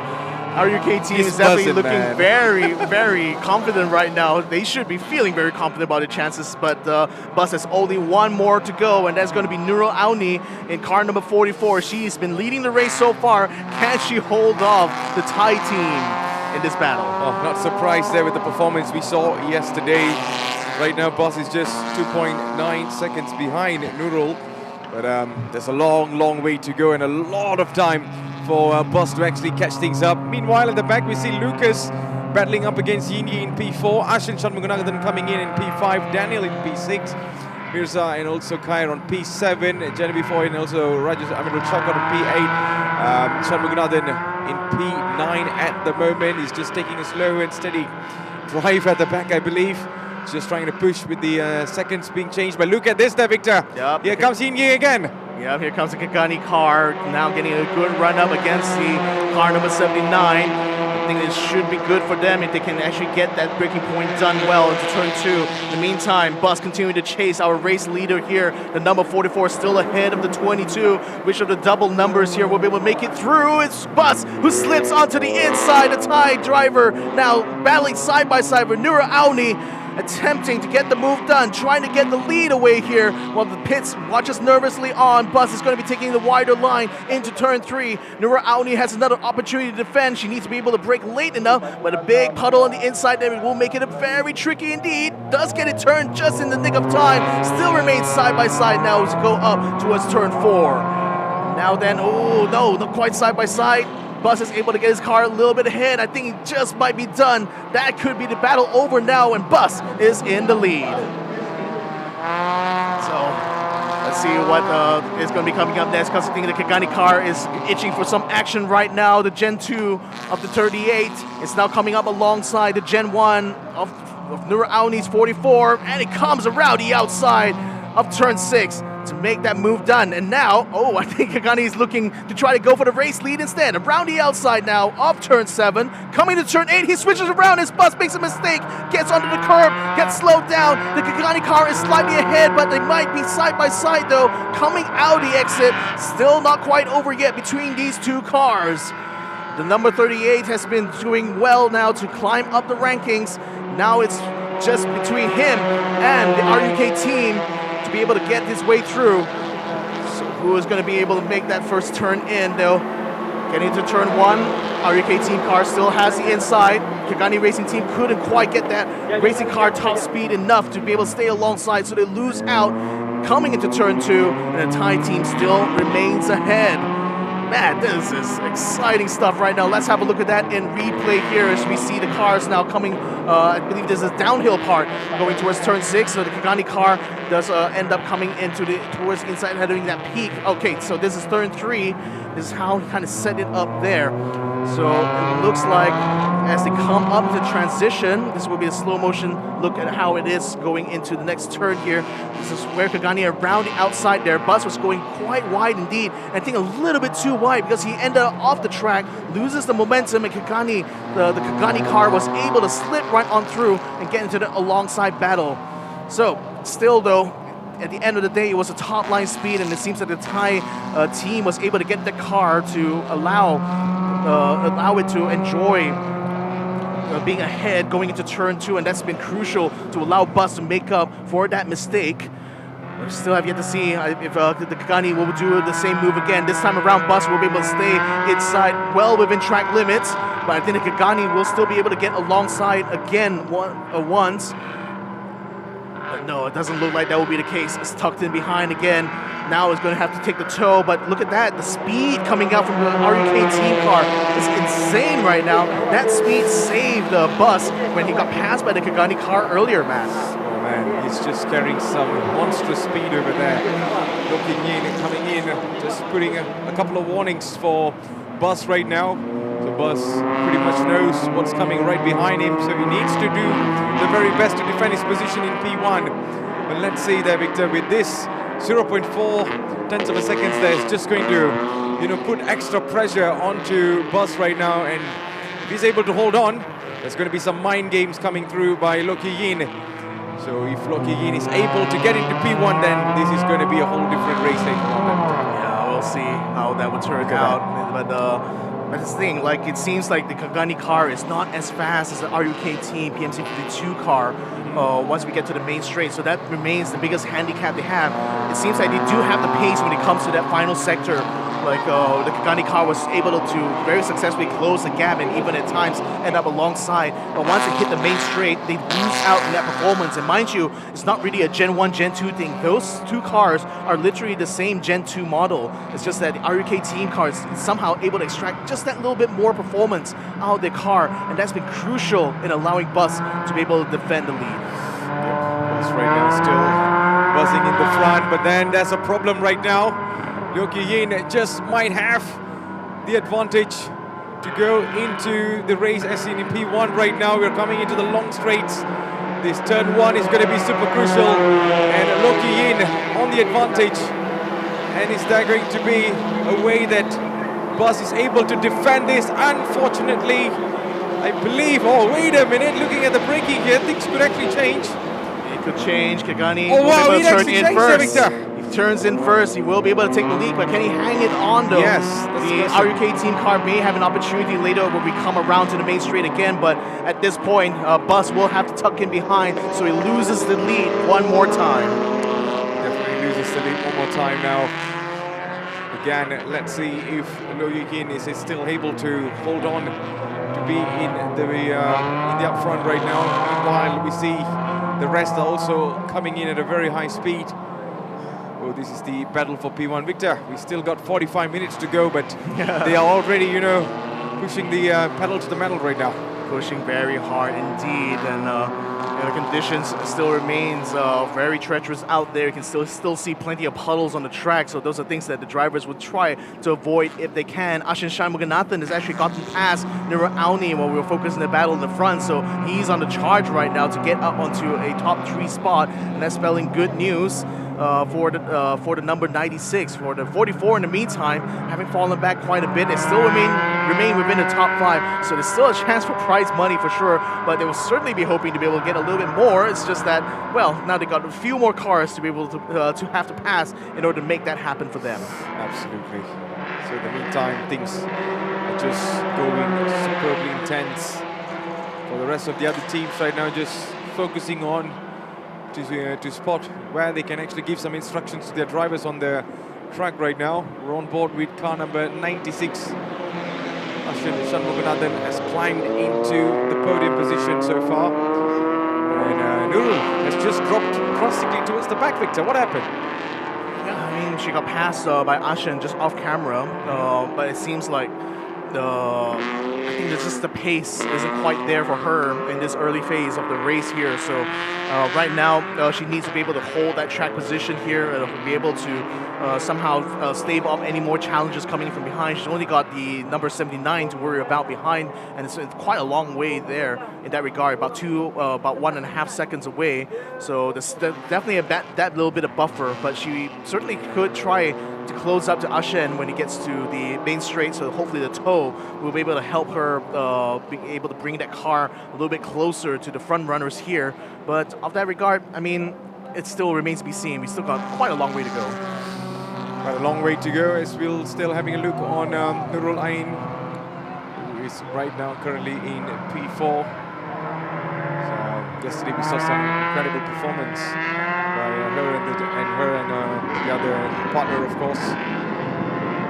There comes car number 76, Daniel, where we saw some, a glimpse of something spectacular at the start of the race, but right now things have changed. They've all dropped down right now. Well, Victor, with 42 minutes to go, can Monai and also Lo Yugin hang on to that? Well, we'll have to see. We still have a mandatory pit stop to worry about, and who knows how the track conditions will be by the end of this race. The pit window is going to be coming up in another 8 minutes or so. So I'm going to be very curious to see who's going to be the first one to pull that trigger. Here we have Genevieve, who I believe is behind the wheel with 21. Struggling a little bit under these conditions. It's not exactly the easiest race it has been for the Axel Sports team in this classic race. They already suffered a technical fault in the previous race, and this time around it's going to be a struggle here to try to get some places back. But hopefully once we get into the hands of our teammate, that they will be able to see how they can try to finish this race off rather than having to finish the race inside of the pit lane. Absolutely. So at the same time, we're still seeing some challenge here by Nurul Ain towards Ashen Shanmuganathan right now. He will definitely feel the pressure coming on. Alright, yeah, Nurul Auni is already closing in onto Ashen. Ashen's taking a little bit too much curb there on the inside. That might put him in a dangerous position coming into the transition now. Slowly trying to turn in. He does open up the gap a little bit, so Nurul Auni also had to slow down a bit, I expect, to react to that from Ashen. So unfortunately, will not be able to enjoy too much toe by the time it gets to the main straight, but it does look like the Gen 1 is still able to close the gap when it comes to the main straight. So at least in terms of engine power, they still have plenty in store here. It's actually already getting alongside Ashen. Maybe she might actually make the pass going to turn 1. I think the nose is already ahead here, ladies and gentlemen. As Nurul Auni moves ahead of Ashen, needs to stay ahead going to turn 2 as they brake hard into the turn. Watch out for that patch of mud on the inside. Ashen just plows right through that, but to no avail. Nurul Auni, number 44, stays ahead of him. There was some move there. She actually avoided that and immediately got an extra speed in the exit over there and just got past Ashen Shanmuganathan. But there you go, towards the downhill. Maybe Ashen could take some sort of risk over here, but at the moment he's just being a little bit calm and steady. Let's have a look on how this overtaking took place. That was a brilliant move, isn't it there, Victor? Yeah, I think it's all engine power there. It's all just on the hopes of that Rocks Racing has a much better car under them, and it seems to have worked out. She avoided that completely. Yeah, she avoided a puddle in the middle there, and rather right in the apex of the turn. And sometimes that's also another thing the drivers have to watch out for, because it's not only just water, it's also mud inside of there. So I think it's not going to do any wonders for the brake pads inside. Yeah, that's a very fun little shot there by courtesy of our RF team. Oh, Nurul Auni's gone a little bit wide. Just went onto the curbings there, hoping that she's going to be able to come out that nicely. And yeah, so, okay, she still has good gap to Ashen, so no worries there really for me actually. Absolutely. So still we see Ashen Shanmuganathan right now, who is trying to chase down Nurul Ain right now. Is just going all the way, flooring it towards the turn 1. In the meantime, we still see Lokik In still leading this race in P1, Bus all the way from Thailand in P2. I wonder what this is, David. It's getting really intense until I barely see the car. I think it's just moisture on the lens cover. On the lens of the, Yeah, so unfortunately, nothing much I could do about it. I mean, our cameramen, brave cameramen are braving the elements right now. So unfortunately, we wouldn't be able to get a nice clean shot of that turn 2 apex there, but nevertheless, they will still continue to strive on a little bit hard on the curb there. I think it's getting a bit tricky on the exit of turn number 3, which is understandable. It's a very hard transition upwards, uphill, at that point of the track. And sometimes if you're not careful enough on your acceleration, especially with rear-wheel drive cars, it's very easy to end up oversteering and pushing too hard on the power could end up breaking traction for your rears. Now, these Vios, of course, are front-wheel drive, so they can certainly try to power through, but it also means that they don't have as much grip as they will hope right on the exit. And here we have Bus just literally eating up so much curb on the outside there, hoping to try to maximize his exit speed, but you can even see the Kigani car is already very, very far ahead, 3.7 seconds. So if anything, like right now, the RUK team not enjoying the advantage on the straight that they had early on. So it seems like, it's kind of like fallen back to the wayside here as far as their attempt to battle for the lead is. Absolutely. So there you go, some of the team are enjoying this from the garage, supporting and cheering their favorite team, favorite racer on the track. So we're still underway with 37 minutes to go in our final and last race of the day. And here is someone preparing in for the next I think round. that's Raja Amir That's Shaukat. Raja Amir Shaukat waiting to get in, right? Getting ready to swap with Genevieve, who's already made up a place. The super stop. The super stop, indeed. So Genevieve has already made it up to P7, and I think they're going to be calling her in now so that Raja could take a turn under these conditions. But I expect the other teams as well are already ready, getting their drivers ready, because the pit window is about to open in a couple of minutes here. So you can already see a bit of bustle going on in the background here while we have a look at the Axel Sports Garage. This is, of course, the final race of the day here. So a lot of teams and a lot of drivers from the other series here will certainly be looking onto this show right now. While Renur Auni continues to try to chase up, she's actually starting to catch Bus a little bit. So are we hoping to see them catch her on the track, or we will be seeing them pass on the pit lane? It still remains to be seen who will be the first one to pull that trigger, though, while Ashen, having a very good race so far, made his way up into P4, has successfully stayed there so far, although he missed out on an opportunity to stay ahead of Nurul Auni. I think a P4 will still be a paying position for this classic race, so there's certainly going to be some money for him if he can successfully finish in that. And of course, when it comes to the mandatory pit stop, he will have to wait a little bit longer before he can pull out. Yeah. So that's a little bit of advantage, I think, for Nurul Auni and Pei Jin Yao for sure. Might even be advantage for the car behind Ashen, which is Lucas / Jordan, who are currently looking to try to gain some positioning here. They are on the 5th step, so if they do manage to get a pass on any of the cars in front of them, there's going to be extra money in the bank.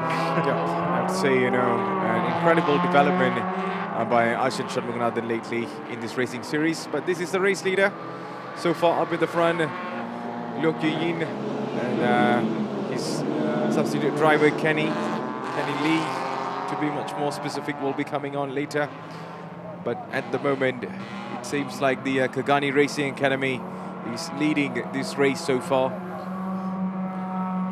Well, Munai there, Victor, what do you think Munai and also Bus from the RUK team needs to do? Maybe once the mandatory pit stop kicks in, there needs to be a change of strategy. I think the main thing for them is just to catch up to Kagani. They've really built up a lot of gap here, 4.5 seconds now compared to the 3.9 that we saw before. So Monai has a lot of ground to cover here the moment he steps into the car. Now, the good news for them is that they will have the same amount of time spent at the pit stop here. So as long as Bus continues to keep the gap even between himself and the race leader here, Monai will certainly have an opportunity later to catch the leading car here once he gets in. But same as well, pretty much for everyone else, to be fair, as we have a look on the replay right now of Bus taking an unusually wide line. I wonder, is it because he couldn't quite find the traction here? A lot of understeer, in fact, trying to turn in there, so the fronts may not be giving the level of grip that Bus needs in order to be able to clear that corner, hence why he keeps running onto the outside curb on turn 7. Ooh, that is something to really watch out for, because if you keep continuing that in the next couple of turns, then things could go the other way around. As we are focused right now in car number 44, is just right now trying to chase Bus, who is up in the front in P2 now. It's the battle for P2. That is car number 21 on the grid, the Genevieve Oy and also Raja Mirul Chaukat. Yep, going for that driver swap. So Raja will be taking a sit in once the pit crew has already got everything prepared for him. They're also checking the tire temperatures, making sure everything looks good here, no punctures at all. It's all important kind of checks to do, because they have to continue running the car for another half hour out here on the track.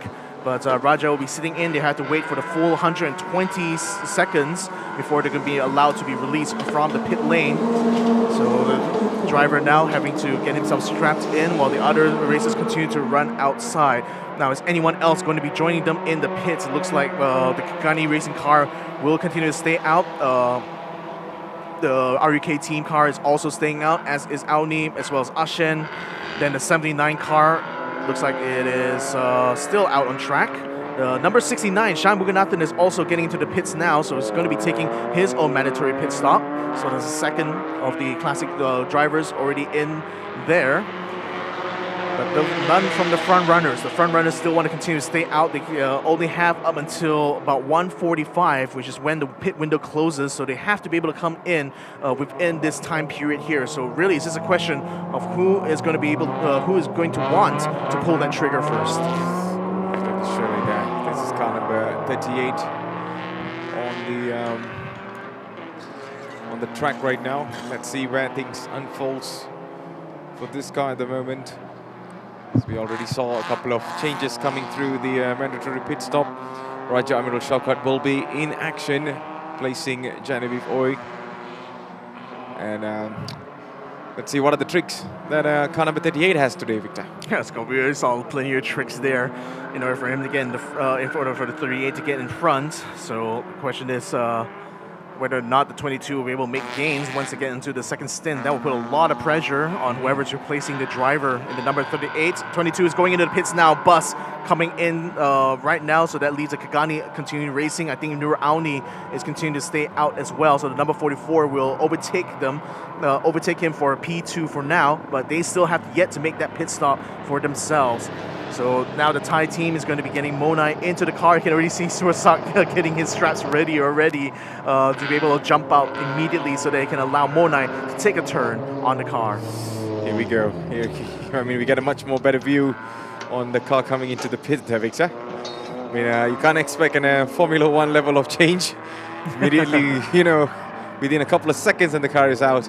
But man, I mean, it'll be fun, you know, to do sort of like tire swaps a la NASCAR, you know? Oh, yeah, of course. Yeah, have them manage the 5 bolts. I mean, these days, actually, like, NASCAR even goes for the single, like, wheel nut, so they don't have that very dramatic kind of, like, quick wheel change that they used to do back in the day. But here in the TGR, we give the drivers one set of tires to run for the entire race. So the only thing they swap out pretty much is just the driver and maybe even a little bit of air. Sometimes they can also adjust the tire pressure if it's found to be wrong by the time they come into the pits. But really for this one here, it's going to be all about making sure that this transition between drivers is smooth. Oh, a little bit of check as well as they pop the hood right now. So I wonder if there's an interest. That's interesting. I'm hoping that it's just a little check there and not an indication of any issues going on with the engine. Doesn't seem to be any issues right now for the Kagani Racing Academy because their car is continuing to run very nicely out in front. And there's a hood popped back down, so just a little check, I think, for the drivers here. Nothing to be worried about. Yep, nothing much. And this time, Monai will be on the track. Will be going in very shortly. Just to recap on who is leading this race, it's going to be Loki Yi that will be still leading this race in P1. Nurul Auni right now still in P2. Ashan Shanmugunathan in P3. P4 for Danielle. P5 as we still say. Monai coming out. Ladies and gentlemen, we only have another 29 minutes to go in this classic endurance race. Yep, Monai will be able to get out ahead of Daniel Owen. So he's still going to be able to resume this race from 5th position, while the number 80 is also getting the driver swap done. He's already coming out of the pits now as we speak. Should be able to get ahead of number 21, which I believe Raja is behind the wheel. But yeah, let's see what Monai will be able to do now that he's back on track here. He's got a lot of ground to cover. He's still got to pass. So it looks like he did indeed get passed here by Daniel Owen. Is he actually passed? No, I don't think he's actually passed him yet. We'll have to see once we get to the next control line. But the Kagani car still has yet to make a pit. This will be a ripe opportunity now that there's a huge gap between themselves and the Thai team. But no, they are staying out. They are staying out. They're going to be continuing to run as long as possible in the lead here. And maybe they won't. Their strategy here is to try to give whoever's in the car right now ample time to build up as much as the buffer. Going for the overcut, it seems like here for the Kagani Racing Academy team. Yes, that is for sure now. So is Kenny Lee is the one that is driving right now, Victor? I'm not exactly sure, unfortunately. Couldn't quite get a good view earlier on in the start grid of who exactly was inside the car. We know it's either going to be Kenny Lee or the protege in Lok Lee Yin Yi. 20 years of experience versus 3 years of experience, so 23 in total between the two of them. and hopefully they'll be able to use all of those years of experience now to maintain their lead in the classic race. They've also got Nuro Auni slash Peijin Yao to worry about in the next phase here, and that 44 car has been keeping up quite well, only 12 seconds behind. So certainly if the Kagani goes in and the 44 also goes in at the same time, these two cars will continue to fight it out once they come out of the pit lane itself. But if they go for a slightly staggered strategy, like if one of these cars goes in first, and I think that could be something that Rock Racing could do, try to undercut the race leader here, get the driver swap done quickly here, and hopefully be able to stay ahead of the 22, or maybe stay close enough to the vicinity of it, because I think the 22 is already starting to close in the gap a little bit. Still has to get past Ashen, who is already inside the pits here. I think that should be reflected on your screens here in a moment's time once you get across control line. But as of right now, the 22 is having to negotiate a little bit of back market traffic here in order to be able to get past. But the Kagani car still remains out. They still got another 6 minutes of pit window open to them. So I think whoever's in the car is going to continue to make full use of those 6 minutes here before going for that driver swap. For sure now, just got to push things through now. We're still underway with car number 38. He's now leading up in the front. Oh. And wait a minute. Off of the track What goes happened to number Mirza? 80. Yeah, I'm not sure if it's Mirza or it's Kai Noor Adli, but they lost control, it looks like, getting out of one of the turns there. Seems to have been able to get back just in time. Doesn't look like as much damage here. Hopefully it's just a little bit of a lost control as they come around the track now. They that was around turn 4, so I mean, it could be the exit of turn 3 that ended up catching them off guard. And yeah, I'm seeing in the replay that we might be able to see a little bit of that, hopefully for you guys here. And yeah, it was indeed turn 3. It came out of the exit, rather came into the turn a little bit too fast, and I think understeered off of the track there. So it's not really any contact with anyone else. It's pretty much just driver error at this point. But thankfully, they didn't lose a place, so they were able to rejoin safely. Yes. Very unfortunate there for Mirza Shami and also Kaino. So off we go. Just passing through right now. This car comes into the track again for both of them, but this is car number 44, Nurul Auni, and also Peijin Yao. We see just coming through it. The turn number 1. It's going to be a long turn for. I mean, it's going to be a long straight for them. So there you go. Pit window's open there, Victor. Still open. Yep. Still open. Still open for another 5 minutes, I believe, because it's closing at 1:45 p.m. I'm also keeping an eye out for the number 21 because it seems like it may have jumped ahead of Ashen after the pit stop here. So that goes to show the amount of time lost there. The 15 seconds is actually very significant for those in solo cars here. So the number 21, given that they only have a swap, they only need to stay in the pits for 120 seconds. That's allowed Raja to be able to come out ahead, it looks like. Both ahead of Ashen and maybe even ahead of Daniel Owen. Let's see whether or not that is the case as we come around the corner here. We're still seeing Monai inside number 22, pushing very hard under these wet conditions here. And hopefully going to be able to try to catch up. He's still got a long way to go before he gets close enough to Nuro Auni, or rather Peijin Yao later on when she goes for the transition. Then the number 38 will still have yet to make their pit stops, and they're certainly taking their sweet time getting to that, isn't it? I mean, those accelerations are just, pure satisfaction to my ears so far now, Victor. I'm just while you are commentating, I'm just, enjoying those exhaust sounds right now, just passing by in each corners. I mean, one thing that's unique as well about the Classic Race Series is that they don't have the same level of restrictions when it comes to tuning the car. Yeah. So that's why the RUK team has been very much a favorite amongst the competitors here, because the Thai team has proven themselves to be very strong at tuning up these Vios Gen 2s.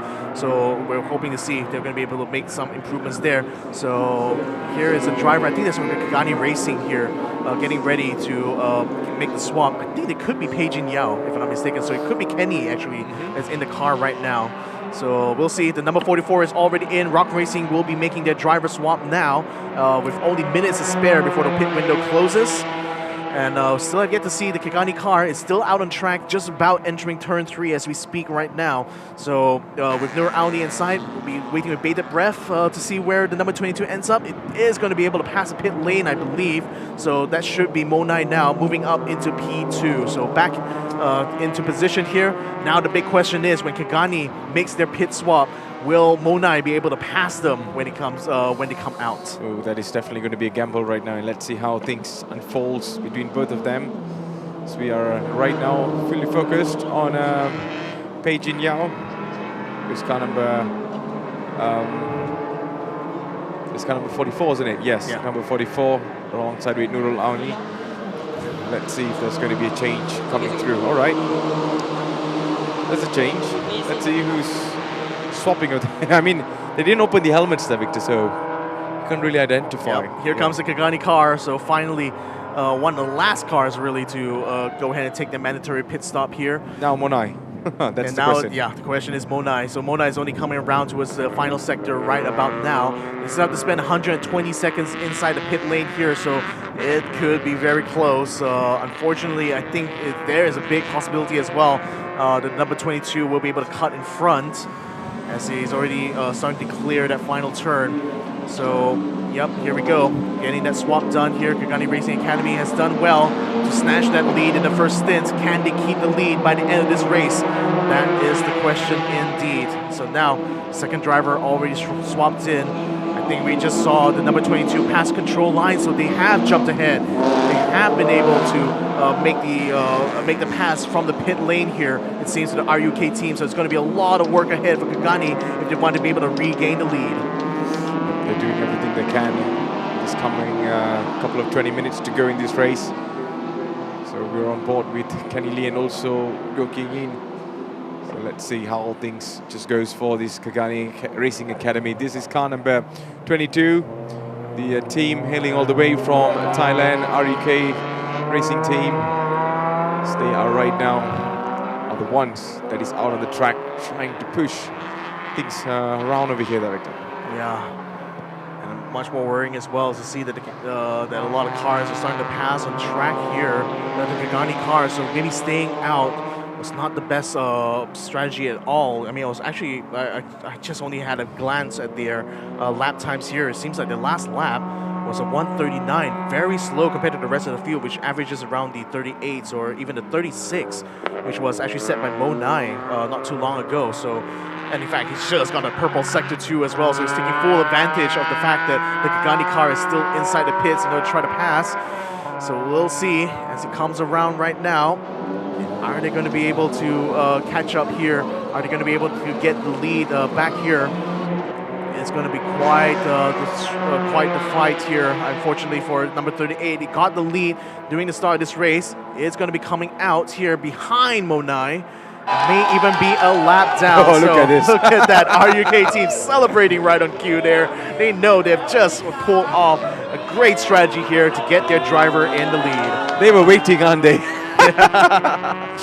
Oh, it's a joyful moment to see the racing team cheering on to their amazing driver who's right now leading on the top. Let's see how in the next couple of 18 minutes to go, is it going to be remaining the same or not?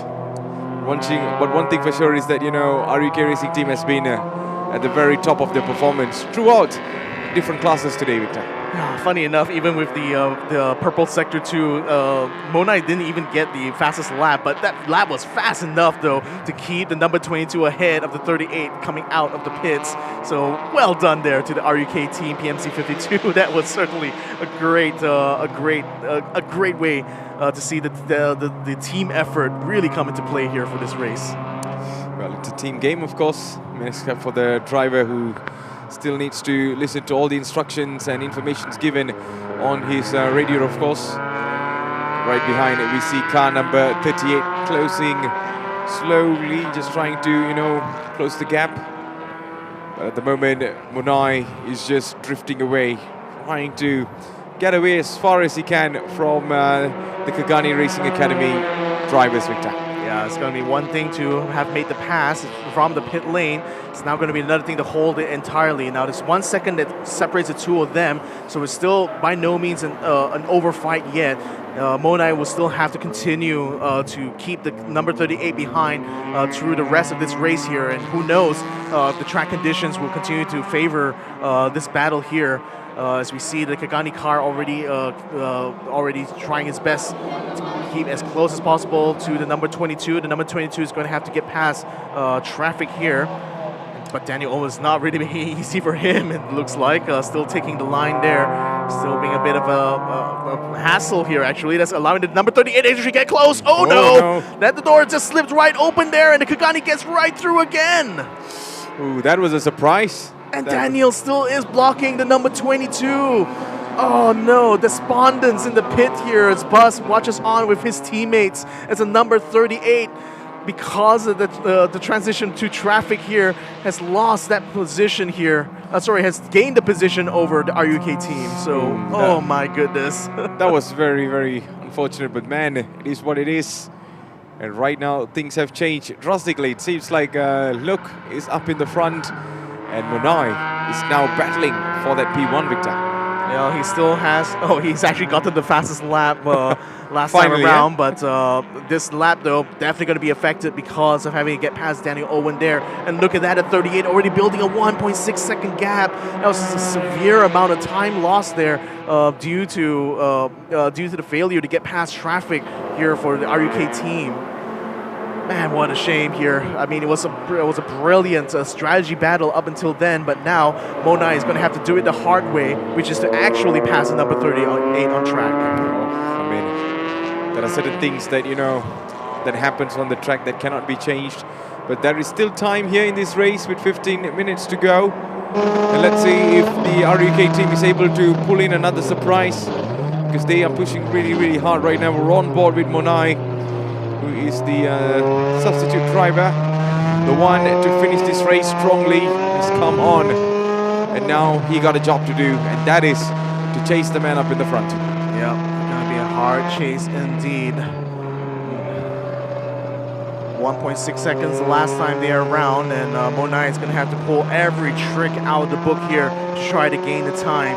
He lost, you know how much time he lost? Actually, he lost like 3 seconds, trying to get past Daniel Owen. So that's just so unfortunate there. It could have been a close battle between the two, but now Monai is going to have to take the next 15 minutes here to close that gap and hopefully be able to make the pass and make it 2 for 2. He won race 1. Was very much not under safety car. He did manage to get a few laps of racing towards the end and did manage to bring home the checkered flag, but he's going to be hoping to get it back once more for the RUK team, and that is going to be a very long wait for this next 14 minutes here. Absolutely. So things are still, still pretty much unsettled yet in my eye there, Victor.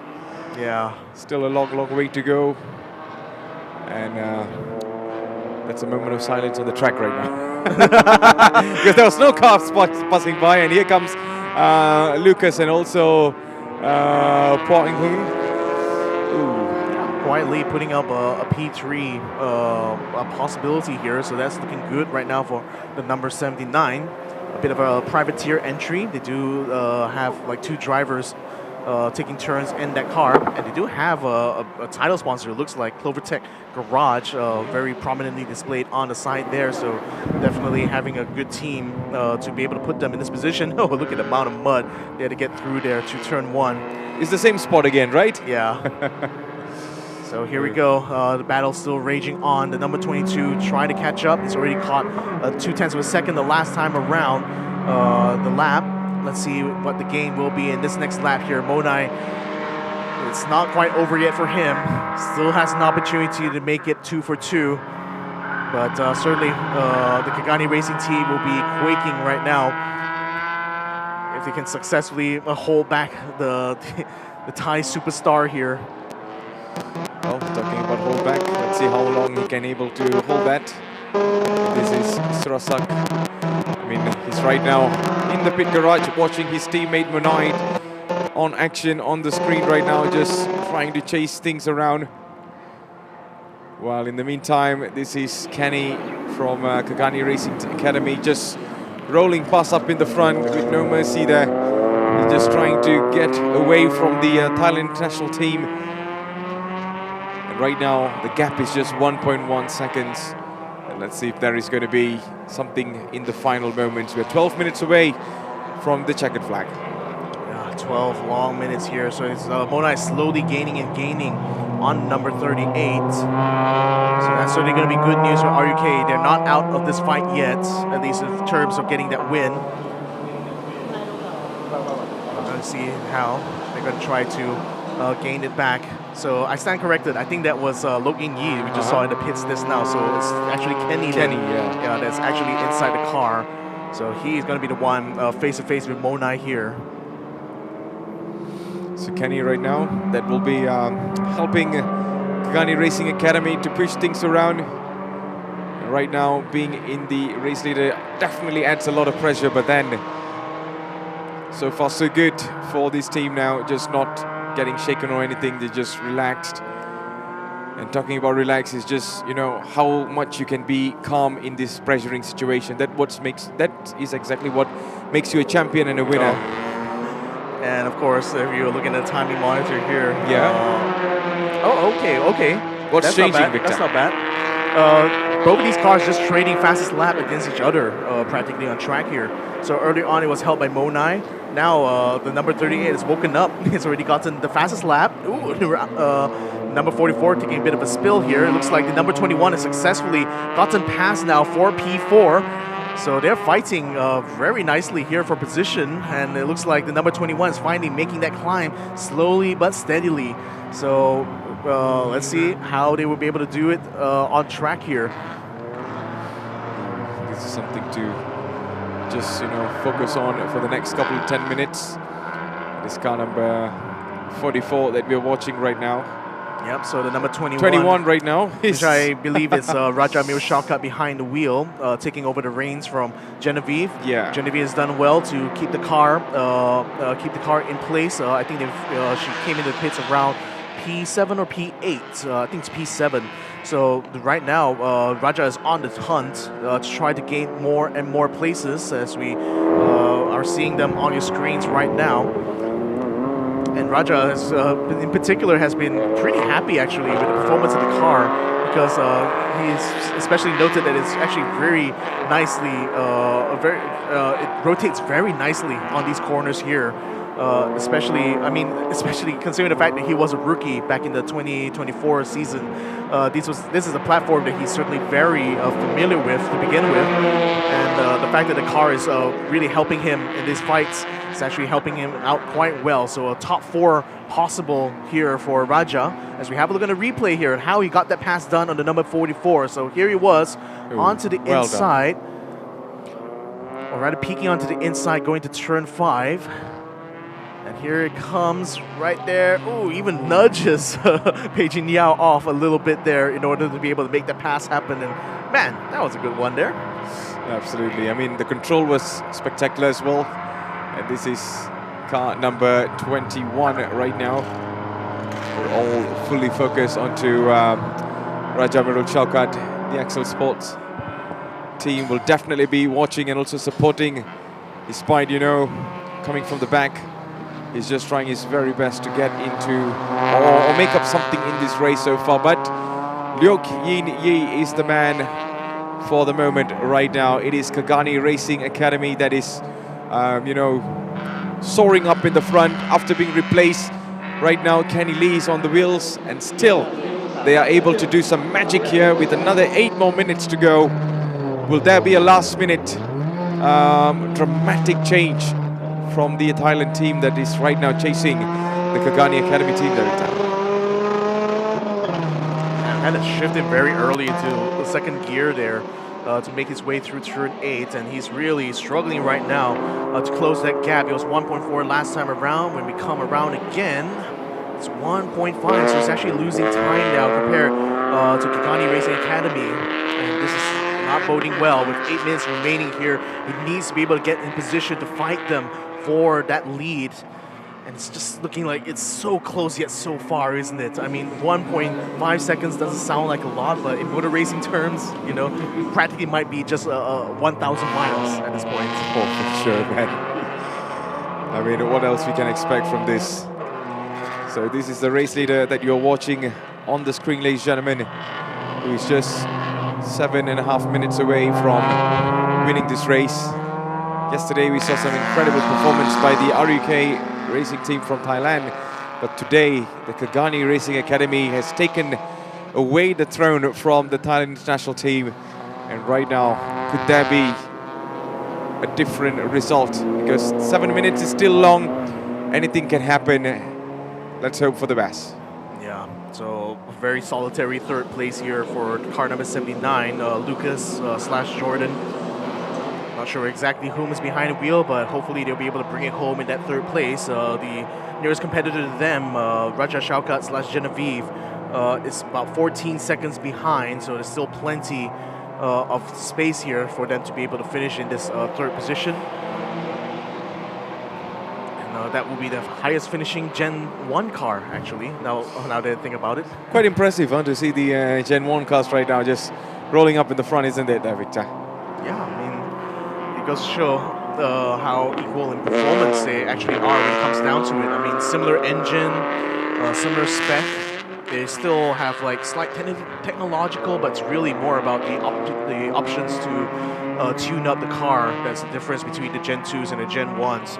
But it's still showing, especially for all of you Gen 1 owners out there, that you can still fight. You can still fight quite well. And to add more icing to the cake, it's all about the drive. It's all about the drive. Let's gazoo, people. So now, still very tense here in this battle. Looks like Mona is able to gain a little bit in the last lap here, so it's still not quite over, but the time is running out. Mona is trying very hard to make the gains that he needs in order to get that toe off of the 38, and if he does get that toe, it might even be game over, because the laps are still looking good for him. But a fast Sector 1 here from the Kagani car is something to be worried about. It still shows that they have that straight line speed available for them. But can that straight line speed still hold after like 1 hour of running?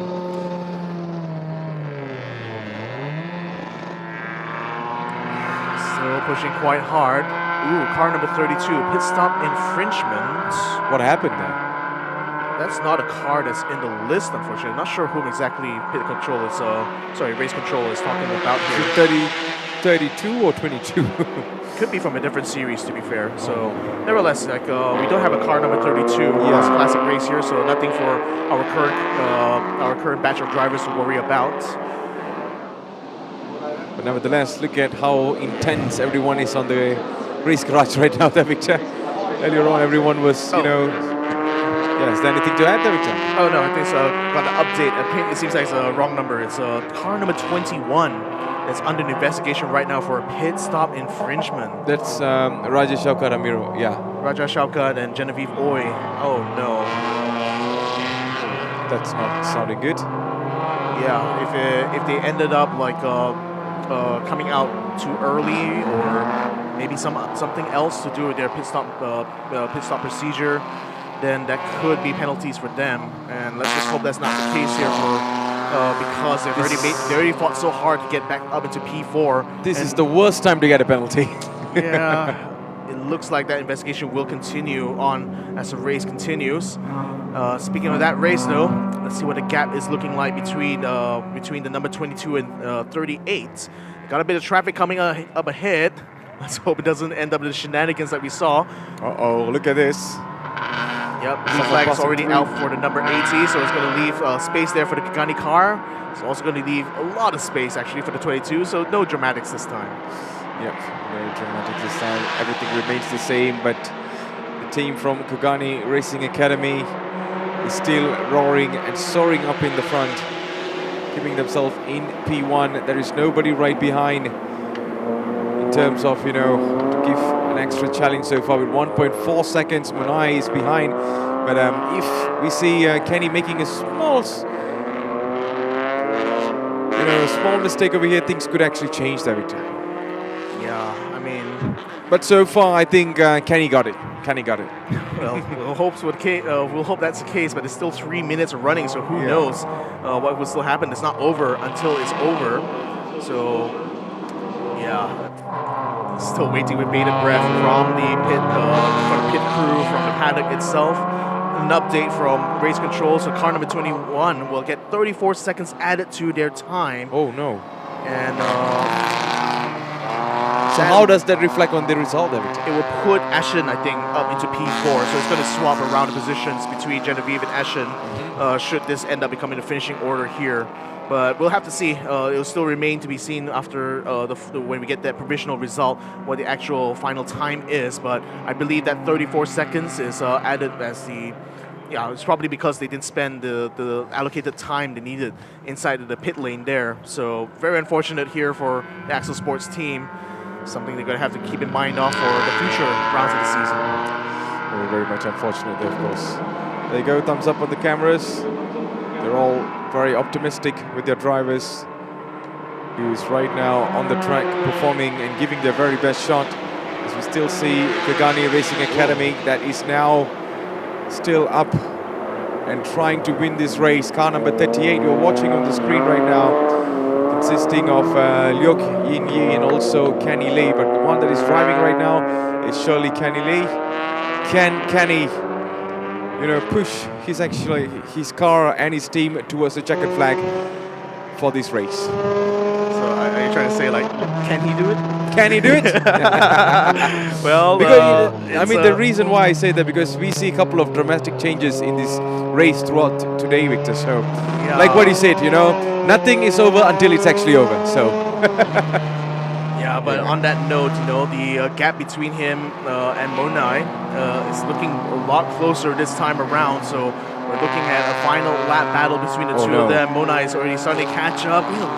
Pushing very hard, practically pushing himself off of the track in that regard. That didn't lose him too much time though. It was just under a second last time around the lap. We are looking at possibly the last lap here is 44 seconds still remains until that until the end of the allotted time for this race. It's been a long 1 single hour here for the classic race. The Kagani Racing Academy team has been able to keep the car in front, but hot on their heels is the RUK team PMC 52. And they've been trying to close that gap. They've been closing and closing. There's one more lap to go. One more lap to go. 0.7 of a second separates the two cars. So Monai is putting his absolute best effort right now, but the corners are going to be ticking down. Final lap board is out. He's going to try his best. Goes for the dive on the inside. Is that going to be enough, though? Gets his nose slightly inside. He's going to have to take to the mud. Not a lot of grip. Ooh, almost gets into contact with number 38 here. Bit of traffic as well as I saw on the outside. Thankfully, he's gotten out of the way long enough for the two cars to continue to push past. Coming up to turn 3 now. Very defensive positioning here by the number 38. The 22 going around the outside here. Going to hopefully try to cut in on the exit here, but still frustratingly tucked in behind the number 38. It's been a long time coming here for Monai. He's been slowly and surely edging his way closer and closer to this, but he needs to make that move! He does go for that move right now to turn 5. Can he hold it on, though? The Kagani car beginning to be left going on the outside. The car is ahead! The RUK car is ahead now. Can he hold on? Oh, that is the last surprise I've been talking about, and it seems like Monai has finally found a way, but hold on to your butts over here. It seems like almost a glimpse of Kenny Lee trying his very best. He's losing control. He's sliding, and he's still got everything back under control right now, but then that cost a lot of timing there gone. And around the last corner over here comes Monai right now towards the checkered flag. Oh my goodness, dramatics. You called it right there, Matthews. Yes, Monai dramatically takes the checkered flag for the second time this weekend here to win race number 2 of the classic race. RUK team is so happy. They're so happy right now. What a performance. What a last minute or a last lap dramatic action that we saw in this race. Monai and also Bus, the team all the way from Thailand, has finally made it this time, winning this race in P1. Who would have thought? This is why I said, can he do it? Yeah, can he do it? But in the end, we see how Monai had to show how it's done, and he made it in the most dramatic way possible. RUK can barely believe it. I mean, they managed to make the pass in the pit lane, but it did not end up with Monai in front. Here we have a look at the replay here. This was the move that won Monai the race here. Had a little bit of peak, went for it immediately once the 38 braked hard, slowed down for the turn, and immediately cut in front. And that was crucial because that allowed him to control the momentum going into Sector 3, and that allowed them finally to taste that checker flag. Well done there, Monai. Well done indeed. Splendid driving, incredible performance by this Thailand team. They came over here and then immediately dominating both classic races right now. Man, what a performance, Victor. I mean, who would have thought in that final moment, especially in the turn 5, right? Where this happened, isn't it? Oh, no. We've seen the number 80 stranded on track. It's going to be the only car not to get the checkered flag here. Yeah. What a shame for the number 80 car roof racing. Yeah, that's a little bit unfortunate. Well, in the meantime, our winner of race number 2 is going to be coming into the lane now. Into victory lane he goes one more time. Well, that is the super sub for you, ladies and gentlemen. Monai, who just got in and straight away did his very best and got into P1. Well, that is the end of the classic race, if you want to call it. Those who've just tuned in, this is the Toyota Gazoo Racing Vios Challenge. And this is Season 9 as we are coming towards the closing race. I mean, the entire closing of this classic race where Monai and his teammate, Boss from RUK team, PMC 52, has made it and won this race. There you go, number 1. Oh, number 2. They're showing. Yeah, this is Shirley from Kagani team, of course. Yeah, number 1. I mean, if you want to put it different way, it's like the second time they've won some good money in this race here. So there we go. Checkered flag is still waving in the wind right now. The rain has already stopped a long time ago. So it's already looking like a good way to cap off this weekend right here at Sepang International Circuit Southside. So let's have a look on the provisional result in this classic race. Of course, P1 is for the Thailand team from RUK team PMC 52, Surasak Daking, or better known as Bus, and also Monai in P1 winning this second time. P2 for Lok Yin Yi and also Kenny Lee from Kagani Racing Academy. P3 for Lucas Leongji and also Hua. And P4 is for Genevieve Oy and also Raja Amirul Chakar from Axel Sports. P5 for Ashan Shanmuganathan from Kasvina Motorsport Racing. P6 for Nurul Auni and also Peijin Yao from Rock Racing. P7 for Daniel Owen Wong. P8 for Shanmuganathan Arumugam, who is from Kasvina Motorsport Racing. And last but not least, on P9 that didn't go through the checkered flag, it's Mirza Shami and also Kainur Aidi from Karof Motorsport. I think I would easily pick Monai as the driver of the day, Victor. Oh, for sure. I mean, at least for the classic race series, that is going to be the case. Yeah, that's going to be our provisional results. I can say, having a look right now at the timing here. Oh, never mind. That's Monai running on screens here. Hey, definitely very happy. Definitely a very entertaining pass there. Right at the very tail end of the race, it was looking like very touch and go up until that point. I mean, they were separated by 1.5 seconds for the longest time and trading those fastest laps amongst each other. But in the end, it was a last lap charge. There is Bus as well, celebrating together with his teammate. What an incredible effort from the two of them to pull this one off. Oh, it's not easy there, of course. I mean, who would have thought? Too many amazing moments we see in this opening part of the season, and hopefully it continues more and more towards the upcoming rounds. Well, ladies and gentlemen, that is the classic race for you, and that is your winner for this classic race. It is Monai and also Bas, all the way from Thailand, and a proud moment for their team. RUK team PMC 52 hails as the winners for both sides. Yeah, both of them enjoying their post-race interviews here with our crew, while we have a look now on the highlights for our classic race number 2. First one of the season, and already off to a very wet start here. We had to start under safety car procedures as the rain was pouring quite hard after the end of the sporting class race, but finally we were able to get the drivers underway once the track was deemed to be safe enough to start. So things started off with Daniel Owen up in front there, getting challenged by Nur Auni, who was in the Rock Racing pink and orange car. And it was quite a battle actually between the two of them, to be fair, at the very beginning. But watch out, because here comes car number 79, Lucas Leong and Jordan Pois. Both of them doing quite well to actually end up finishing P3 in this race here. Then, as we see, there's a 3-wide situation here where the Kigani Racing Academy car was getting into the thick of it here, getting the pass on Daniel Owen there in order to be able to get up in front. But a lot of eyes were certainly on this car, this battle right here. With Bus behind the wheel, he unfortunately got passed on track here by the number 38. And that was the start of everything here. So the pit lane strategy called for the number 22 to come in. And while the Kigani Racing team car decided to stay out for a very, very long time. Yeah. But the undercut did eventually work out as Monai was able to pass the Kigani car, much to the elation of the team, only to get past later on when the Kigani car made a comeback and took position just right as it came out of turn 4, with Daniel Owen unfortunately being an innocent victim in that little battle. Look at how quiet the place is after that.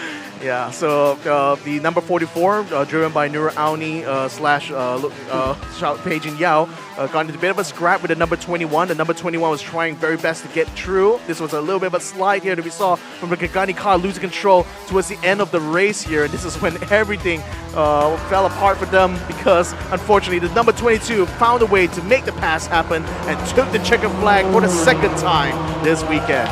What a race, ladies and gentlemen. We saw so many dramatic moments in the final laps today. Not only in this class, we also saw that in a couple of other classes as well. Well, that is Toyota Gazoo Racing for you. It is getting better and better every season. So let's hope for more actions like this in the coming rounds. Man, what a race. Yeah, so here we go. Our two drivers from the Kigani Racing Academy. That's Kenny Lee, who I believe was the one who finished the stint. And then there, of course, is Lo In Yi, teammate. Definitely looking a little bit despondent, but still, it was a hard-fought P2 there for the two of them, to be fair. Yes, of course. I mean, they tried their very best. They tried their very best, and they gave a really good fight in my point of view. It's just that Monai and also Bus, they were just, you know, I would say, you know, inevitable in the final lap. So that was the surprise, and it just happened. I don't know if surprises are inevitable, but certainly what is inevitable is going to be the end of our weekend over here. It's been an incredible weekend of racing. We saw lots of chaos yesterday. We still saw chaos here today. And to cap it off, an interesting battle at the end of our classic race series, race number 2. So this has been a really, really fun weekend for all of us here in the Toyota Gazoo Racing Malaysia 2026. Absolutely, man. I mean, we have been having a really good season today. I mean, this is the start of the season. Well, before we pass everything towards our main man on the stage, of course. Victor, what is going to be your final thoughts before we pass this thing on? Yeah, hopefully we'll be able to see you guys when the 2026 season will continue with round number 2. Hopefully you guys will be along with us for the ride to join it. But yeah, that's pretty much all I got to say about that. Absolutely. So ladies and gentlemen, I can really tell you there is more things coming up in the round 2s. And expect more action, more drama, more blockbuster of action where you can finally comment absolute cinema. Okay, so hope to see you more in the coming rounds. But for now, it is going to be our main man, and thank you very much thank you very much to you for watching this. And also, that's it from both of us as commentators, as we bring you all the actions on the screen, of course, and from whatever that's happening on the track. But for now, it is going to be Nas that will be taking forward into our next part of our race over here. So thank you for watching. We'll see you very soon. Nas, over to you. Ya, betul. First 5 season, I tak nampak you. So ini second season third season. Thank you very much to our two racecasters. A sterling job so far. Thank you so much for keeping us excited throughout the entire day today of awesome racing right here at a wet Sepang International Circuit. So, of course, we've just concluded the Vios Classic Challenge. And what a race that was! You know, here's the thing about our Thai drivers, RUK Nexter team, yeah?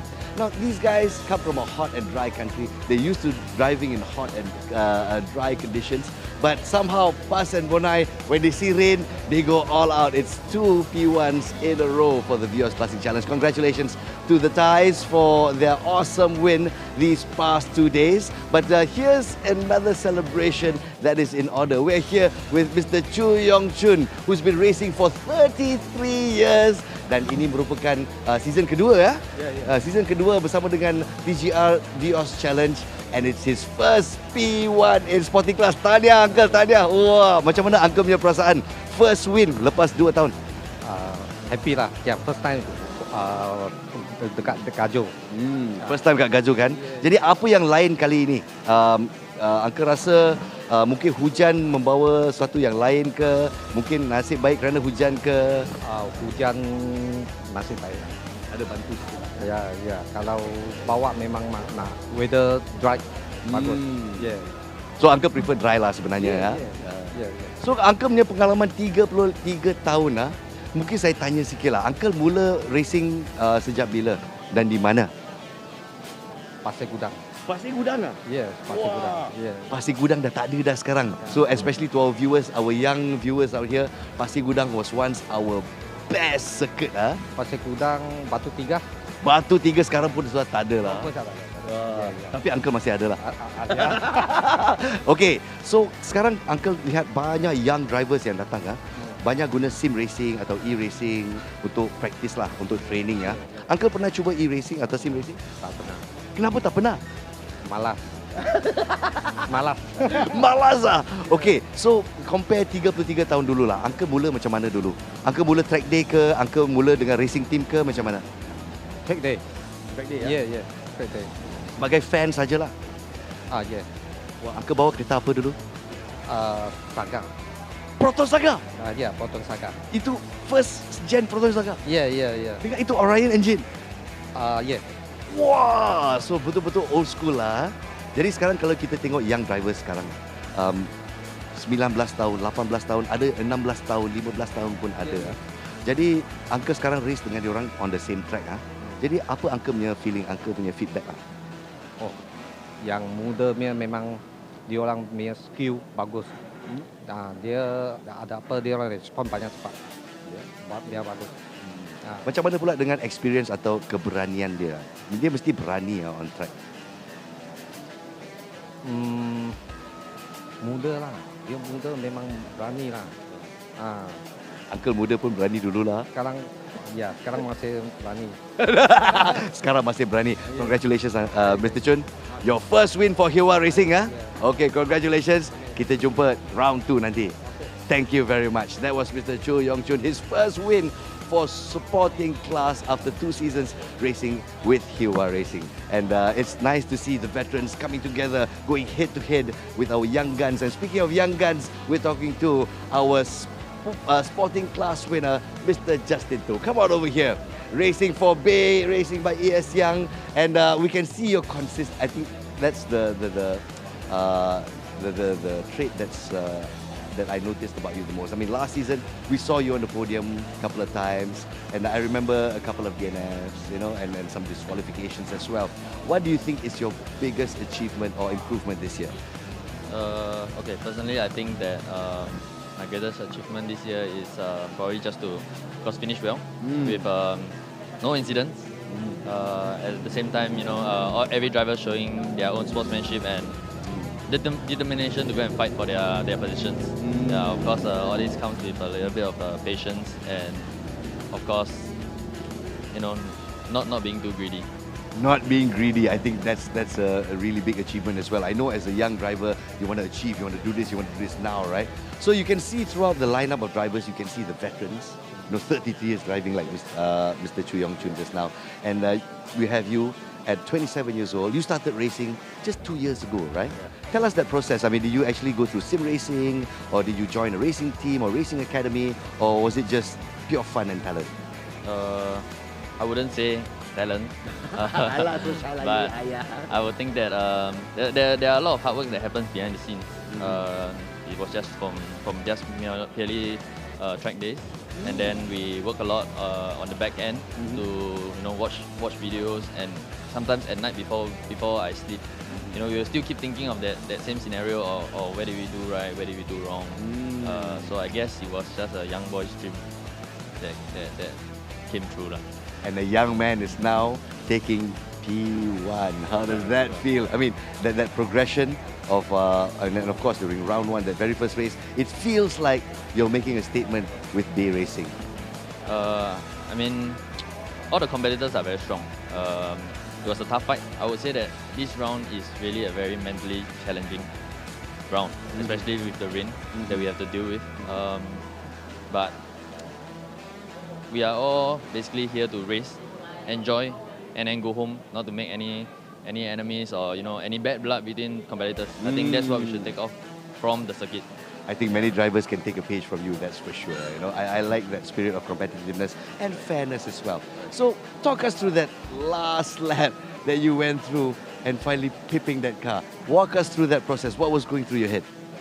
Okay, so definitely before that last lap, heading into turn 1, there was definitely a gap. So of course, the goal is to try to overtake him, but at the same time not creating an incident out of it. So I guess really the biggest chunk goes to being patient, and of course, giving the extra gap space to the driver that needs it. And of course, if I have to attack, I have to attack. Yeah, so didn't really think much, just that holding on to my own motto, which is I want to go back happy. That's all. I like that. And today you're going happy as the champion of round 1. Congratulations. Of course, we'll have the prize giving ceremony in a little bit. Congratulations, Mr. Justin To. And of course, we'll let you relax for a little bit and celebrate that win with the rest of your teammates, man. Go ahead. Oh, well done. Have a safe flight back. Okay. Well done. Ooh, Singaporean winning on a Sepang International Circuit. It's all right. It's no problem. We're very magnanimous as Malaysians. And so, therefore, ladies and gentlemen, the round 1 of Toyota Gazoo Racing Vios Challenge comes to a close. Thank you very much to our racecasters, Victor Cax and Matthews Isaacs. And we're taking a look at the suddenly the weather's all cleared up here at Sepang International Circuit after all the races been done. I'm telling you, for round 2, Matt and Victor, you guys have got to do something, man. Stop bringing the rain to Sepang International Circuit. All the drivers want to race in clear and dry conditions for that to be as competitive as ever. My name is Das Rahman signing off. Here's round 1 of Toyota Gazoo Racing Vios Challenge Season 2026. Round 2 is coming up very, very soon. More glory to our drivers, more glory to our racing teams. Signing off right here from Sepang International Circuit. Till we meet in round 2.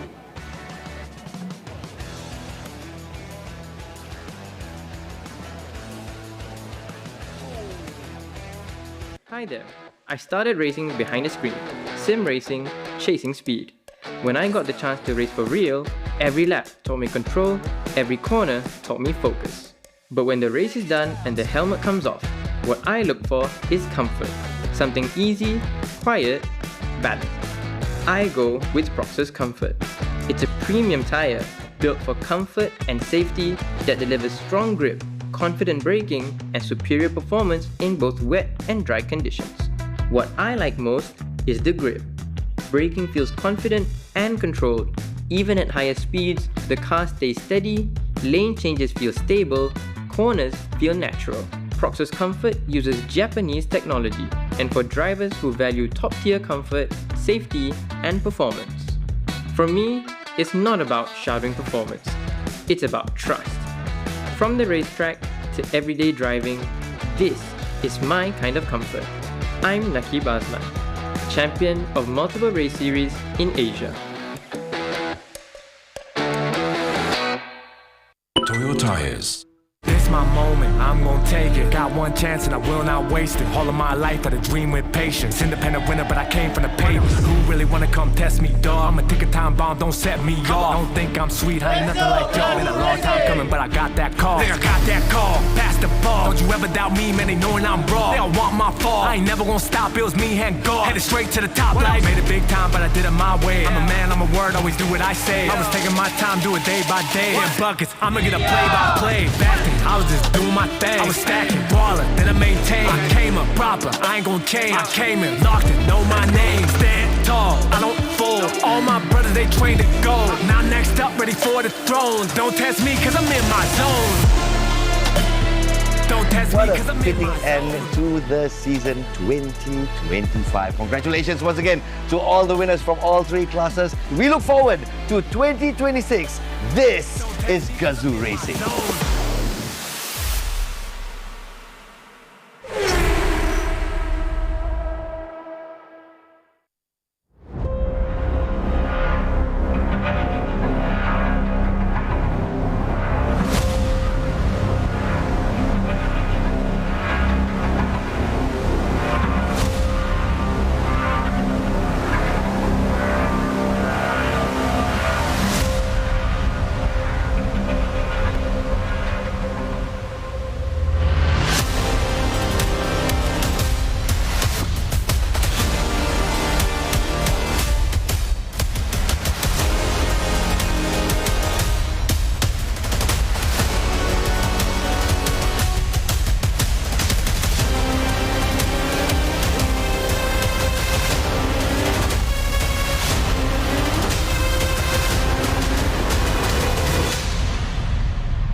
Some big expectations, they got to follow in the footsteps of Naqib Aslan, Nabil Aslan.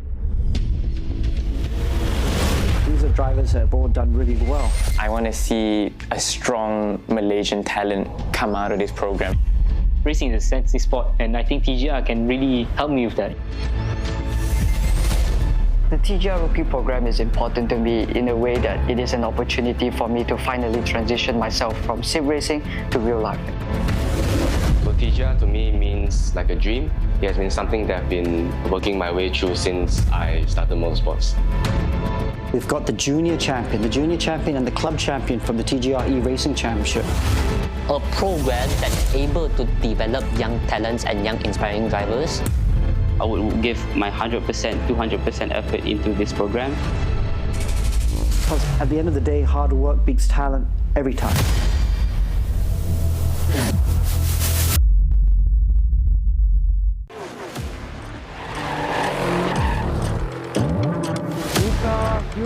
Let's go!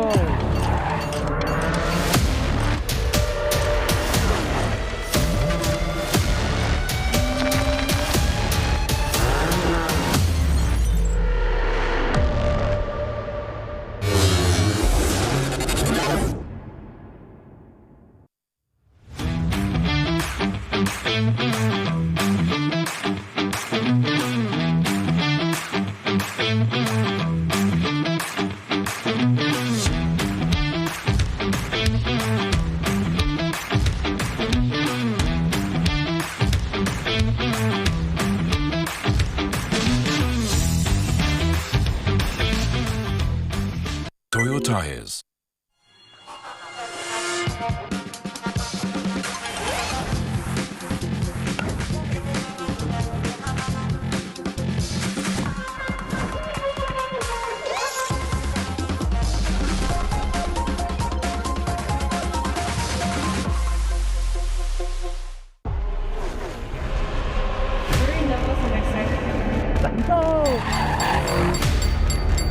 It's a new feeling, new sensation.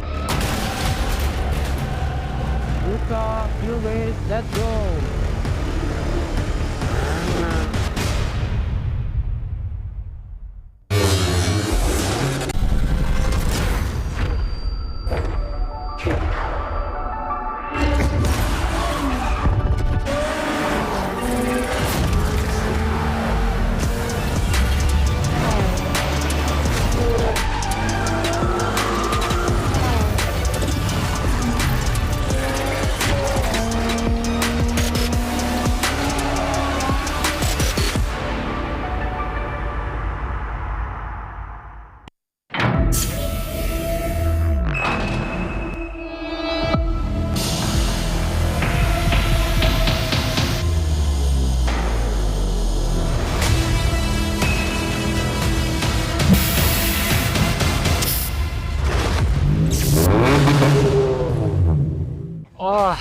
Honestly, it was pretty hot. Happy to bring the car home in first place and cleanly. Yeah, I know the double points didn't make me push a bit harder, but I'm leading the championship, so I also didn't want to take any unnecessary risks. The full track, once again, is about managing your tires. So it's about prolonging the life of the tires, and I think we did a pretty good job today. The team gave me a very good car. I think it was more of a mental battle for the last lap for first position. Finished first. I finished P1, really grateful for that. The last round of TGR, round 2, wasn't as good for me because I had the pace, but the luck wasn't on my side that time. So getting away with the win today, I'm really happy about that. Also very important points for the championship. Kept my head down and drove to the finish line. I finished P2, started P7, P4, sorry. Today is not so bad. Today we started. It's quite gloomy today, quite cool. Yesterday was a lot tougher than today. I think just the heat alone, the car performed a lot better today. Yesterday was struggling a bit with pace. The double points is a lot compared to your standard race. If you DNF in the double points, your championship is most likely gone. I think just coming back, finishing second, yeah, that's the best that we can do.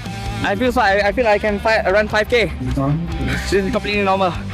Well, race one was really a big setback.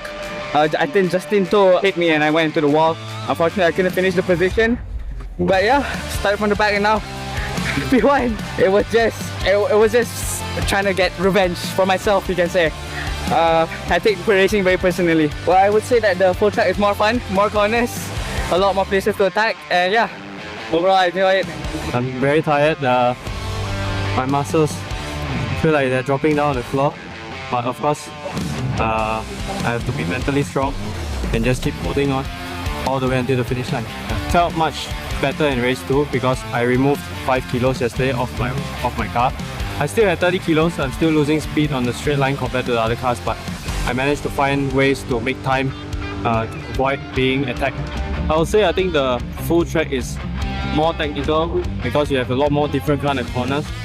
So the margin in the time between other drivers is much bigger compared to just half track. Everyone's like almost the same time in half track. So yeah, it's more interesting. Finally getting into first place and actually managed to slowly pull the gap all the way until the end.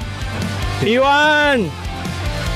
That's it from us here at the Petronas Sepang International Circuit for the Vios Challenge 2025 Season 8 Round 3. It has been spectacular. It has been full of drama. It has been full of adrenaline for all the races. So we do hope we see you on the next one, because for Toyota Gazoo Racing, it's about pushing the limits.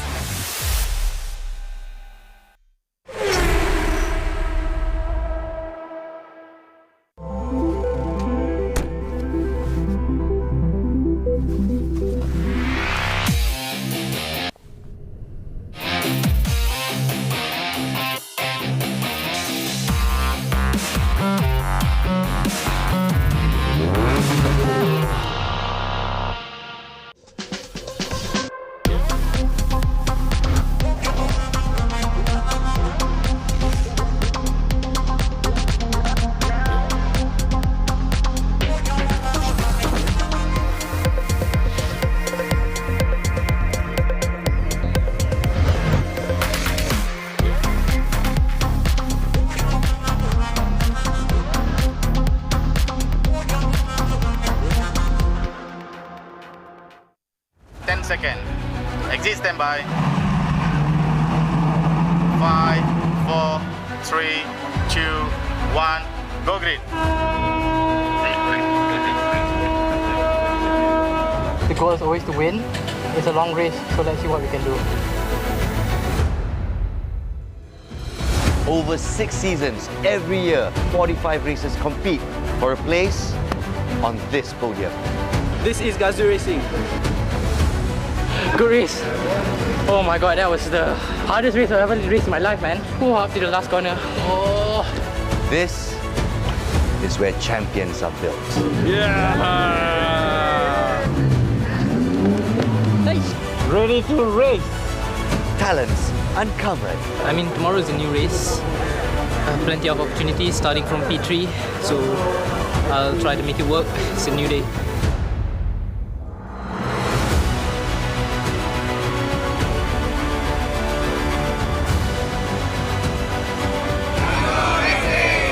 Rookies nurtured.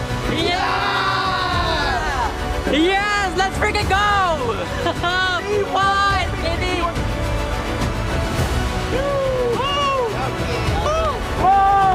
Let's go!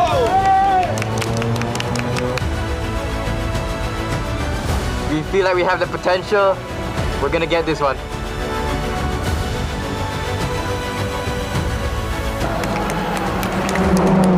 This is Gazoo Racing. Whip it up, all these rocks on my wrist. Bring it.